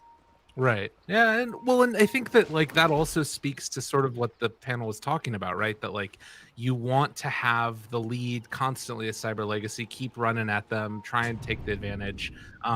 Particularly because, as you mentioned, it's basically down to Coolman, and there isn't that like steroid in you know, an Alacrity or a Bloodlust or a Power or what have you. It's okay though, because it would have been dispelled by Ench anyway, so it's fine. You know, just don't go for them. That's easy. That's the way to do it. Interestingly enough, we're seeing early on here Blizzy taking the Cinder Brew very easily to apply the reignition with the Scatter Blast afterwards. So that could be some cool little things that makes this lane a little bit more annoying for Ace, it feels like. Yeah, well, the only problem with that is that, I mean, I definitely like it. I think that's how Brewmaster wants to play his lane, is that he always wants someone who does the Cinder Brew spam, is that it's versus a Spectre as well as an Ench. I don't know how much Pilot Eye will put into the healing. That would be kind of interesting, but, you know, Spectre generally knows what kind of a lane she's in for, right? She's always going to be prepped for lots of regen, and it's very happy to buy her way through the laning stage if it's just, like, damage over time like that. Right. And gets more value out of it here as well by taking the stick. That's going to be something that's going to be consistently helping out the way this lane is looking to set up for Cyber Legacy. Oh, Pilot Eye down bottom, taking a lot of damage. Does have enchant, and the chase down. It looks like that's going to be first blood. Well played. And Ench, some issues compared to her former self, like having to worry about actual right clicks early on in the game. But yeah, that's a painful one. Dying before really getting any creep benefit, and now might even see Bignum just body block the camp again here. Yeah, he sentried the one. He's standing in the small camp, but this is still just a creepless Ench. Yeah, that's really frustrating. Yeah, Pi is just going to be stuck there with nothing and enchant. Like, what the hell? Yeah, that feels really bad. Oh man, that's a lot of damage. Yeah, force for the attendance. We'll try and pass him over to Ace, but it's just like, yeah, this is all for me there, friend. We saw up top there's some more aggression that was going on. We were talking about what was going on down bottom, where Pi is just taking a bit of a beating. Does have Cinder Brew back up again in a couple of seconds, but not going to go for it. I need to wait until Ench is sort of out of position before they go for that play, it feels like. But even if you kill... Oh, wait a minute. Wait a minute. Pi might just be dead yet again. Scatter Blast going to connect, and Ace get some more damage over time here. But 11 stick charges. Yeah, he'll be fine. Ench is just going to keep dying, I think. You're allowed to feed as a support. Ideally, you don't give first blood. That's a bad one. And you can keep feeding as long as your Spectre is getting all the last hits, which is happening. So that is still fine. It's not great, but it's like baseline. Like, it's okay. Right. It's not really a net, you know, negative for your team. Sure, it'd be great if you didn't die, but as long as Ace gets gold, you know, that's a requirement for you to win. Definitely. Up top, you can see again, Coolman just able to sort of control this lane for a little bit, but now it's a big wave pushing under tower for Zibe. So this is going to be a nice bit of experience, a little bit of gold as well. Going to probably get him up to level 4 as Misery just going to leave the area and let him get solo XP. They did manage to get a pull off though. Yeah, Misery over here and still not able to contest the pull, unfortunately. Well, that's going to be a little disappointing for him, I feel like. But I guess as long as his creeps are dying, he's here. That's also one way that he can get some XP, and Zibe's going to come over there too. See if they can start working on this together. On bottom, Misery's like, man, or Pilot Eye rather, got to go find a creep. Unfortunately, the enchant duration, what is it, 30 seconds? So even if he finds a creep over here, he still can't help the bottom lane. Yeah. But Spectre is still, like you said, having a nice time as well. Hasterin on the Magical, trying to throw some soccer balls in there as well. Jesse chasing. Silence is already out. And it looks like Magical is going to get ran down. Misery trying to get the last hit. Pilot Eye diving under tower. And we'll be able to secure the kill. Misery does go down eventually. He died to the flame break, I guess, right? Way over by the root, too. and we are seeing Ace get gone on. At the same time, Pi finds the 0-minute bounty rune that nobody picked up. Yeah. Okay, fine. I was like, well, I might as well hang around here, you know. It's only 20 seconds away. That's not good news for Ace, though. I'm sure his lane has gotten a little bit worse down here, although he seems to be doing quite well. I'll give him that. Yeah, I think part of it is maybe just all those stick charges that he queued up earlier, and they haven't been able to play that aggressive onto him, it feels like. Ace is having a really fine time. Good call by Bignum to the lead right there, though, so at least he gets one of those bounty runes. Doesn't just, like, give both of them over to Pilot Die for free. Right. Top lane, they're going to keep working on this stack with the axes now. Keep trying to interrupt these pulls. Make sure things stay near their own tower here to try and slow down Kuman. His farm, not so hot, right? Like, below the Beastmaster, just ahead of the Bat Rider right now in this game. Magical, nice move. Gets the Radiant Bounty Rune as the bottom lane. They also force Blizzy back, too. Is he going to make a rotation up here as well? Slayer got the side pull off yet again. They are under vision. Magical a level 5 bat rotation to steal a stack. That's something. That's really nice. Misery is going to come and try and contest this with Zibe as well. I mean, they have to at least get some of the experience here from this. And yeah, there we go. Spirit's already out. How many of these go that way? Bat Rider gets 2, a 3rd, and a 4th. Yeah, he got all of it. That was well done. Hey, just don't feed. Just don't. Oh, no. No. Dude, Bat gets everything, and then Misery still goes down. Damn. Come on, dude. Wow. Down bottom. All right, they're mid. Snapfire ends up going down. Chessie going to drop the coil for that one. Yeah, Bignum came to soak the lane and got punished. All across the board here. Things looking pretty good, it feels like, for Radiant at the moment, at least. Yeah. 3 cores on top of the last hits and probably almost net worth as well. They got the Beastmasters had to spend a little bit more, it seems, and probably some neutrals mixed in there for a little bit lower on the value, but it's heading for a Necro first. For Zibe in this one, as his lane is currently unoccupied. Command just hitting the small camp. Yeah, I saw this queue up. He's doing the double gloves right away. Okay. All about that time lock, you know. It's kind of cool. I like that one. It's more farming speed, too. It's nice. Gets the trusty shovel as well. Oh, what more could you want? A bounty rune. Watcha! Ah. This time. But look how fast he is at killing that little kobold. Blizzy, down bottom. They got eyes on him. Gonna be able to keep the pressure. Ench does end up tanking 1 tower shot, though, and has to back out. And Blizzy is very close to level 6, and that's a kill lane if you get level 6 on Ace. And that's what they're hoping for, was that they could kill Blizzy before level 6 too, right? Right. Chance again. Takes over the Satyr. It's going to be throwing some of those Hadouken around. Magical. He's trying to catch the rotation mid of them trying to secure the bounty rune. That's what that play is, I think. Like, he was hoping that Pi would be running through the river, because they have this ward on the high ground. Now they'll go for the spec instead. Will she haunt out? She's gone top to Kuman, who was low in the jungle. That was really close. That could have been so bad. Yeah. Unfortunately, because Magical went for the risky play, the haste room went to Chessie. And so now Magical's the one who's coiled. Good play here, trying to bring him down. They've still got the Hadouken afterwards. Needs to throw the shockwave, gets the kill. Very nicely played. And now they can try and run down Bigdom a little bit here as well, but just TP's out. So it is a 1-for-1 Pi for Magical. Very nice. Nice pick up here. I'm surprised they were even able to kill the Ench in that situation. It feels like that should have just been a kill for free. So at least they got something back, but obviously still benefiting 5 men overall. Dude, this is looking really good for 5. I mean, you got 2,000 gold lead with the Spectre, and Spectre's one of the highest net worths in the game. Like, yeah, and your enemy has no mid-tier 1 when you have Beastmaster and Puck. The hell? A little early on the smoke, it seems. Wow, they want to use this first split from Brew. I mean, you've got to get something up here. They've got to turn this into a good fight. There's no haunt. They do have Roar, though, and they're going to run into the Spectre. Oh, they're right next to each other. And the Phoenix first. It's pretty big. Oh, good fly away there. But I think it's still going to end up being a huge win. Roar now used onto the Snapfire. They just got to run away, or they're going to try and find a kill on a Bignum. Ace walking out of here does still take a lot of damage from this Bruce split, though, and he is going to die.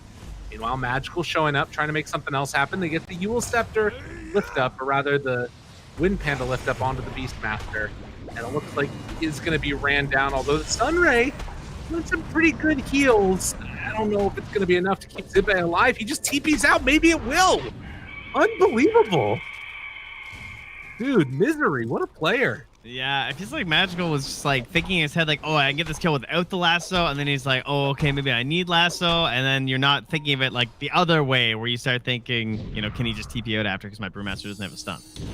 Oh, cool, man. Gonna drop the Chrono. They just need to be a little bit careful. Puck was nearby. No, they're not going to go for it. I thought Puck was going to try and reinitiate. That's some big brain void play right there. That guy's brain is so big, it's coming out the top of his head. At least I think that's what that blue thing is. But he just deems it worthy to Chrono a 5 because you get the bounty room. And, you know, he might be right. It's a lot of extra gold. Had he just walked in there, also, I think Puck might have gone. He had coil and silence and everything. Mm-hmm. So, well, good decision there. Still, you look at Void, and he's currently the lowest net worth out of all of the cores. So, I don't know. Coolman needs to sort of play some catch up. This is a tough time for him, and they're taking the top tier 1 tower.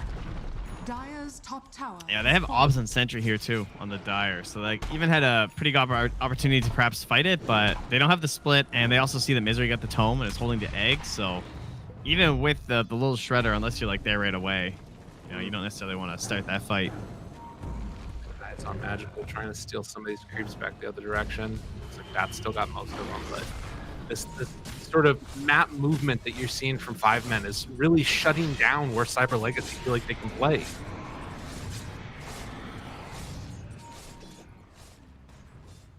So smoke up. He has bots on Magical. And hoping to catch Ace here. With Mortimer's, there could be a kill potential. I think that this game is just so hard because they only have one play right now, and they have great heroes versus it on 5-men. Silence. Jesse gonna get the jump away. They're still chasing. Want to find him. Goes with the lasso, get the kill, and that is a nice pickup for them. So good bait.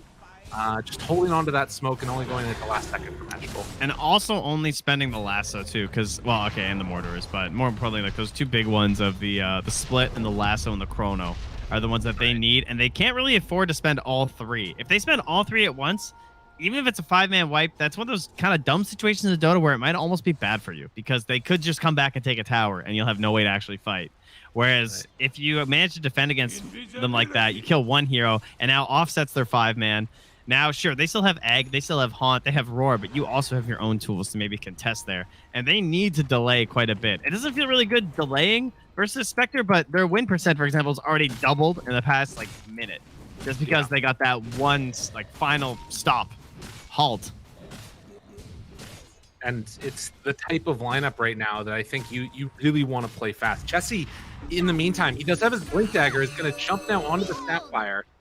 There was a little bit of stalking going on by the Brew. Blizzy just with an Invis rune and trying to find an opening, but you can see it's just really hard to fight into this, particularly when you know that Haunt's just coming around the other side. Zibe walking up a hill. Blizzy is right there. It's going to wear out. I think they caught sight of him for a second. Maybe not. Either way, they will retreat back to the Radiant side as everyone's just chilling on their own part of the map for now. Magnum's getting space on the top lane. He's not digging with the shovel. I'm guilty of that. So I don't know why. It's just not as evident as the Midas, you know? That's true. The Midas, I'll never let it happen. But my shovel, you know, I've been known to mess up. But it's okay. You know, patience rewards you with bounty runes. We need that circle to be bigger. That's the problem. The neutral item circle? Yeah, just have it bigger and have it like bring back the old UI where it's all as tall as the mini map, pretty much. Is that what you want? No, let's go. No. That was terrible. It looks so bad in hindsight, and yet we just thought it was so glorious. And everybody, when they saw the change, they're like, "This is dumb." All right, double heal coming on to Pylai Die. It is not going to be enough, but they do get the hoof stomp. Stolen from the Enchantress. That's a big play right there. They kill off Flare. Now going to chase forward for Big Num, but realizing Blizzy's coming in. They managed to find the silence. Now the stun on the Void has Chrono still available.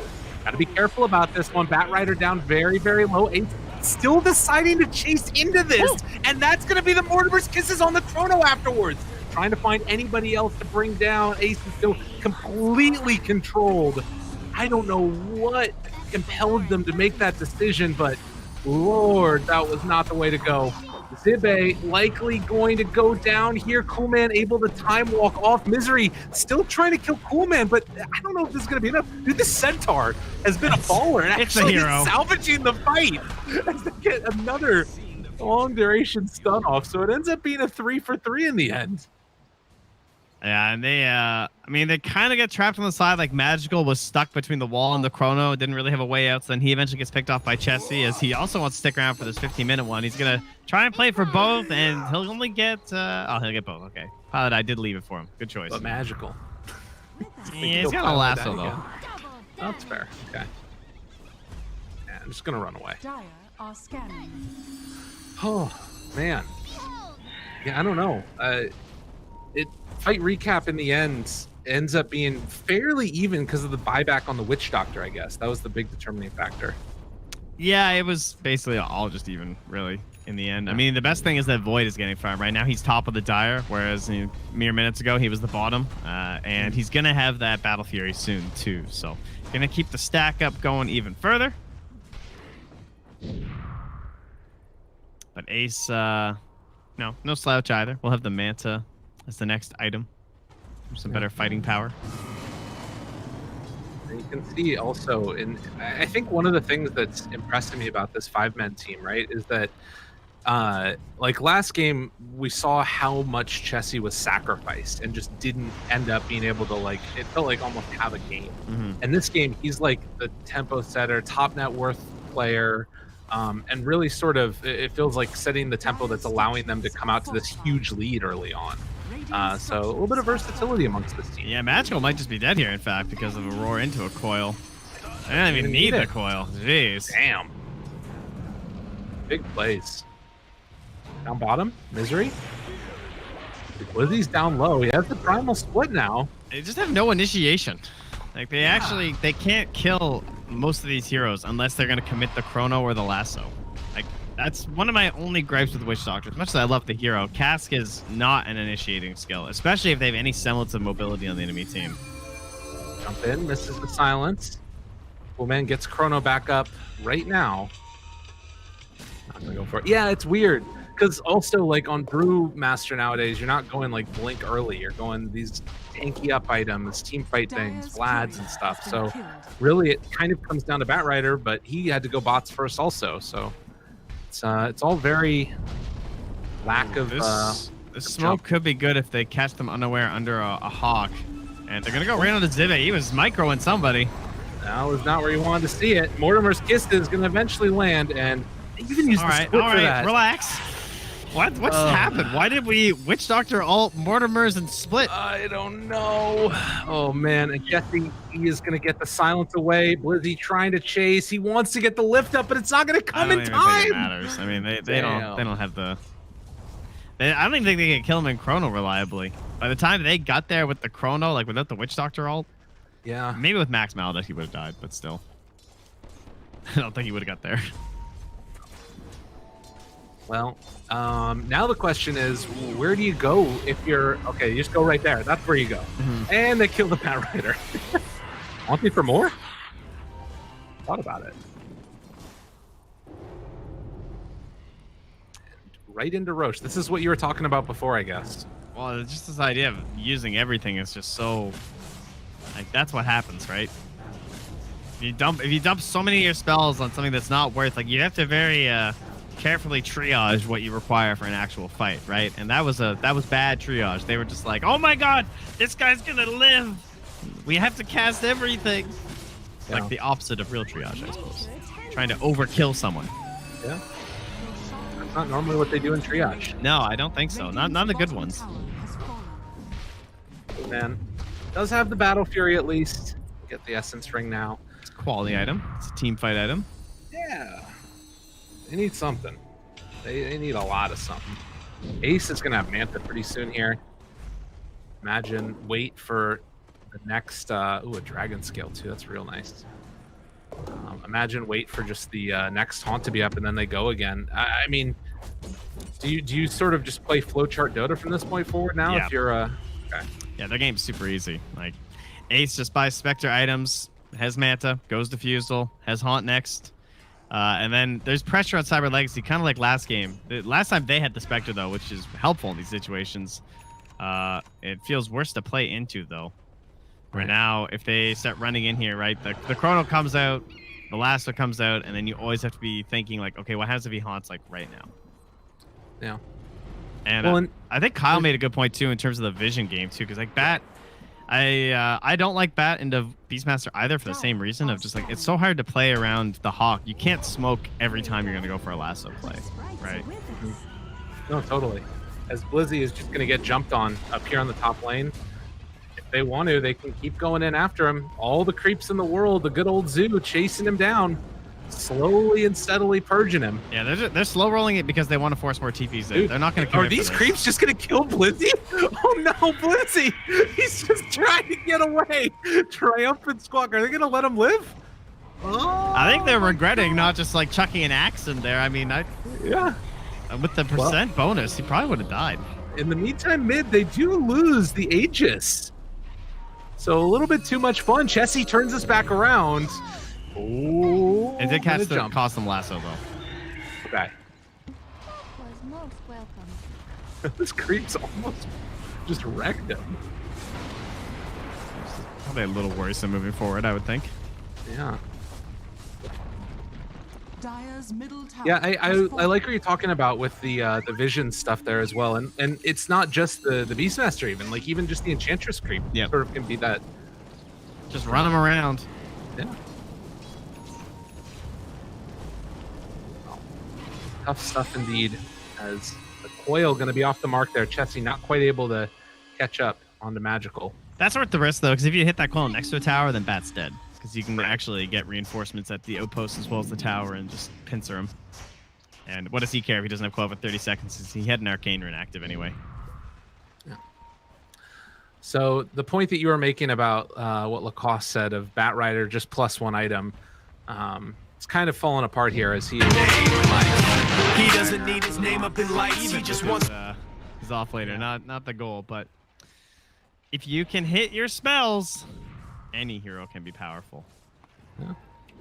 Is that true? Maybe. I don't know. Sure. Just made it up. Sounds all right. It sounds like a really good truism. I like it. Yeah. It seems like a pause tip. Yeah. Like one of those. Or a fortune cookie. Don't miss your spells. That should just be one of the things that pops up when you pause. That would be great. That would be very helpful advice to my allies, I feel like. Well, I think that there's a whole nother like spectrum of things you could do, right? Because they tier it based upon how much experience you have in Dota. So if you have too much experience in Dota, they just start giving you like snarky tips. Yeah, that makes sense. I like that. This time it's a radiant smoke with large circles drawn on the map by the Dire. I don't know what's happening, but Bignum is giving orders. He's saying we're gonna hold this, I think. Are they going to though? Zibe is up this hill. Misery is here as well. He thinks they might be in here. Danger Town. Oh, the rest of the team can't get here in time though to try and hold this ward hill. is gonna die. Oh, ooh, sneaky ward. Very sneaky Slayer. Jeez. This Venn diagram of wards ends right about, just up on that high ground there. And now right below Slayer, that little obs is scouting everything him and Bignum are up to. It knows that he dug up that town portal scroll. They can use that. Use that information. Man, I want to go back to more of these tips though that I'm thinking about now. I just can't stop thinking about it. You die 4 times and then the tip is like get good. You tier it based upon the game. That's what you can't stop thinking about. This next level of comedy, and you got it, dude. Oh man, this ward is just killing me to look at. It hurts. It's such a painful feeling as a support when this happens to you, and then you find it like 3 minutes later, and you're just like, oh my god, they know where we were this whole time. So do you think that's like predicated, the way that they do those wards is based upon like watching the individual team's game, or just like their own experience in pubs of where people deward? What do you think? I don't think it's rarely individualized per team. I think in like the toppest tier of Dota, it definitely is because like teams have patterns and you can see that on like heat maps and stuff. But for the most part in these games, like you won't have studied your opponent that much. You know, they got a 40-minute break before Cyber Legacy, so you're just trying to be like, okay, everyone wants a sentry here. They want to cover this spot and this spot, so I'm gonna put my obs here. But now some people account for that, so now I'm gonna put it even further north in like this kind of fresh spot that gives shittier vision, but is really likely to stay. Yeah. It's gotten a lot harder with sentries. Like, number one, there's so much reward for killing obs as they do go for the roar here. Oh, my God. Chessie. Oh, that was close. Did Chessie? Am I crazy? Oh, I see what happened. He was trying to get in range for the ult. Sorry, never mind. And meanwhile, bottom, they find Magical as well. So, Sunray out. They've still got Egg and Coil. And Blizzy, he just might be dead as well. He TP'd earlier, so he doesn't have a way to get out of here. Going to be forced to use the split to just try and run away, it looks like, almost. Because I don't think that you're going to be able to take this fight without the Void. Chase down comes. Witch Doctor is dead. Chessie still chasing here. Gets the coil onto all of these heroes and Brewlings. One by one. Cyber Legacy are dying. And I mean, they're going to drop the egg below the tier 3 tower. All right. Dude. That sends a message. Oh, man. And all that off of just a single roar. Yeah. Shows how fragile the game was at that state. Even if they were like getting some gold across the map, even though it's looking desperate and dim, there's like some hope until something like that happens and it's just fully realized how far behind they truly are. Yeah. I think it's pretty telling that the win probability graph did not change much between now and a couple minutes ago. Like, we were already there.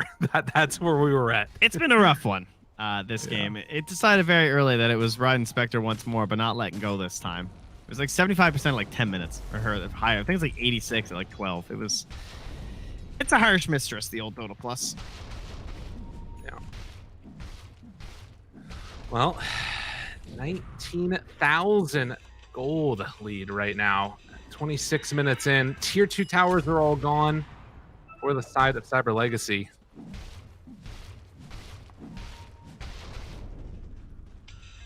Yeah, man. I like Game is hard. Chessie's Aeondis this game, too.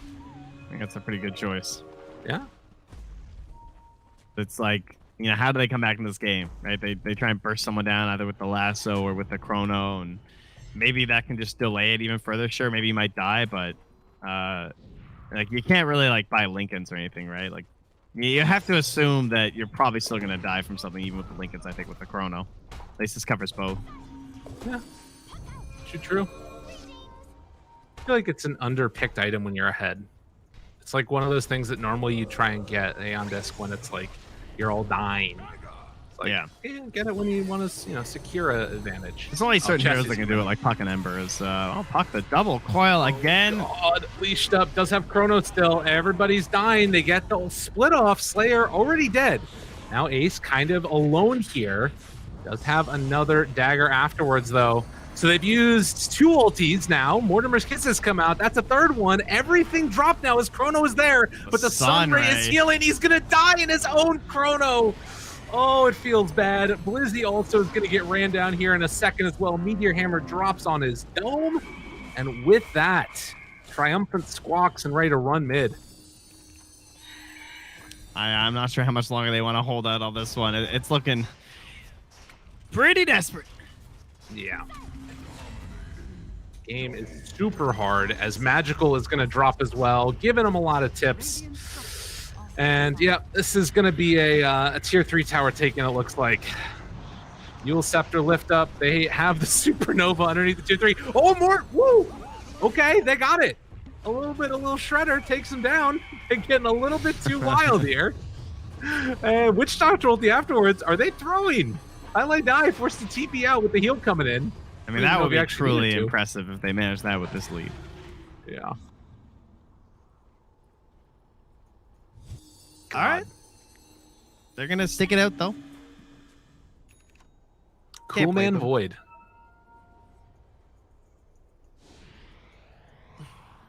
Can it do it? Is that how legendary he can be on the hero? That's the real question. But Aegis and Cheese is, of course, waiting there for 5 men. They can sit back, relax, spend all their hard-earned gold from these team fights. Sibe, thinking about the old Aghanims on Beastmaster. The fun times. Yeah, I don't know. We've been waiting for this build to become a thing. So it's not the roar anymore, in case you guys were wondering. You know, maybe you haven't seen Beastmaster Axe in a while. It gives no cooldown to the axes. You can just chuck them when they come back. And don't forget about the damage amp per stack of 12% to you and all your units. That's right. I saw Forev do it one game. I lost really badly with it. Haunt comes out, though, trying to blow up one. They've already killed Slayer. Who's next? Blizzy on the run. They've got the Quail there on to 2. Chronosphere not up for 30 more seconds. Ace finds another kill. This time Magical goes down. Now they're going to roar the Void. DD on Ace is really hard to deal with. Triple kill for Ace. Looking for more. Blizzy, the last one left, and he's disconnected. He's oh, that's a rough one. That's tough. That's a very unfortunate time to DC. Yeah.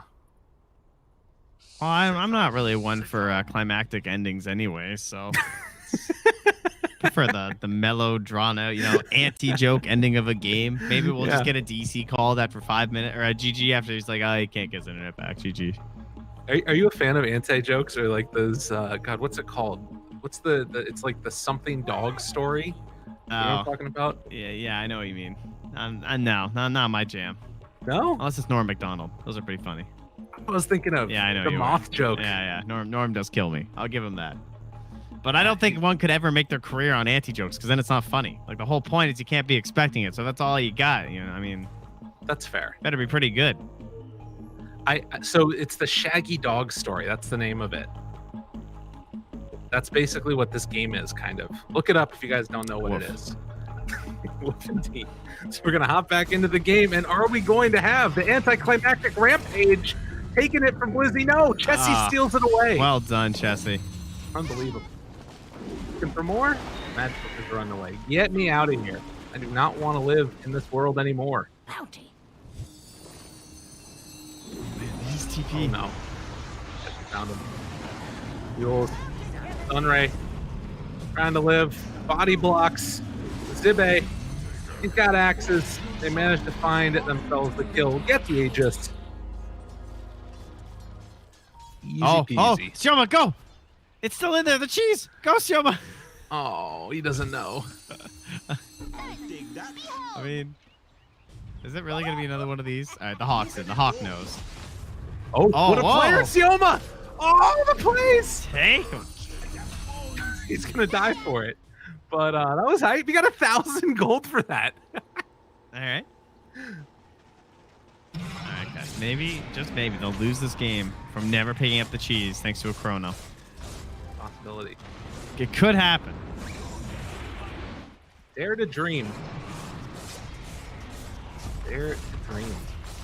Down bottom, Bignum. Trying to buy some more time, pushing out the waves. Oof. Man, Enchantress is catching up rapidly to the Void's farm. And it's right on top of Bignum now. With the enchant slowdown, does have the Sentry Ward, Abyssal Blade as the TP finishes. And like the other same side of the time. map. Oh, Blizzy. No, Coil, need your hammer. Oh, God, you're going to end up in a Reddit thread. Wait, Leash, killed though? Is he going to get out of there in time? Maybe a chance. He's living. Oh, the Flats regen was almost enough. But not quite enough. Chessie, you hit him with a tip. It's like, yeah, I ditched you. All right, so if the Radiant buy a Rapier, all right, and Bignum gets level 20 with a little Shredder uses your attack damage. Okay. Now we got something.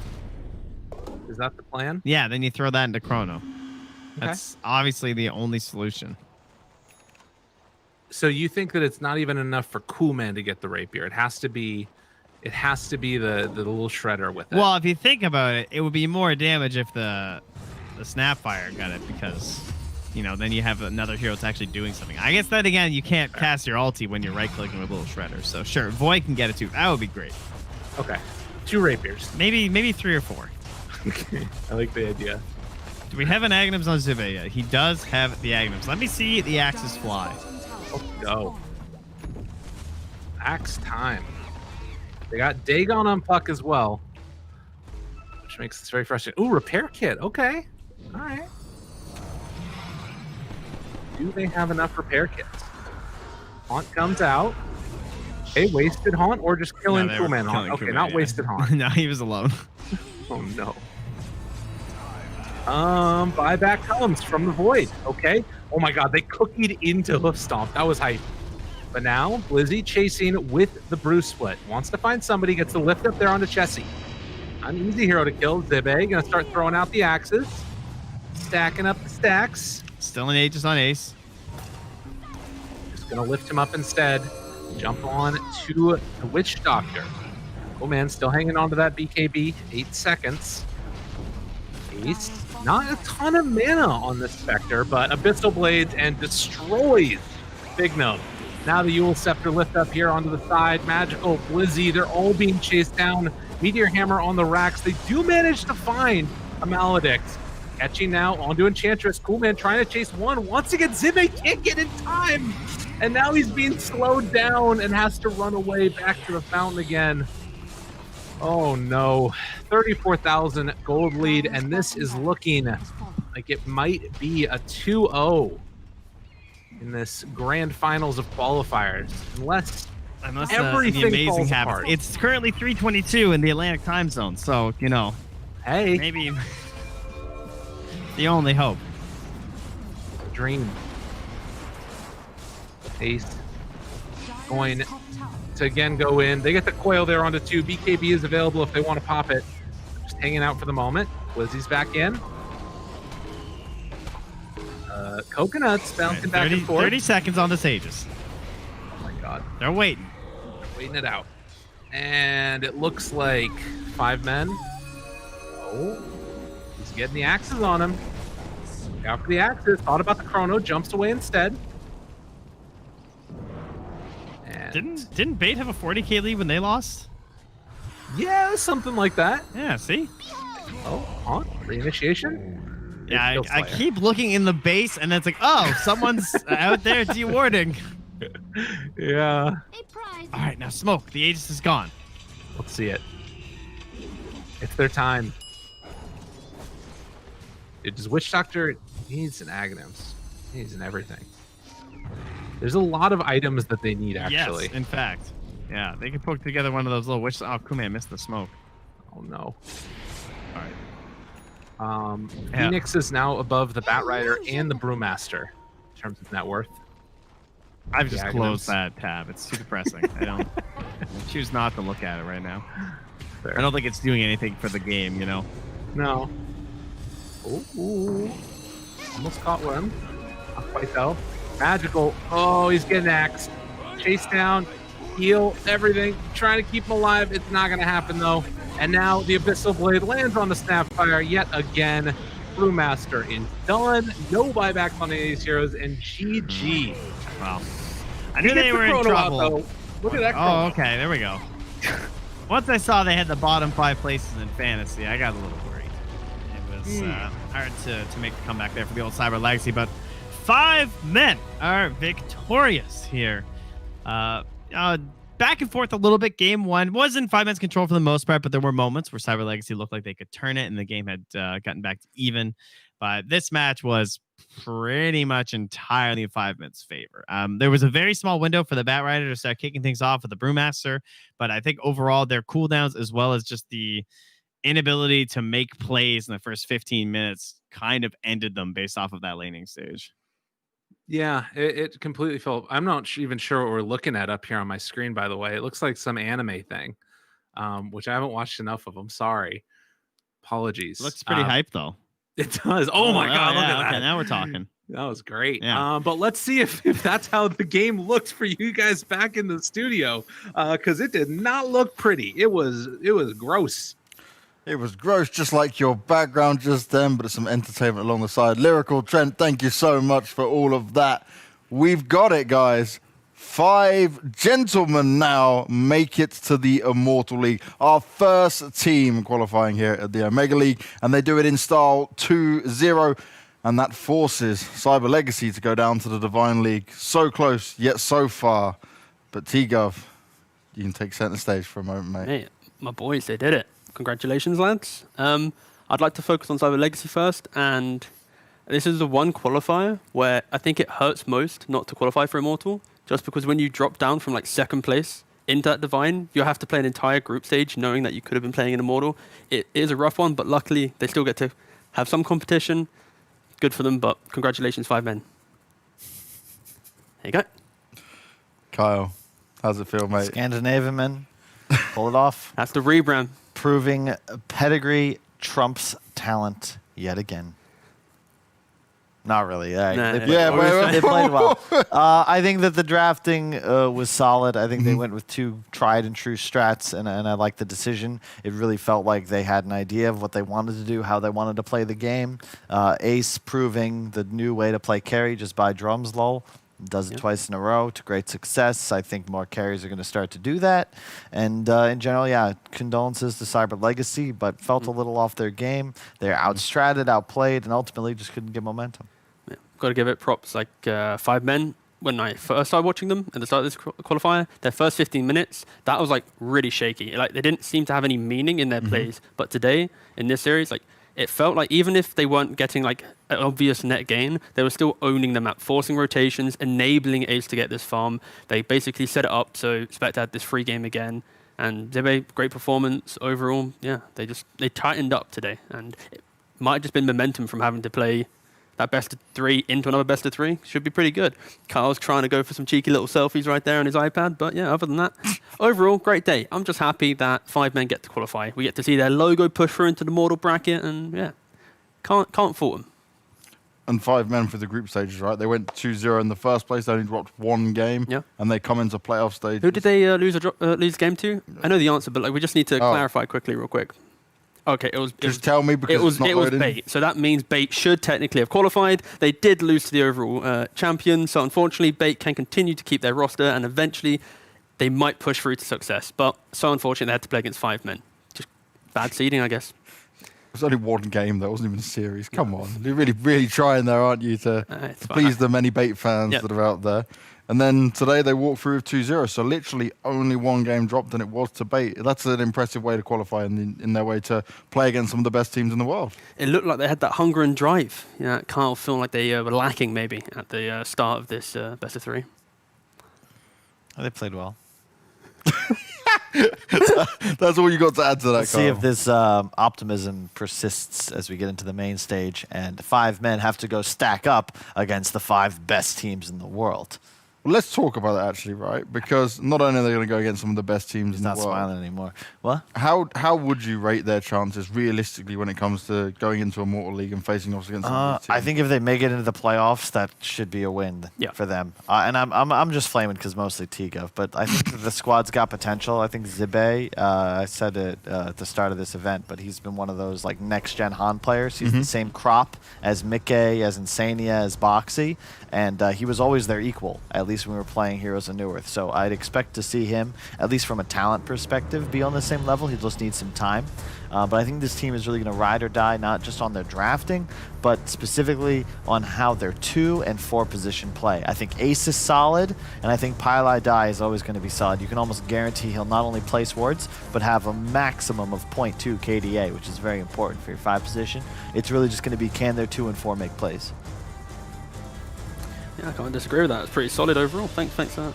Not gonna lie, I just got so focused on what you were saying, I completely forgot to think of my own point. No worries. Just I'll just keep going then, T-Gov. No worries. I'll carry you, just like your team's carrying you, all the way to Immortal Division. Let's go, baby. That's how we like to work smart, not hard, lads. Keep up that philosophy and that mantra. But yeah, I think that as long as they keep with their fundamentals, it'll be just fine. The game, it feels like, is still very draft dependent. Teams haven't had enough time to figure out the meta. You can even tell that. I mean, I'm sure Doom is just broken, but whenever you're in a situation where a couple of heroes, like the opening bans kind of dictate how open the meta is, and we seem to see like Veno Doom gone pretty much every game. Occasionally you have Void in there, Mag in there, and I think that means that we just haven't solved much yet. And I expect these top teams to let things like Doom, let things like Veno through, and just have something ready to beat it. That's my main concern for 5men. Like, they're drafting, sure, they've outdrafted these teams, but it doesn't feel like they've got like the flexibility with their draft to really kind of get the top teams. Like, let's look at Hellraisers, for example. They're going to be in the other kind of run to qualify. They have a little bit of flexibility in their picks, and it doesn't feel so like rigid where it's like, if Veno available, we go Veno. If Clock available, you know. So I think 5men, they've got another 5-6 days. They've only been together for a couple of weeks, so qualifying straight off the bat, that is more on their pedigree of just being strong players within the region. But yeah, they do need to diversify their hero pool and at least understand what they want to bring to the draft a little bit better, because against these top teams like Alliance, Secret, they're just going to get potentially completely picked apart in that draft. And how easy is it going to be for them to work on this kind of thing and start looking at their own game and being decisive when it comes to it, to be that ready? Because we keep talking about this step up, right? From playing in closed qualifiers, playing in leagues that are tier 2 leagues, and then coming up and play against some of the best in the world. Is it plausible to be able to come in and come out swinging? Well, if after, let's say, a week and a half, 2 weeks, they've been able to automatically qualify for this tournament, just kind of walking through the field, then I would expect them to make some improvements. The expectation has to be real. Are they going to have a deep run? I would like to say probably not, but getting to that playoff, like Kyle said, that is a realistic goal for them to have. Involved. Both games. T-Gov is going to talk about the draft and how he likes 5men's draft and how they're going to win both games. He's going to be wrong on both occasions. And Cyber Legacy just honestly wants it more right now. I know it's a cliche, but they're working harder. I think that the players are hungrier. Oh, really? Where are you pulling this from? Who did you talk, who did you talk to? Is this just another... Oh, wow. Hi, Carl. It fights you when you just don't back the right team. Deepfakes are getting really, really eerily realistic Deepfake nowadays. wouldn't work with you, don't worry. That is wild that they were able to create that video so quickly out of just manufactured footage and my voice. Wild stuff, wild stuff. Don't believe what you're seeing, viewers at home. Do we need to see it again, right, just to confirm? No, I think that was a great content piece. We can leave that one. Oh, Kyle, sometimes it bites you in the ass, doesn't it? I'm just, you know what? Production better get the hell out of here before we close the show. We're about to have some words backstage. Thanks for that on the fly edition. Thank you. Yeah. We ran downstairs. T-Gov went and masterminded it. I just wanted to make sure it was all going to be. Well, that's the thing, right? Carl likes to, work smart on the panel. I'll go, to production, the guys who control the entire show, and I'll, pull my strings out with highlights. Cyber Legacy's hitting both games. T-Gov is going to talk about the draft and how he likes 5men's draft and how they're going to win both games. No, this is one time. This isn't even real. This is GTA DLC footage. They paid like $80 for this. Right now. I know it's a cliche, but they're working harder. I think that the players are working harder, by the way. And that was pulled out of literally nothing. Is this no information? Wow. Oh, crazy, honestly. What's brilliant about this, right? We even said, I flamed you at first. Yeah, you say, like, why did you not get extra information from, like, you're the manager, yada, yada. He just makes stuff up, completely made up. That was insane. That was honestly proof. Like, I think this is just the iceberg. If we really went through all the highlights, we might be able to pick apart Carl's entire career, guys. This is scary stuff. We shouldn't actually do this. At least there's a career to go through. Some start young. And mine's already over. So thanks for having me, guys. This is technically my last panel, so... You have to go coach an Immortal team, No, I'm not. You can come up. No, I'm not. I'm just not working this panel. I'm going to go hide in tomorrow's room and do some other work, but this is me done on the panel, guys. It's been a pleasure. Thank you. Keeping it, Kyle. It's certainly been something. Goodbye, guys. We're just going to end the show now, right? I actually think, production, before we get to the results, I'll just play that video one more time. One more time. Just so we can really enjoy it. I'm dead. Thank you. We have to respect Kyle. Yeah, exactly. All right, Twitch chat, clip it. Everyone clip it and send it to him and just remind him of these words he utters out of nowhere. That's good exposure for Kyle. He'll want the traction. He's playing into Kyle's brand is perfect. You hate him or you love him, and he's going to get everything. Well, see? I love him. I'm well aware of the game you play, Carl. Don't worry. Uno? Hell yeah, I'm a master. You just round and around and around. Go again. Keep going. Why not? Let's take a look at these results, though. Let's make sure we have a look at everything that happened today, because we still have one entire side here at the Omega League to see. We've got one more spot ready for the Immortal Division. It was a day of 2-0. Cyber Legacy did start off strong, but they certainly didn't finish strong. 5 men did pretty much manhandle Unique throughout that series. That was very convincing. And they kept it going throughout this last one. It was a very impressive performance. Yeah, they just stepped it up. And that's what you need to do, especially in this type of format where you're pretty much playing semi-final and a final, grand final, whatever you want to call it, in the same day. You got to just be on the right page. And clearly 5 men just woke up on the right side of the bed this morning. Not wrong. Oof. Definitely on the right side. Could be the wrong side when they hit Immortal, but they've got to make sure they're in a better shape. A whole other story. For that one for sure. And looking at tomorrow, it's our final 4 teams and their chances here. Hellraisers, Tempo, Viking GG, and Team Empire. Boy, oh boy. Getting Viking taking on Hellraisers potentially in a matchup already is wild, and only one of them can go through. And most people on this panel said those would be the 2 teams that would qualify. But after watching Tempo play a little bit, they are looking pretty promising. It could be a close series. I think that you have to look out for their mid laner. He has popped off. He's played Lina a couple games. You don't expect this hero to really have, scalability, but he's always having impact. So I think that Tempo HR series is going to be pretty close. Empire, they're always a team that have upsets. They never really get anywhere, but Viking should walk that series. You're not working tomorrow, right, Tiga? No, mate, I'm done. I'm literally done on the panel. Okay. You're never going to see me again, Banks. I am out of here. I love you. I'm going to miss you. I love you too. And I love Carl too. I love everyone here. Yeah, I love T-Gov. Yeah, attaboy. There you go. Thanks, man. Said with no conviction at all. But nah, okay, there was conviction deep. Just believe what you want. All right, so as you're not on at all tomorrow, who's making it? Who's the last team qualifying? He's going to say Viking. HR. He's wrong. Clip it. Clip it. There you go. Clip it so we can do that wasted meme again. That would be really all funny. The way. That would be really funny, wouldn't it? Yeah, he's going to go for Viking because it's like the easy one, right? But I think that, Viking, they're a team that have confidence, and sometimes that can beat them. Put the lemon down, Kyle. Let's give you lemons. lemons. The lemon down. Go on, Kyle. Do what you want to do. Nothing. He's waiting for the video to come back up, and then he wants. What is this war? What is going on? All right, you know what? You want to go baseball? Ceasefire. All right. We can be diplomatic here. I put my thing. He's still holding the lemon. Of course I am. I'm not a threat without the lemon.